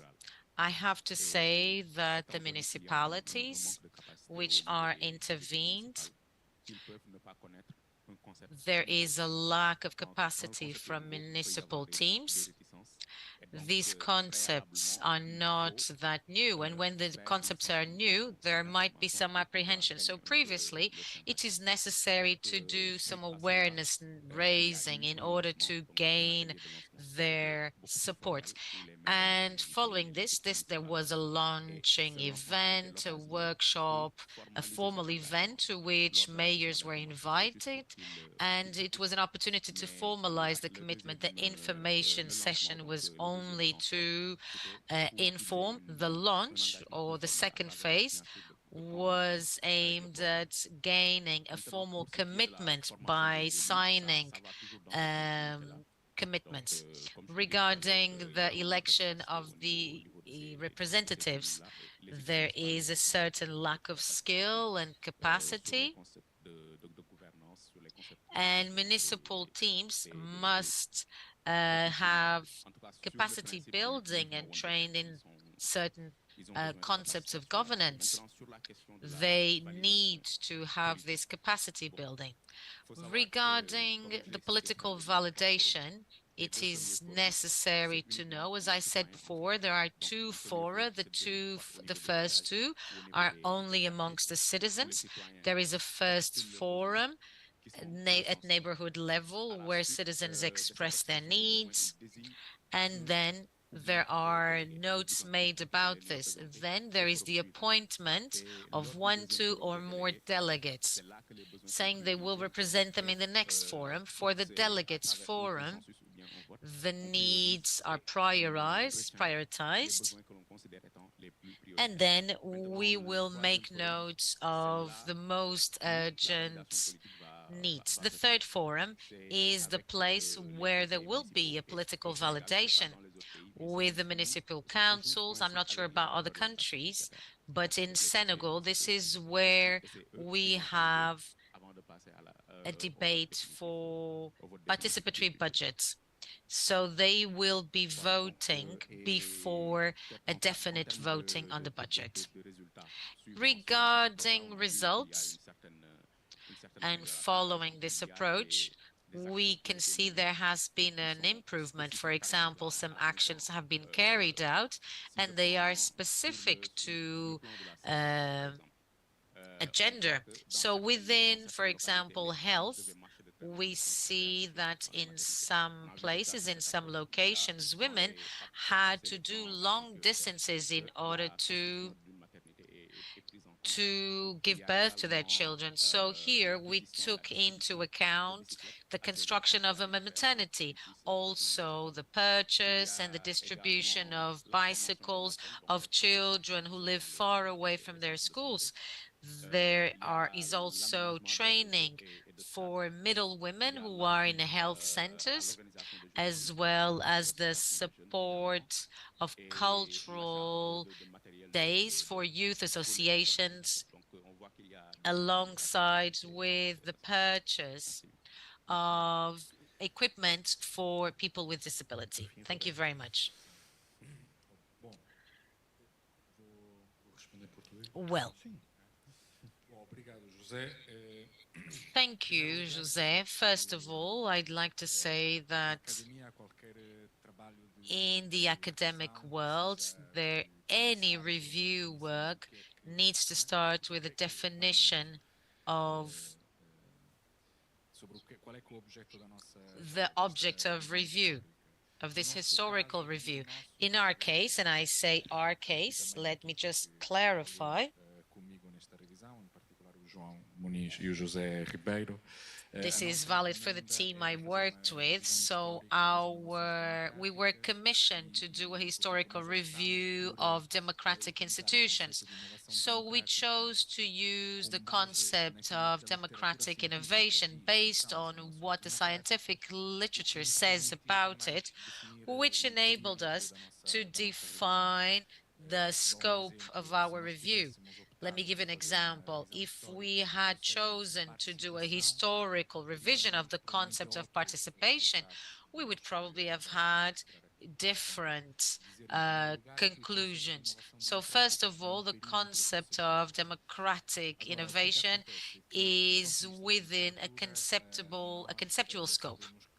So we know that there are different definitions of democratic innovations from a theoretical and a practical point of view. Different authors have been saying what might be understood when talking about innovation, democratic innovation, so participatory budgeting, governance, collaborative governance. So these concepts were taken from the available literature. These are the most consensual categories. Obviously, there are more. These are not the only ones. We focused on these three because they are the most consensual.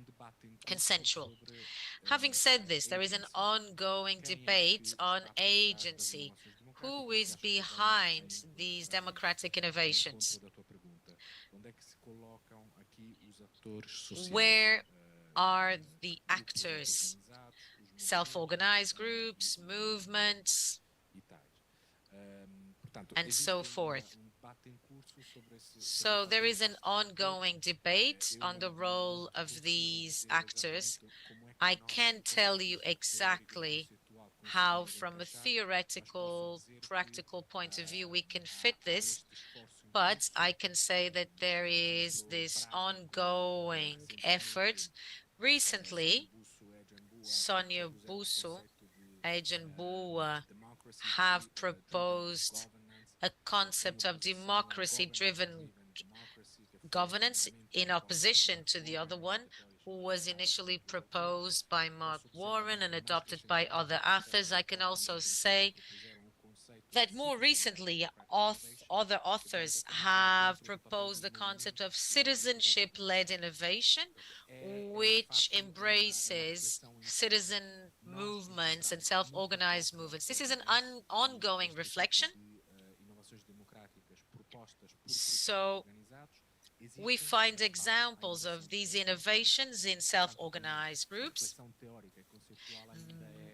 The reflection, the theoretical reflection, is necessarily not very abundant, since this is relatively new.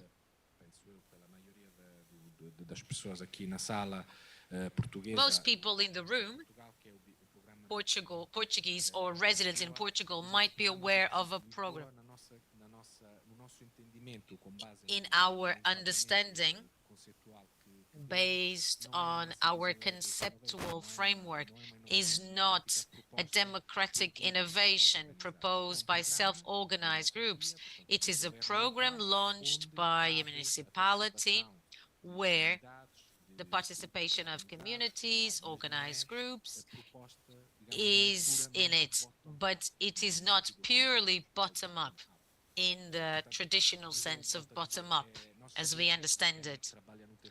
But we know, when those who work on the ground, everything is much more hybrid in reality than any conceptual category might define and describe. So we must be open to the inevitable complexity of reality and eventually change the categories we use to do this exercise of systematizing knowledge. Thank you very much, Roberto, and thank you to all the speakers. I'd just like to share a final reflection. We mentioned a lot sub-represented groups. So from the cases and reflections presented here, there has been a reflection on whether these people are involved, whether these people are benefited, and whether these participatory movements can give them a voice. We've presented some cases where there was an attempt to do so, and this panel is about inclusion and diversity. Most participatory processes do not foresee measures or standards for democratic innovation. I think it is a good concept to take from this panel. So they only benefit sporadically some excluded or sub-represented actors. So it is very important to think about participatory process with these concerns. Otherwise, they will be reproducing inequalities, which already exist in society. So if the participatory process is not careful to do this, it will only mirror the existing inequalities. So these sub-represented communities will keep suffering from policies which don't represent them and benefit them. Thank you very much to our speakers and also to the public for participating.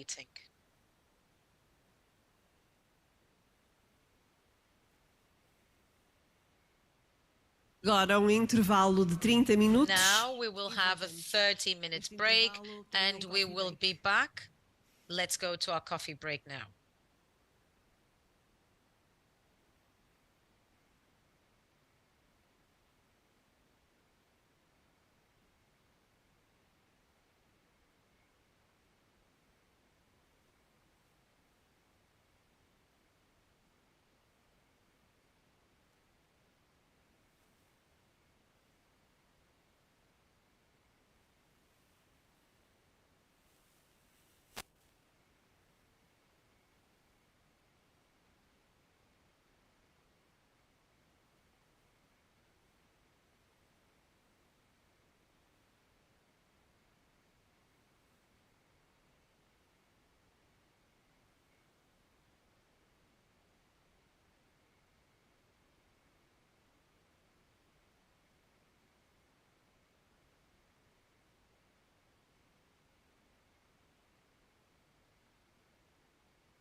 Ora, vamos então começar um novo painel. Let's now begin our next panel.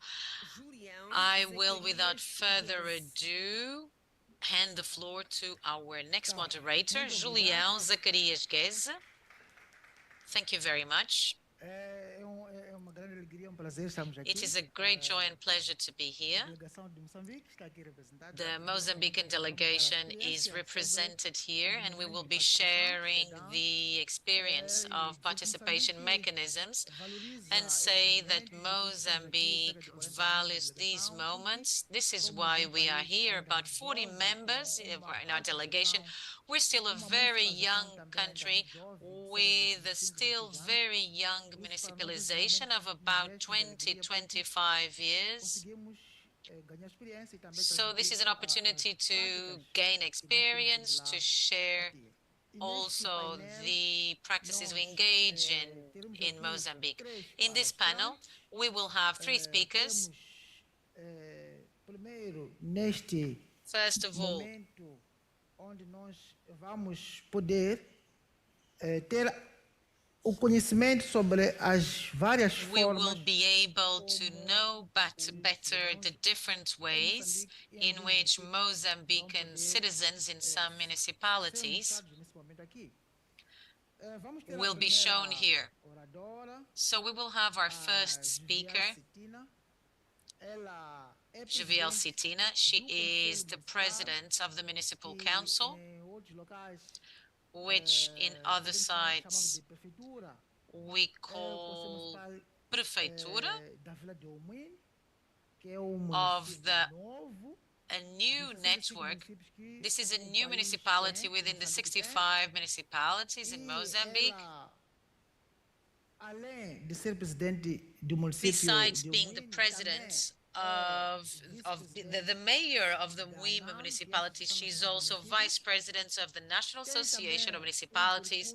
She also has vast experience in public policies in Mozambique. She used to be a deputy in the assembly, which means that one of the laws that regulate municipalization was approved by her at the time at the assembly. She is a teacher. She will share with us the context of municipalization in Mozambique, and she will also tell us about the challenges of how citizens can participate in the life of municipalities. After her, we will have our second speaker, Ana Luisa Vilanculos. She is the Municipal Director of Decentralization and Good Governance for the Maputo municipality. This is the capital city, Maputo. And she will share with us the practical ways in which citizens participate in the management, everyday lives of municipalities for Maputo. She is a law specialist, and she is the implementer of the different mechanisms practice within guaranteeing the participation of citizens in the Maputo municipality. Finally, we will have Said Jama. He holds a PhD in human rights. He's also a researcher for the Center of Participatory Democracy and Human Rights in Mozambique. He also has experience in municipal management, participation management. He was an advisor for good governance and director for the Management Commission for the Republic of Mozambique. So with these speakers, we will have the chance to learn about the experiences of civic participation in Mozambique. For those of you who don't know Mozambique, Mozambique is a country in Southern Africa. a country with rich history with Portugal and other countries, where Eusébio was born. And to begin our presentation, I'd like to invite the first speaker to tell us about the context of municipalization and participation in Mozambique. Thank you very much.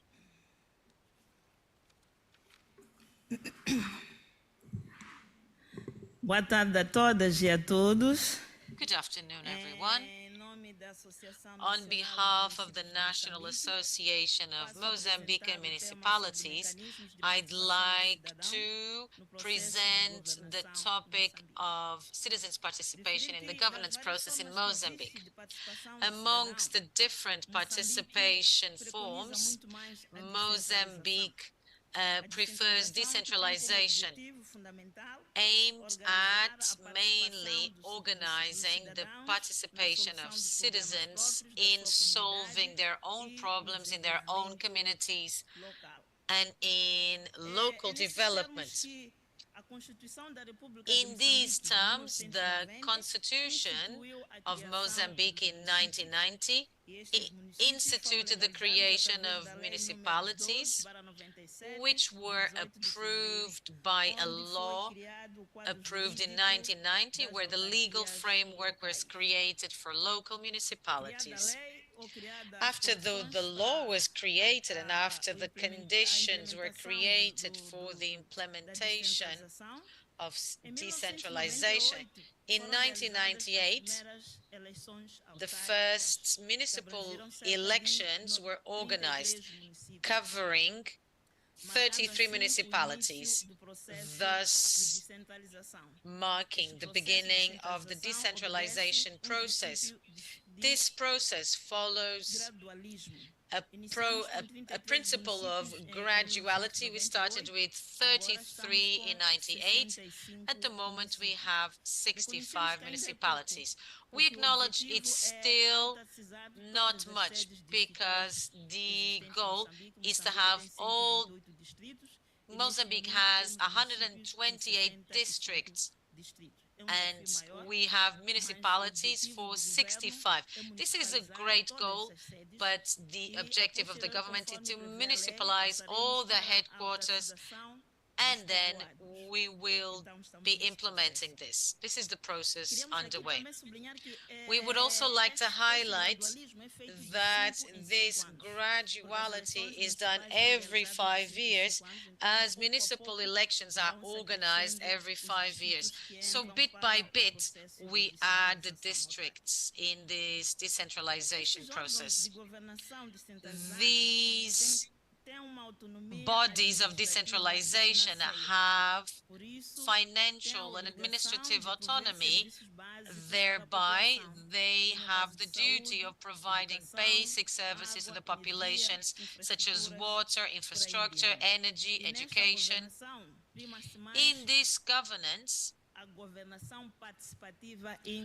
we tend to favor participatory and inclusive governance. Municipalities have the duty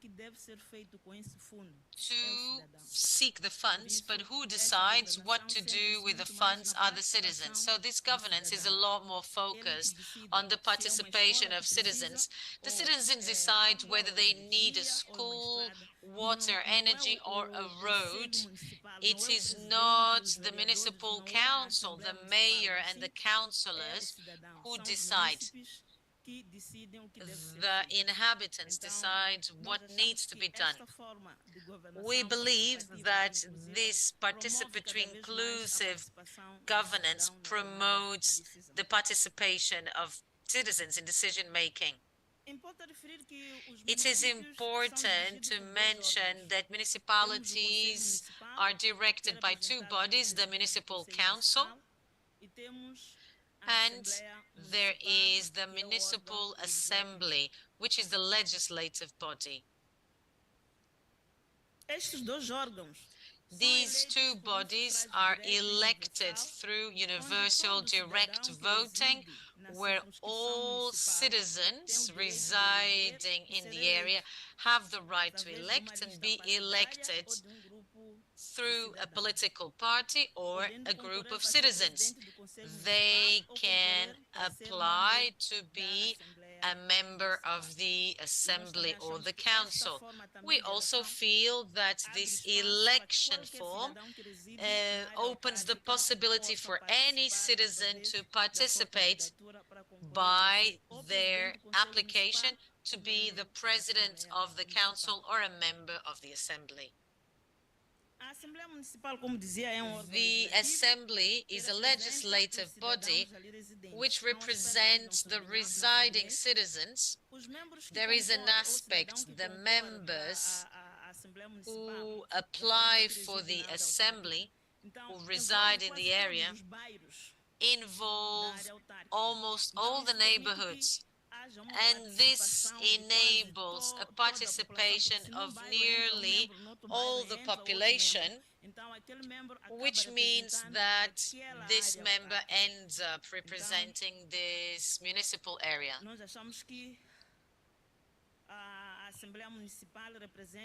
So we believe that the municipal assembly represents the citizens. So in the sessions they organize, we open the possibility for the municipality. There are 15 members in my municipality in the assembly, and there are 16 neighborhoods. So we have almost 100% representativity from all neighborhoods. So we have the space, if anyone interested in what's being debated can follow the debate. They cannot speak, but they can follow the debate after the session ends. It can be in the following day or afterwards. They can seek the members of the assembly.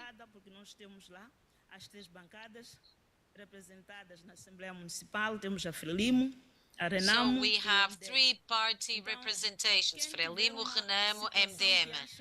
So if any citizen feels that the debate was not clarifying and clear enough, they can afterwards share their opinion and make their suggestions and ask their questions. This method also creates the opportunity for citizens to express their opinion.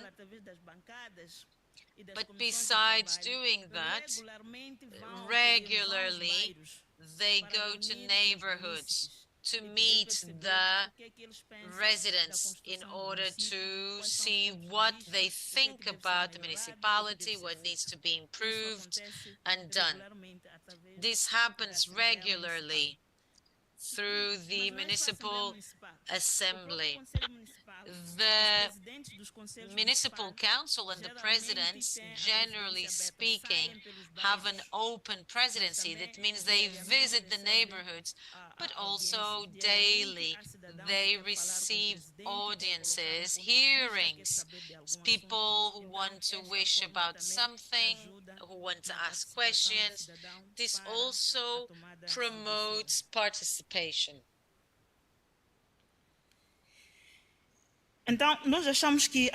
So we feel that through the members of the assembly representing citizens, and the fact that these citizens also have the room to attend meetings and to speak to the mayor and the members of the assembly, there is room for a good participation of citizens. There are some challenges, though. We acknowledge that we are still far from our ideal goals. We are satisfied if we compare Mozambique currently and Mozambique from the 1990s. we can see that municipalities have done great work in involving citizens, but there are multiple challenges. One of them is the weak engagement of young people in public hearings, for example. So we were mentioning that the president of the assembly always promotes meetings in neighborhoods. It's difficult to find young people there, and we recognize that Mozambique is a predominantly young country, like many other African countries. However, young people do not tend to be there and use their voice to share their point of view about what could be improved and done. So there is this difficulty in attracting young people.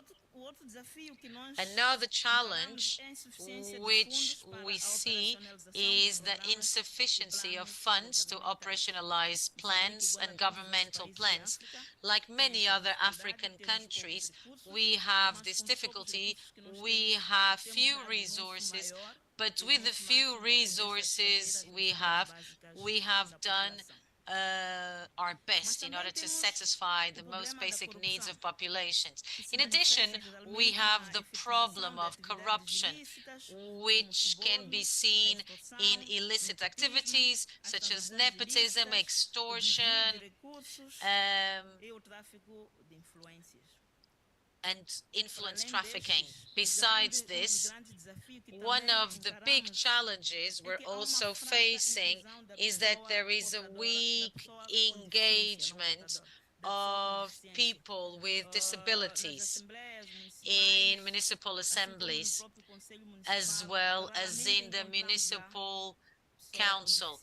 Rarely we can find there people with disabilities. It is a challenge because we recognize that these people need to be there and give their contribution. In terms of perspectives, we want to raise funds by establishing partnerships and our governance plans. We are also fighting corruption because we feel that it is an evil that needs to be eradicated and hamper our plans of growth, especially in education and health. So if we can fight corruption, we believe that we can improve our work on our daily lives. We need to make sure that accountability is done better. We need to have awareness-raising campaigns in the public, private, and social civil society.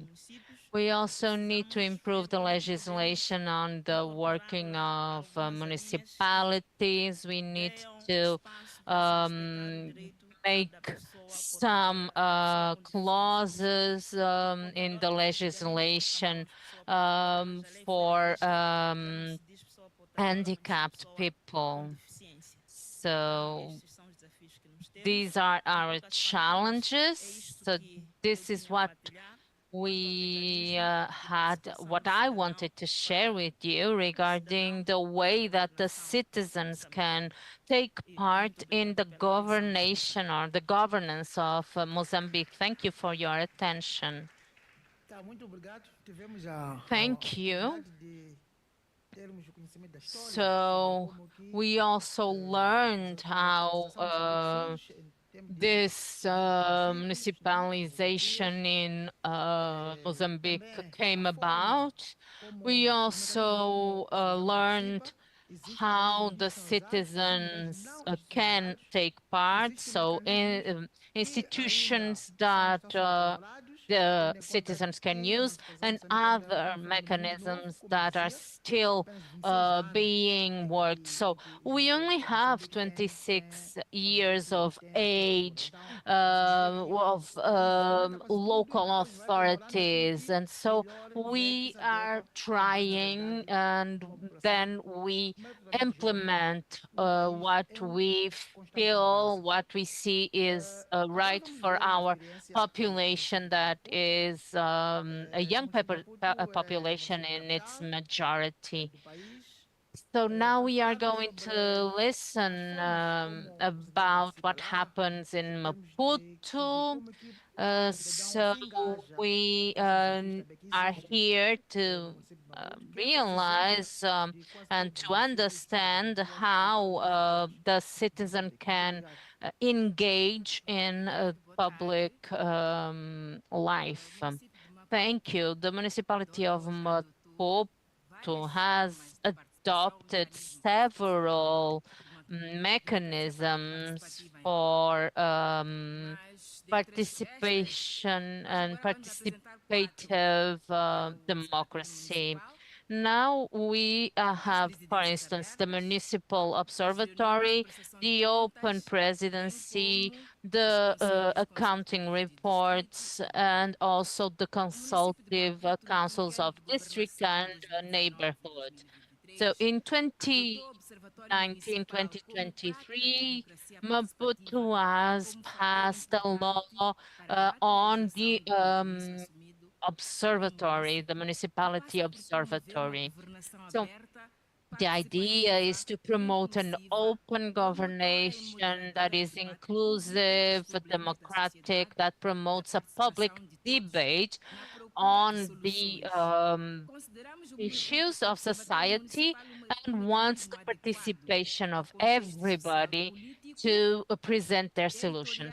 We believe that this is something that enables us to amplify citizenship in our territory, because people feel that they belong. And so this way we respond to the need of leaving no one behind. In the municipal observatory, we have delegations from the government at the level of the city of Maputo, NGOs, representatives of the parties that have been elected for Maputo, public, private institutions, also religious institutions, and also schools, and also citizens that are opinion makers, so artists, and also citizens from groups that are vulnerable or have special needs. And these include citizens that don't live in the city of Maputo, but have an interest in the city of Maputo. So this observatory is a mechanism of participatory governance that brings everybody with us and brings about a transparent, cohesive, inclusive, and participatory governance. Our goals with this participatory democracy, we want to be open and to have a participation from the local authorities and the citizens, talking about the problems that affect the city of Maputo. We also want to improve the decision-making processes based on consensus. We want to promote the conditions of the more vulnerable groups, and we also want to include them in the observatory. And I once again stress our goal is to leave no one behind. Besides this municipal observatory, we also use another platform, which is the Zoom system. So we have open presidencies. This is another platform that the mayor or the president of the municipal council is able to use to listen to the citizens. So how does this work? These work at the level of the municipal districts to involve the citizens. And so the district council visits the different regions at least once a month, but they can go there more often, and they talk with the people directly. We know that this observatory municipality has had to select some people because we have a space. We have space restrictions, even though we still have the Zoom platform. Most of our population, or some part of our population, does not have the access to Zoom. So through this open presidency, the president of the council goes to each place and presents the reports for each period, and then it opens the space for the citizens to assess the report and to evaluate the report and then bring their own opinions. And so the president listens to these opinions and takes to the municipal council, and that is where we do a matrix of opinions. So we include the public opinions on the planning of the future events and the future of the municipality. Let's say when the president of the municipal president goes to Catembe, we call it an open presidency because it's actually open-aired. There's no borders. Everybody can come to him. There's ideas, and we do not have to invite anybody to these meetings because it's open for everybody. We also have the meetings to present our accounting reports, and these are headed by the administrators of the different districts. So the administrator first has to meet with the citizens, and they show the reports of the activities for the previous 3 months, and then they can also give the space for the citizens to assess and evaluate the reports, and also to suggest improvements for the governance program. This is an example of what we do at the level of the municipality of Maputo to make governance inclusive, participative, and transparent.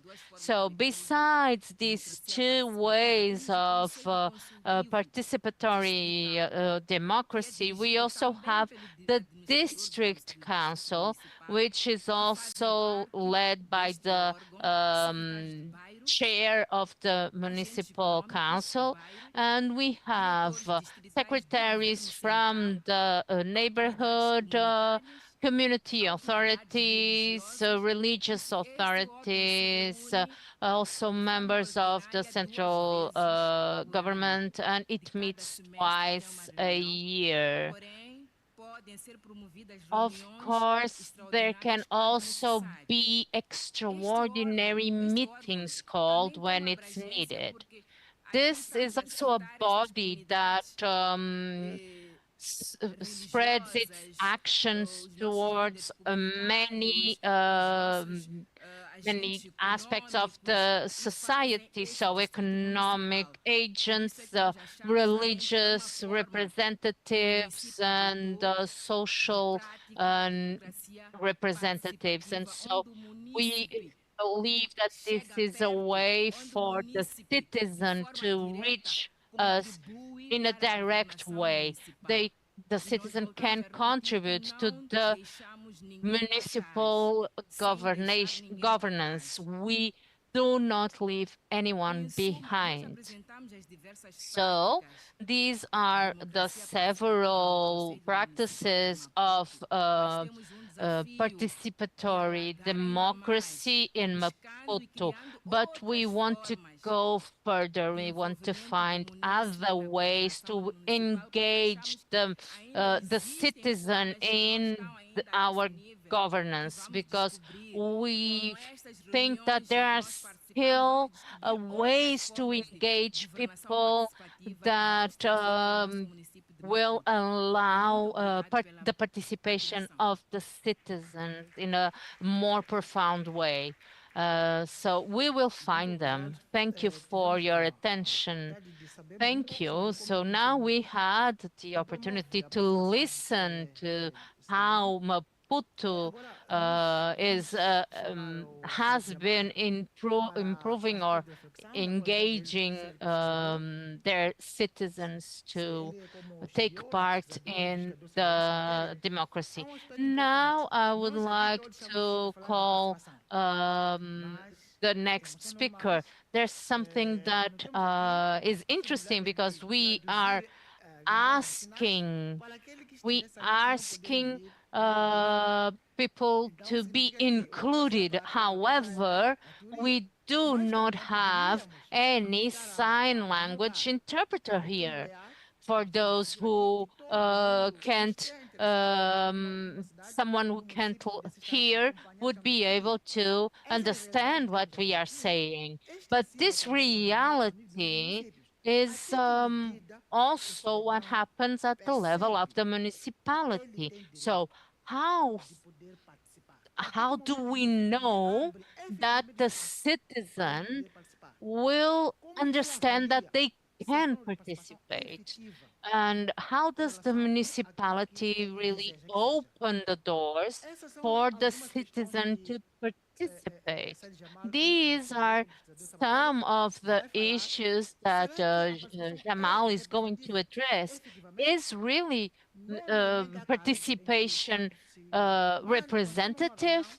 There are some cases where we sometimes see the same people over and over again in the meeting. So what are the more efficient mechanisms to have the citizens engaged and willing to take part? And also, on the other hand, for the citizen to know that if they participate, the municipality will also take their ideas into consideration and do something about it. So I would like to ask Jamal to address this issue now. Thank you, Geze, and good afternoon, everybody. I heard here the first presentation that brought to us more of a contextual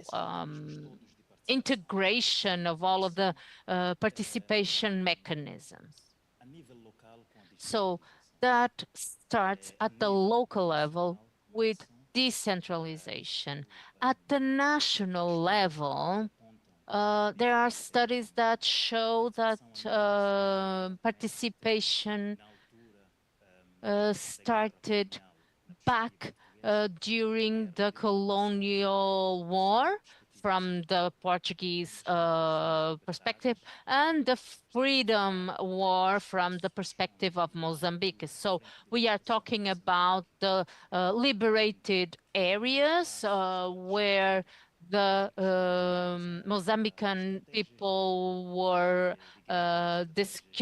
discussing strategies for war and trying to understand how they could actually fight and take back their territory. And some scholars believe that that is where participatory democracy started in Mozambique. Afterwards, during the First Republic, we also see this idea of building a country with the help of everybody and the engagement of everybody. And that is something that has to happen in several moments at several levels. So we are talking about villages and even neighborhoods. And so when we then got the first elections in 1994 after the General Peace Agreement in 92, we see the opening of a space to have an electoral democracy. So here we also see other mechanisms for people to take part. So now we see that there's a vote that will allow a citizen to contribute to the construction of a country where they will be living. And after that, we saw that process of decentralization that we already heard about. So this decentralization process has been what we have been working on in this last few years in terms of research. So we research specifically the mechanisms for participation. There is a study that is actually right from the beginning of this decentralization process. And so the study maps the different domains of decentralization, starting from the municipality and going further. Now we are currently mapping all the ways that we have a democracy that is participative, and we believe that all the different mechanisms have pros and cons. We also know that all of these different mechanisms can be seen as a way of emancipation, but there are other regions that maybe don't accept the same way of dividing the power. So there's some regions where the power is more from a mother of a mother or a woman side, and there's other regions that have power more in the men's side. So we don't know yet what the mechanisms will, what the mechanism that is better suited to the different regions will be. So we have to do this research, but we are aware of the limitations that we have.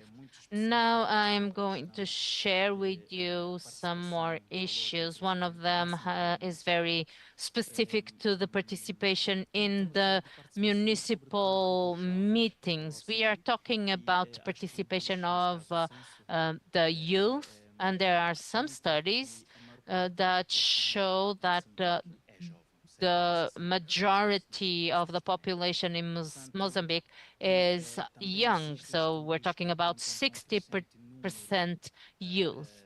And there is also a large amount of those people that have special needs.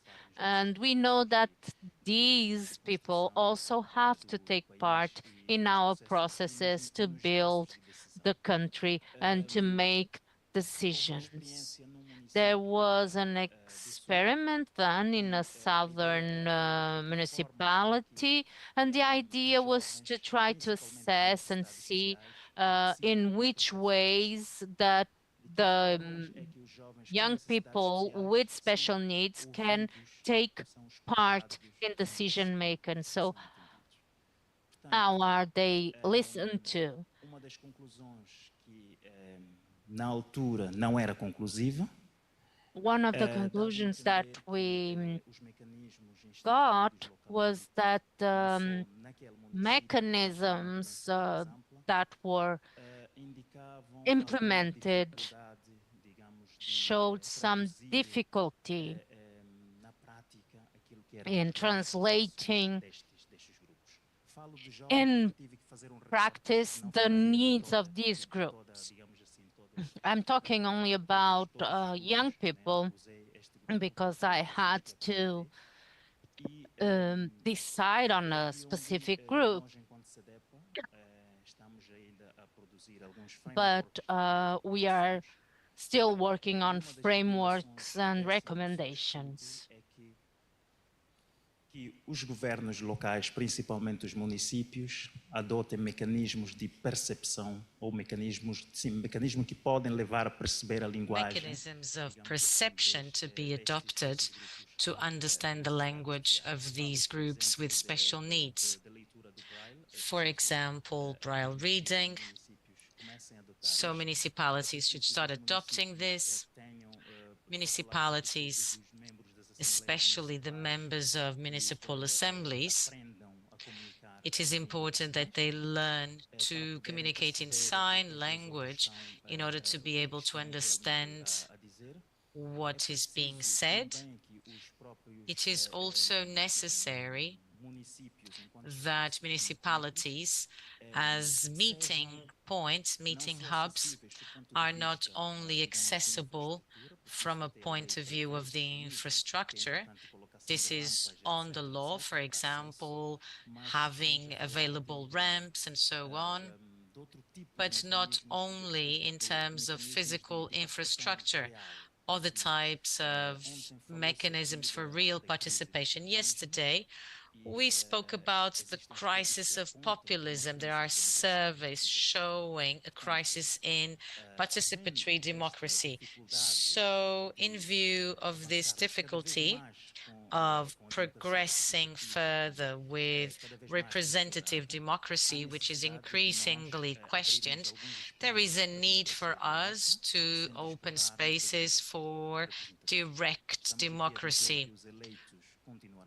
It means that the elected people will continue being elected representatives, but we must open spaces for direct democracy so that groups can express what they want to say, especially when we don't share the same language, when in order to guarantee as much empathy as possible. So who never suffered discrimination will not be able to feel empathy towards someone in a similar situation. Those who never suffered from giving birth will not be able to be empathetic towards women who feel this pain. So it is important to open space for direct democracy, and that the crossing between these two, between participatory and direct democracy, is what we want. So this is the first point I'd like to share here. And very quickly, I'd also like to speak a little bit about RIMOP. Muito obrigado. Thank you very much.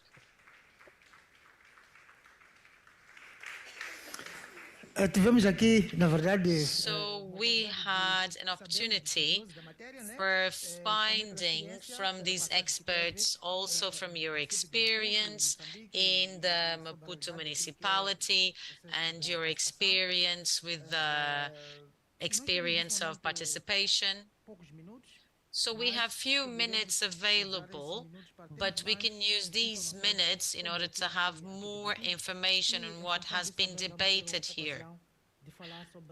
And we will also be able to speak about REMOB.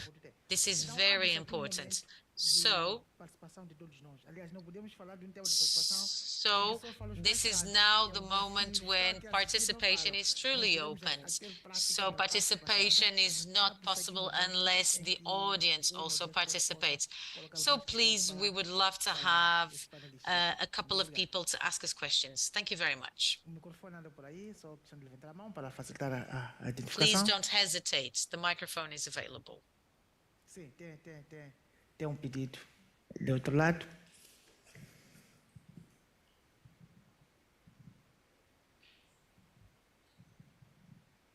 Muito obrigada a todos e a todas, uma vez. Thank you very much, everyone. Once again, we would like to congratulate this initiative. My name is Geraldina Bonifácio. I am the president of the Municipal Council of Buena,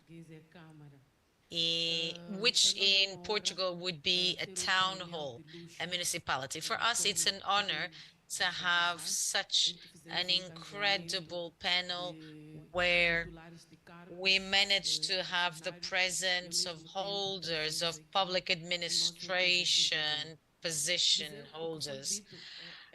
And this is in fact a reality and a challenge for all of us. The process of municipalization in our country is still taking baby steps. 26 years is little in comparison with other countries. What has been said is what we feel the most.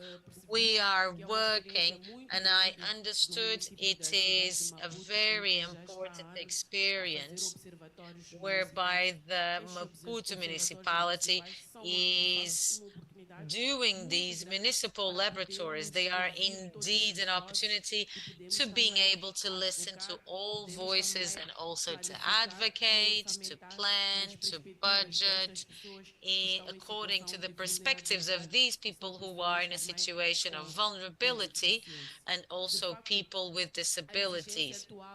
In fact, the current pressures and demands are very strong, so we have great pressures, especially from young people. The youth want their rights and they want things to happen and they want to feel more and more participative and better represented. So we try to have a bit of all social classes, but we also work towards involving everyone in building our cities and towns. It is also important to bring here a narrative which inspires and which can return the trust. What we are living nowadays is the weakness in trusting or the break in trust in state institutions, our quality in service provision. I believe that all of us are engaged to accelerating the implementation of all the objectives that our country is looking at. So I think my colleagues have been very humble in not having brought the goals for her municipality. So there are challenges in terms of infrastructure. 8 months, I said a year, but well, it's been 8 months. In fact, all of us are working. We started our current term in February, and we have started to reflect on how our residents from our neighborhoods can be part of these processes of solving our conflicts. In fact, we expect a lot, but we don't have great capacity to retain income. So what actions are being carried out so that these people can pay tax? Our reality is this weak capacity of retaining income. So I would retain dividends. I'd like to say finally that stronger we are. If we stand united, we are stronger.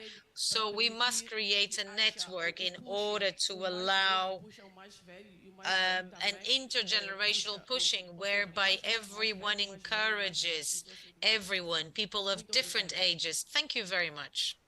Muito obrigado.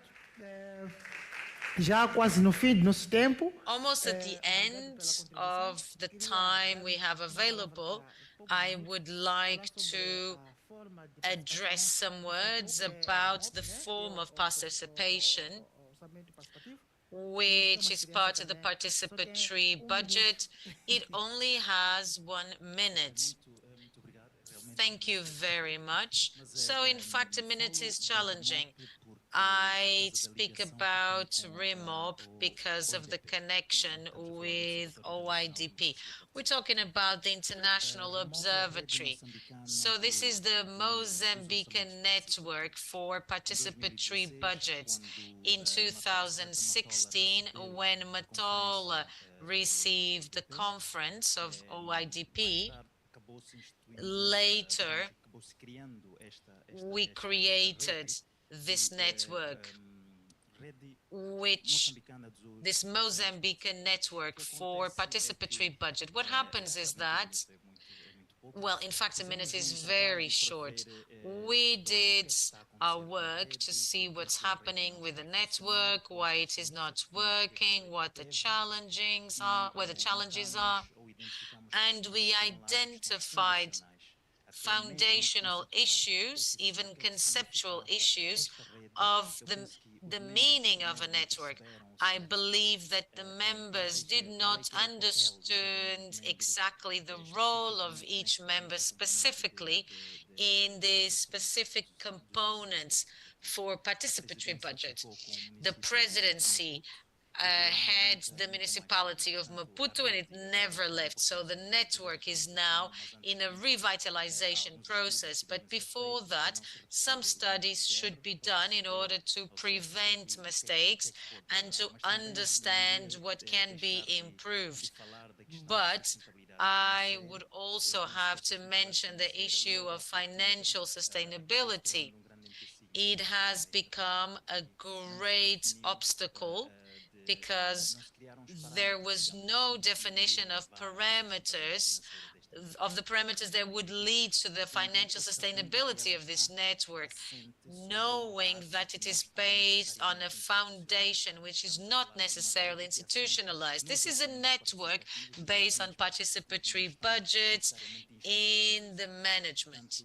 So this is where the network was lying on a rather volatile and unstable foundation. This was one of the reasons that led to this sliding, if you allow me this term. But in an optimistic perspective, we are doing a study to see how this network can be revitalized, promoted by other municipalities, and try to solve the conceptual issue. That's what I can share with you right now. Thank you very much. Este momento termina por aqui. So we will be finishing soon. So my name is Julião Guezo. I am the General Secretary of the Municipalities Association of Mozambique. It's been a great honor to have my other panel members with us, and we will keep sharing the information that has been shared for those of you who wish to see it. Thank you. Thank you very much, and congratulations on your presentation and also on your moderation.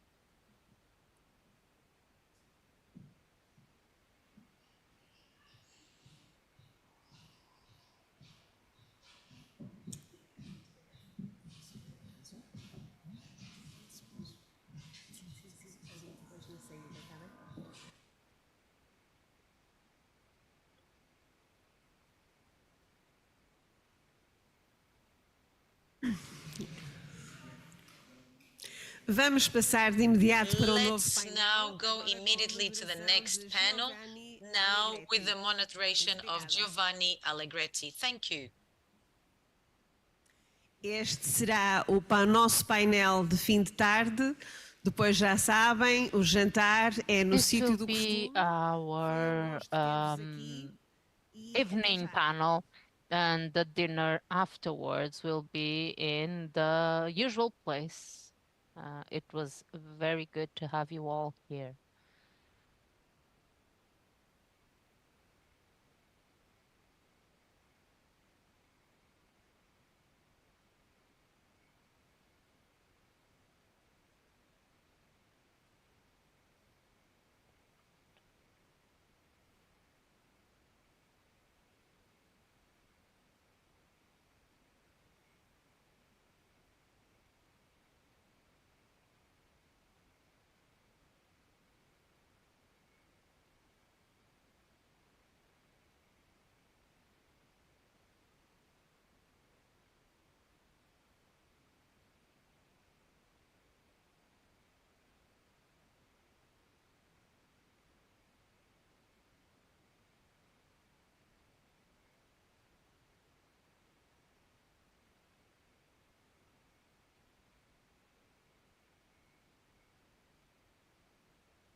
Hello, everybody.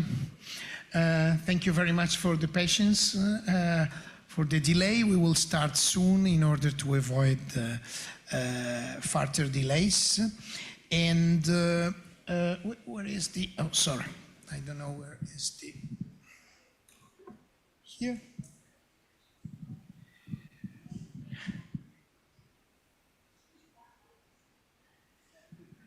My name is Giovanni Allegretti from the University of Coimbra, and I'm here with Cesare Ottolini of the International Alliance of Inhabitants, and we have two persons that were supposed to speak from distance, but they sent some videos in order to avoid technical issues here.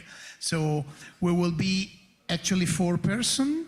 And we are in a seminar on the challenges of participatory democracy for AI, which continues somehow the previous session that we have in the House of Biscuits just 1 hour ago. It finished 1 hour ago, and it was built together with Anders North from Salar, the Swedish Association of Local and Regional Authorities. So we will be continues this session having specific goal. We call this session with the different subtitles from the other. It's the need for a strategy.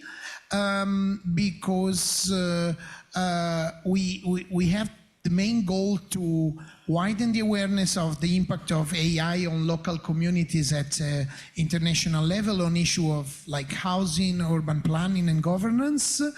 But also our main goal is to start a discussion for proposing an alliance of democratic institutions, social and academic organizations that could exchange, analyze, train and do implementation of tools able to challenge the AI through defending participatory democracy, human and also environmental rights. In the previous section, we showed this drawing, which is the left one is coming from the Pioneer AI Act, the regulatory framework of the European Union on the use of AI, which is built on a sort of risk-based approach. You can see there are 4 levels of risk of AI systems. The first are the minimal ones, which are a larger number, and then we have limited risk, which require a specific level of transparency, so specific measures of transparency in order to happen, and then transparency of the algorithm, transparency on the process and the results, and those who maintain the power on the programming of AI. And then we have high risk and those on unacceptable risk, which the European Union does not allow to take place in our continent. And if we said that if we go to democracy, possibly the 2 last categories are not allowed, because having high risk for democracy is unacceptable. We are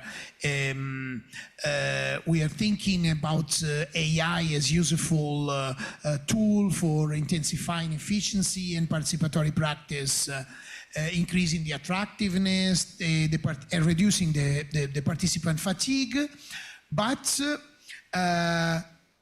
we did an experiment using some tables where people were discussing, and we clusterized through AI the results of the discussion that people presented, and on 2 issues, how AI can add value and develop participatory and democratic process, and then the second was how can we ensure that the voices of human and natures remain at the center of participatory and democratic process using AI.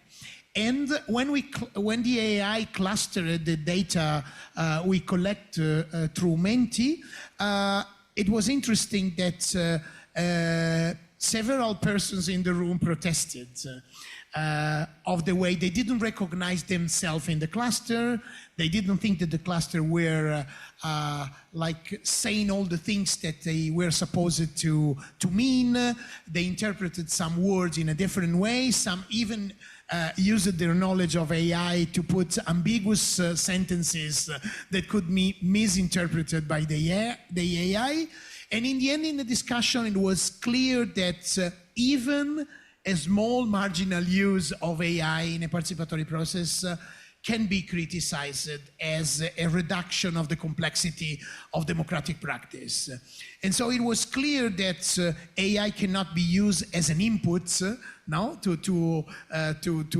imagine inputs for a discussion, a human-based discussion, and they cannot produce the output because the output must be controlled by people. And in the end, it was clear that AI only can be used in democratic participatory process to rework sometimes, to help in a dynamic way a human-based discussion more than, what was interesting is that people was asking if we can use AI also as a provocation to imagine other things than those that have been proposed by people. They can add levels of complexity that then people can discuss. But all of this means that the AI is welcome when it's in the middle of a sequence of democratic act, but not when it is in the base or is in the top and in the end of a discussion. So we finalizing the previous session and its inputs to this session. We worked on seeing that how democracy and AI can meet each other, and if we talk about participatory democracy, the AI works well, is welcome partially in a small space that is already pre-decided that will be hosting participatory democratic practice, but then the risks are not there. The risks are out when actors which are considered democratic actors try to fold the decision-making to their own interests. So a series of lobbyism acts that intervene not on the participatory process, but on the larger series of policies that are being built in our institution at local, regional, and other levels.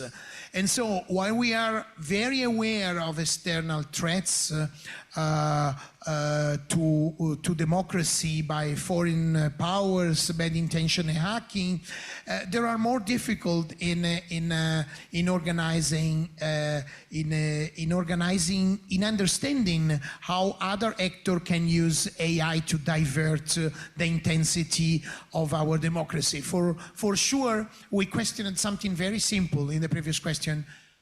What's the concept of efficiency that Menti programmers used in order to clusterize in that form the conclusions of each group table?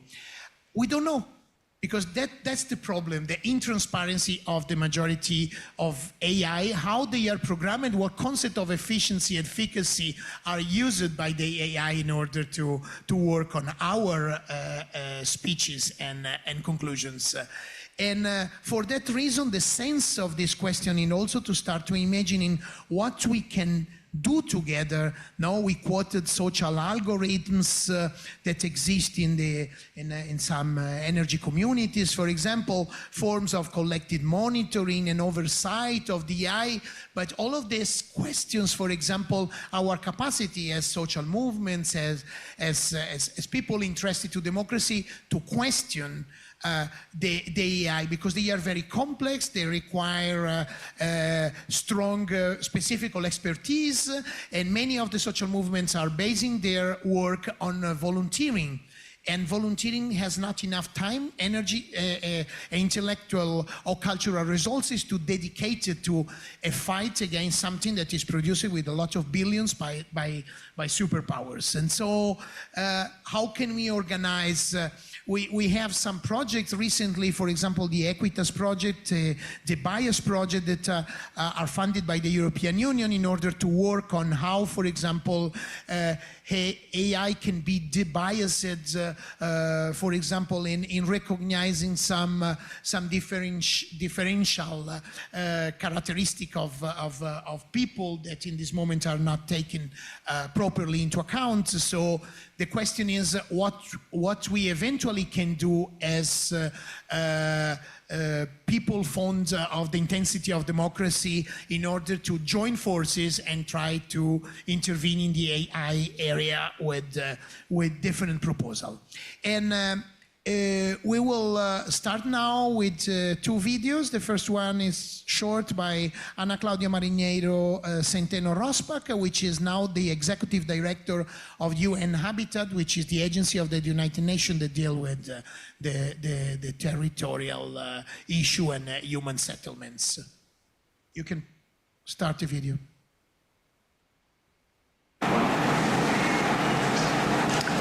Excellencies, ladies and gentlemen, colleagues, friends. Saudações a todas e todos. I am very pleased to address you at this 23rd session of the International Observatory on Participatory Democracy, which is crucial to advance participatory democracy in the world. This event and the effort to promote participatory democracy has never been more urgent. The complexity and scale of our common global challenges today require us to work together at all levels through participatory democracy, co-creating solutions with communities and stakeholders. The role of cities and local and regional governments is critical for promoting such participatory democracy. In our urban world, where 55% of the global population is living in urban areas and will increase to 70% by 2050. At the same time, the rapid digital transformation that's happening globally presents both opportunities and risks for transforming participatory democracy in cities, depending on how it's governed and applied. Digital technology can make cities more inclusive, resilient, and prosperous, but this is only possible if it's used through a people-centered approach. People and their needs must come first before technology. Technology is a means, not an end, when adopting a people-centered approach. This is why UN Habitat, based on a request from 193 countries, is preparing international guidelines on people-centered smart cities. The guidelines will serve as the first global normative benchmark defining the principles, duties, and actors to promote a people-centered approach to smart city development. Also, at the just concluded Summit of the Future in September 2024, world leaders adopted the Pact for the Future, which also includes a global digital compact. Both the international guidelines on people-centered smart cities and the global digital compact aim to promote inclusion, equity, and human rights as fundamental principles to create open, participatory, and secure digital and physical public spaces. Technologies such as artificial intelligence cannot and must not replace the true value and wealth of participatory inputs from communities or civil society organizations, networks, and associations. We must not lose the sight of the complex and refined insights and reflections that we must capture for participatory design and action for our common development challenges. Artificial intelligence, for instance, can only partially and not fully capture this. Artificial intelligence may not be able to capture the diversity of perspectives, practices, and needs of people and communities, or replace the complexities of collective collaboration and co-creation. Vulnerable groups may become even more invisible and marginalized. In fact, if not governed and applied well, artificial intelligence and other technologies can deepen discrimination, bias, disinformation, polarization, segmentation, and exclusion. So, while artificial intelligence has the potential to profoundly transform and improve the way we plan, manage, and govern our cities, we must understand its limits and manage the associated risks well. I leave you with 3 key thoughts in this regard. First, we must establish robust and participatory AI governance to foster inclusive and sustainable development. And this must be strongly grounded on ethical principles, human rights, and the sustainable development goals. The international guidelines on people-centered smart cities to be adopted in 2025 will contribute to this effort. Second, local governments play a critical role in shaping AI governance. Local governments have the role and the possibility to put in place governance practices that enhance participatory democracy, ensuring that AI initiatives reflect voices from diverse local realities. The international guidelines will provide guidance on the duties and responsibilities of different government levels and various actors. Third, as we face an AI divide, we must fortify AI capacity and expertise at local levels. We must build the capacities of all citizens so that they can all engage with AI technologies and benefit from their benefit. The international guidelines will offer guidance on how to build digital capacity and skills. I wish you the best with your deliberations. Bom trabalho a todas e todos. Obrigada.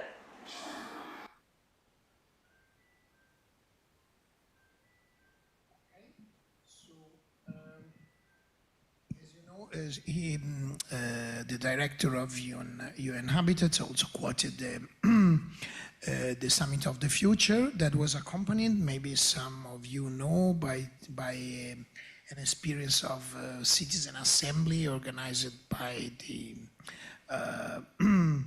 Stanford University that was dealing with feelings of people around the issue of AI, so ethical values, to put at their base. So there are, she quoted a commission that is working on a sort of ethical guidelines, and so there are several, taking into account the aspect of the transformation of the territories, no, not only just the AI as a tool in general, but as a specific tool to govern the territory of our cities. And we know how many disasters have been done by some institution recently that used AI to increase financialization of their territories, of the housing stocks, for example, or mobility, giving a wrong inputs, to the AI on what they have to decide for the sake of the public debt, for example, ignoring other dimension linked to citizen, for example. And now we have a second contribution by Miguel Valdez. I don't know if you can send it. Do I have to do something? Muy buenas tardes. Okay. Soy Miguel Valdés, investigador y docente en el Departamento de Ingeniería e Innovación de la Universidad Abierta del Reino Unido. Como miembro del Good afternoon, Miguel Valdés. I am a professor at the university, and the topic of AI is of a great interest to me. So this progress sometimes creates scientific fiction, distracting us from what's happening in our cities. One example of what's happening in this future is the program Alinea, a city in Saudi Arabia, which could be described with skyscrapers of incredible height.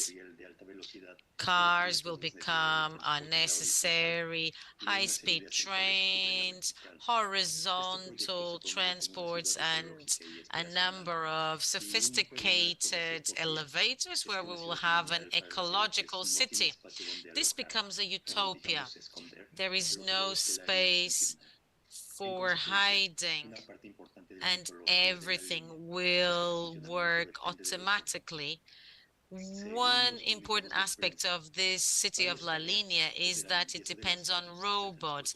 According to the press, some tasks such as transporting goods, safety, the maintenance of public spaces will be carried out by autonomous robots, improving efficiency with a higher service for residents. This is scientific fiction. I know this could be problematic because it shows a city in a future that doesn't work without robots, that despises humans. Not everyone, but some marginalized groups. So La Linea also shows the temptation of cities with an excess of technology. This is a mistake we made before with cars, and we mustn't make again with robots. So a problem we will find again in the future are two trends which act on urbanistic robots, smart cities, and secondly, a transition from an automatic city to an autonomous city. So being a smart city is an unclear expression. It doesn't have a meaning. These are cities which develop an infrastructure of high connection with sensors, aggregating data through sensors and through digital footprints which we leave in any service. A smart city says that if we accumulate all this data among cities, citizens, and public bodies, this will be in synchrony to improve services. Oftentimes, this data remains in archives, and it is possible to optimize urban problems. The problem is that when problems persist in complex contexts, which require adaptability, intelligence, and autonomy. Luckily, this type of smart city needs sensors, data, and creating fertile land for AI. Indeed, this transition, which distances us, means that we will have an automatized city with many intelligences, creates a second term which has to do with cybersecurity, cybernetic systems.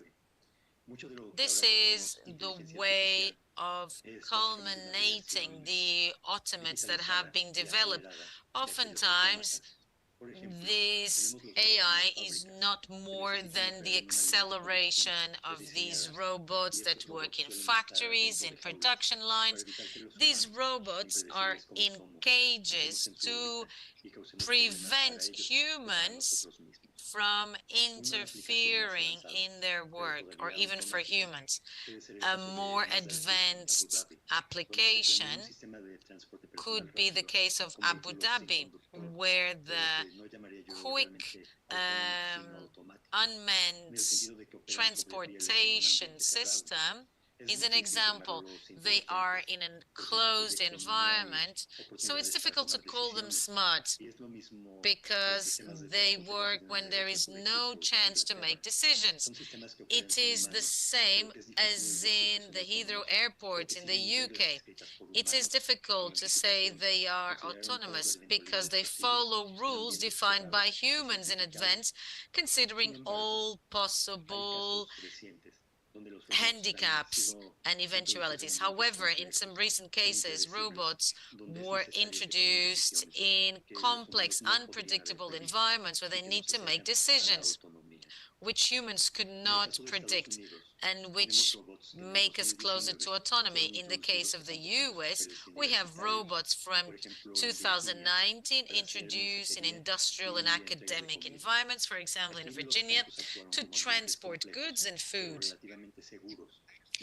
These were complex environments, but safe. Robots were able to learn how to interact with the environment. Another way means that regulation was considerably simplified so that in Tokyo, within the Olympic Games, within the pandemic, robots were used as aids in airports and stadiums to avoid face-to-face contact. In Tokyo and Virginia, robots were introduced in a non-completely urban environment, in a closed environment. There is another case in San Francisco, where there have been several attempts to introduce robots. So this is a disruptive technology. So citizens were not as tolerant regarding disruption as inventors. Indeed, there was resistance from the inhabitants from the needs of robots and humans who were in urban environments. That's why in 2017, the local authorities introduced a legislation that says that robots should be monitored by humans. Therefore, I have found in San Francisco these ones, for example, a team made by a human and a robot. So in a town near London, about 6 robots, cargo robots, were introduced by Starship Technology, which had an agreement with local organizations, and there was no regulatory framework So the local authorities accepted the opportunity to create a precedent. The robots were manufactured to play a similar role as a postman. So the shopping was done through a phone app, and robots were doing the deliveries. They would move at 6 kilometers per hour. They could carry weights up until 10 kilograms. So we're talking about cereal boxes, milk carts. These robots are not very intelligent. The same type of robot as the ones from San Francisco. Their artificial intelligence cannot be used without creating conflicts. In this city, in the UK, it was more favorable because it followed the urban principles with little traffic, and robots were able to circulate in this environment without pedestrians, without bumping into traffic. So a robot which can learn how to navigate this environment can learn how to read and identify the environment. So little by little, they started navigating increasingly complex environments, and the city enabled robots to roam without human supervision. Besides, I think this is not a type of advanced intelligence. This is a limited kind of intelligence, though strategic, because robots, which are more limited, Esto hace que el costo de un robot sea comparable al de una laptop de alta especificación. are more economic. Energetically speaking, it means that it is cheap, for example, for delivering a pint of milk. A robot is cheap, there is no labor cost, and there are also advantages in theory, because the emissions by a robot are much fewer in comparison with a robot, with the car that does delivery. In the case of this British city, the cities with more tools to respond in a crisis situation, this might seem tangential, but factors such as climate change are leading us to a permanent crisis with impacts for the governability of cities and also for the characteristic of autonomic systems. Robots were introduced in 2018, 2020, the pandemic, which seemed very far, came to our cities. In the UK, one of the activities to control was stay at home, which meant that everybody did so. Panic shopping made everyone to go to the supermarket. So home delivery also increased, and suddenly there was a waiting list of 2 to 3 weeks for home delivery. So in the UK, this city where these robots were used, many people had difficulty because they couldn't leave their homes. They trusted robots to do the delivery, and the services collapsed because all these services depended on humans who were also exposed to the pandemic and who took weeks to find ways to operate, or people who needed help. So the 30 robots in this British city were still operating from day one with no interruptions, delivering the goods on the same day. This was a highly adapted system. People were not exposed, well, they were worked 16, 20 hours a day, no fatigue involved. And in several university campuses in the US, robots were also introduced, and robots which worked in the US were brought to the UK. In the beginning, they were 30, but they soon became 200. They worked as immigrants who were working in this British city without having any family concerns, having to learn the basics and adapting to a new city, because artificial intelligence is an intelligence which connects, which learns routines in few minutes without the need of providing training.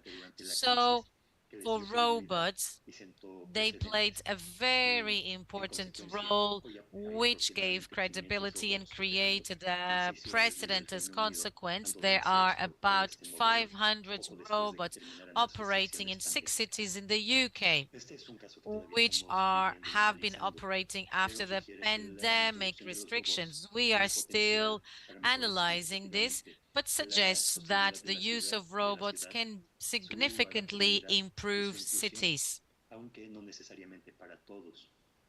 Los robots fueron introducidos como una continuación de la lógica de la ciudad inteligente y por lo mismo obedecen su misma lógica comercial. Sometimes we know that they don't respond to everybody's needs. The fact is that they require a specific infrastructure that is not available everywhere, and so there is the possibility of increasing the exclusion, the digital exclusion of some populations.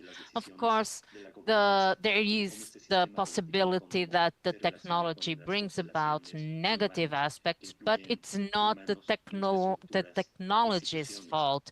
It all depends on how these robots and these structures can get organized with the population. So this is an example that I gave you. It's a smaller town with have just a few hundred inhabitants, a few 100,000 inhabitants, but they really showed that it is possible to deal with automation. So in this process of thinking about this, there are several questions that arose and that are posed, as like, how can we control the days and the robots that come to us? Some AI, which are linked to the idea of robots, because they have a body now, so they occupy space. They can have some type of conflict, which are not just the conflict we had in the previous meeting, that were about intellectual interpretation, way of, just something more immaterial, but they also have a presence in the space. And as you saw when he was talking about the robot of the North American campus that were sent like migrants to Milton Keynes during the pandemic, so 170 robots that summed up with the 30 that already exists in the town in order to increase the level of services for the people in more vulnerable condition. And they passed the border very easily in relation to migrants, so, and this idea that he centered in the end is that we have a lot of rules, and rules are the elements which are more important in this moment in order to reflect on how AI can dialogue with humans, and the example that he did of San Francisco that coupled a robot and an accompanying person that was a human being, because was the only way to avoid some conflicts in the streets. It's an interesting reflection on this need of a hybrid environment in which human interest can control somehow also some deviation of in this case, the robots. So it just, we chose Miguel because he's working on something that's have a strong imaginary, and especially in urban terms. But now we get back to a human being here present, which is Cesare Ottolini, that is the coordinator of something very, very human-based, which is the International Alliance of Inhabitants, and he will propose a last reflection because dialoguing with those that remained of you due to the delays also. Okay, Cesare, talk. Gracias a todos y a todas. Es importante para nosotros hacer una reflexión muy fuerte sobre lo que está pasando sobre nuestra cabeza y cómo posiblemente podríamos. Thank you for being here. It's actually the right moment to think about what is actually going over our heads. Participative democracy is a place of resistance, re-exist and reflect. So we have here the possibility to make some proposals to link democratic institutions and the inhabitants that resist in those cities that are rebelling against the entrance of artificial intelligence. We are not talking about using technology. We're talking about something in a deeper meaning. We're not just talking about robotization. It's a good thing to have robots, but now we already see robots that are already police officers that can shoot people.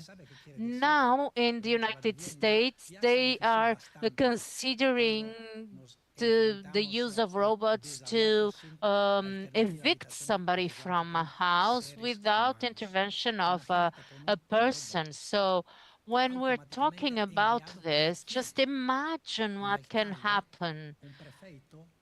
Imagine like a mayor who decides that uses that. So in that situation, it's not actually a person deciding. It's not something in the future. People are thinking about this nowadays. There's an artificial intelligence tool that is already being used in these legal settings. Of course, we feel more relaxed because we heard the other speaker saying that there will be a global artificial intelligence compact to be signed. But the thing is that we are not hearing the opinions of the right people. I'm not sure that the people in this observatory, I don't think they are a part of that work. And I don't think that the citizens are actually being involved. What is involved and what is being listened to is the company that owns this artificial intelligence program or software. And so we are seeing here a risk linked to these smart cities. Of course, it's good to have automated functions and that people can just put their minds into other aspects, but there's the risk of going beyond that. We may face the risk of having robots behind the decision-making processes. And afterwards, there's something else that Miguel mentioned, which are the automatic cities that are already a step ahead.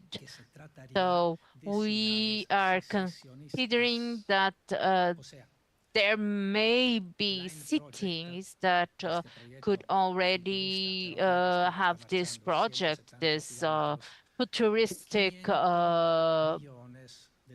projects, but the fact is that there are already $500 billion invested. So I don't think the investors are very interested in participatory or participative democracy. This is in Saudi Arabia, and we know that they really have some democratic aspects, but now they have already given a citizenship to a robot. And that robot is called Sophia, and it has more rights than some people do. So we need to pay attention to all of that. We need to pay attention to these smart cities, these automated cities, and then the passage to other kinds of cities. So the first step for this automation of cities was done during the pandemic, of course, but afterwards, we know that they are being used during the Ukrainian and Russian war. There are drones being used with a single goal: to kill. Of course, this will not be the only setting that the robots will be used. There are other crises that affect you more. For instance, the tax crisis, the financial crisis, the lack of resources to implement the services that the citizens need. We have a lower amount of people working, therefore there's a lower amount of tax paid because the owners of the artificial intelligence platforms do not pay any taxes. So there's all of this wealth that is taken away from the cities. So how can we attract it back? The answer is that the owners of the artificial intelligence should attract investors. For instance, NeoCity. So they should make a town attractive for those who are investing, and local authorities have to deliver services and deliver and give the key of the city to this different stakeholders. So in the future, the mayor will only have a power that is just on paper, because the decision has already been made by the person who wants to invest in that city. So the investor comes and says, I will solve your financial problems, but I demand in return something else. So the power is now in my hand. And this is not in a future that distant. We have that already in our smartphones. We are delivering wealth to the hands of the stakeholders who own the artificial intelligence platforms. So how can we stop this from happening? Who are we who are the ones that share the principles of democracy. So local authorities, organizations of inhabitants, yes, the UN, the governments, of course, but we need to reform the way that the stakeholders work. There was a new urban agenda that has been adopted in 2016, and there they say that the urban sector should be developed and the private sector should be developed, and human rights, well, they are mentioned, but they are not as important. And so in that agenda, we know that the rights of people are not really met. And so what we must do is try to be able to join everybody who is a stakeholder here. We must be aware of what is going on. We must be aware and weary. And so we also have to take into consideration the owners of the artificial intelligence systems. And also we need to have this idea of a national and transnational model of government. And so this is something that is pushing us and pushing onto us an autonomous city. And in many places, they would be able to have a transnational power. Hay una palabra sobre el tema del control de los mercados, nada. Nada. If you read, there is nothing on market control. There is no mention whatsoever in this EU document. They mention copyright, privacy, but there is no mention whatsoever. It is not a case. It's not a case where the fundamentals of the economy are openly discussed, which is being changed by artificial intelligence. Some small examples, but interesting ones. So digital platforms and real estate platforms started with Airbnb. Now they're invading everything. You know how it works.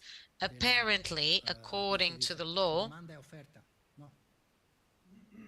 it is an issue of supply and demand. The law of supply and demand, in fact. In reality, not quite. At an international conference we organized as an alliance last year, scientists who presented reports with concrete data showed us that the owners of AI use algorithms from the competition. They build artificially platforms, cartels amongst owners, so that the cost that they expect to have is a certain one. And they demonstrate that it is an increase of 10–15% of the normal price. How does this work? Well, I will quickly now come to the end of my presentation. What do we propose regarding the strategy? Let it be pluriannual, multi-annual, with many actors. Let it be able to approach the penetration of AI by monitoring, firstly, AI in management and city governance. Something that was done before. I believe we can do a lot. not only with this type of events, but something more concrete. Secondly, raise awareness about the risks of AI. So, for example, all the conditions, for example, war was the gateway for AI. So AI is not neutral. Thirdly, training, capacity building of the stakeholders who share these signs. Not any stakeholder, but those who share these principles. Fourthly, having available tools, because there are tools, so we must think about how we can act in order to face AI.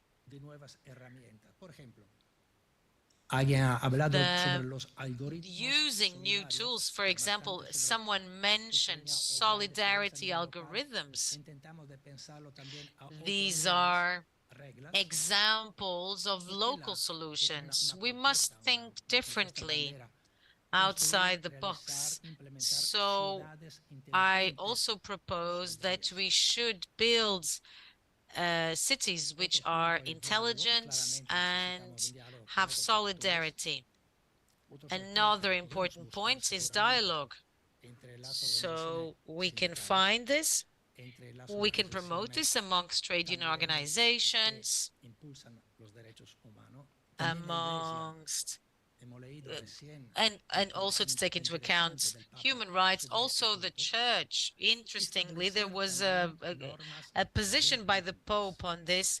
We should also establish binding rules. They could be mere guidelines, but in order to achieve better justice at regional and international level, because if you approve and authorize a certain AI to commit some infraction, then it should be penalized. So the impunity of AI mustn't happen. It mustn't be an excuse. It is therefore important to debate this. And finally, these are just a few points that I've brought. We should try and experiment advanced participatory democracy models at local level, at EU level, and UN level, or local organizations committed to participatory democracy should play a key role with their allies. These are resident organizations, universities. We are ready, and I believe that you are also ready. Thank you very much. The first applause being that the other were videos, so they didn't deserve the clap. Okay, so thank you very much. We are going to the end, but we wanted to interact with some of you. If you want, there will be a meeting tomorrow, especially for politicians, a meeting that there is always in the end of OIDP to reflect also on the axis of work for the next year to come, and at least until the next conference in Cordoba. So it could be interesting if OIDP would do an investment on this topic as one of the important one that we have to develop together, because each one of us, we are too small to do things alone. No? As Cesare was showing, the panorama is very big. So some questions. I see people behind the scene to tell me, oh, the end. But if there are one or two questions fast, if you still have energy after this long day, there will be a mic there. No? Dead? Okay, if there are no questions, I think I can leave the place to you. Se não há então perguntas, concluímos com sucesso. Well, if there are no questions, we can now conclude successfully this panel. Good evening and see you tomorrow. We'll be here at 9 a.m. Thank you very much.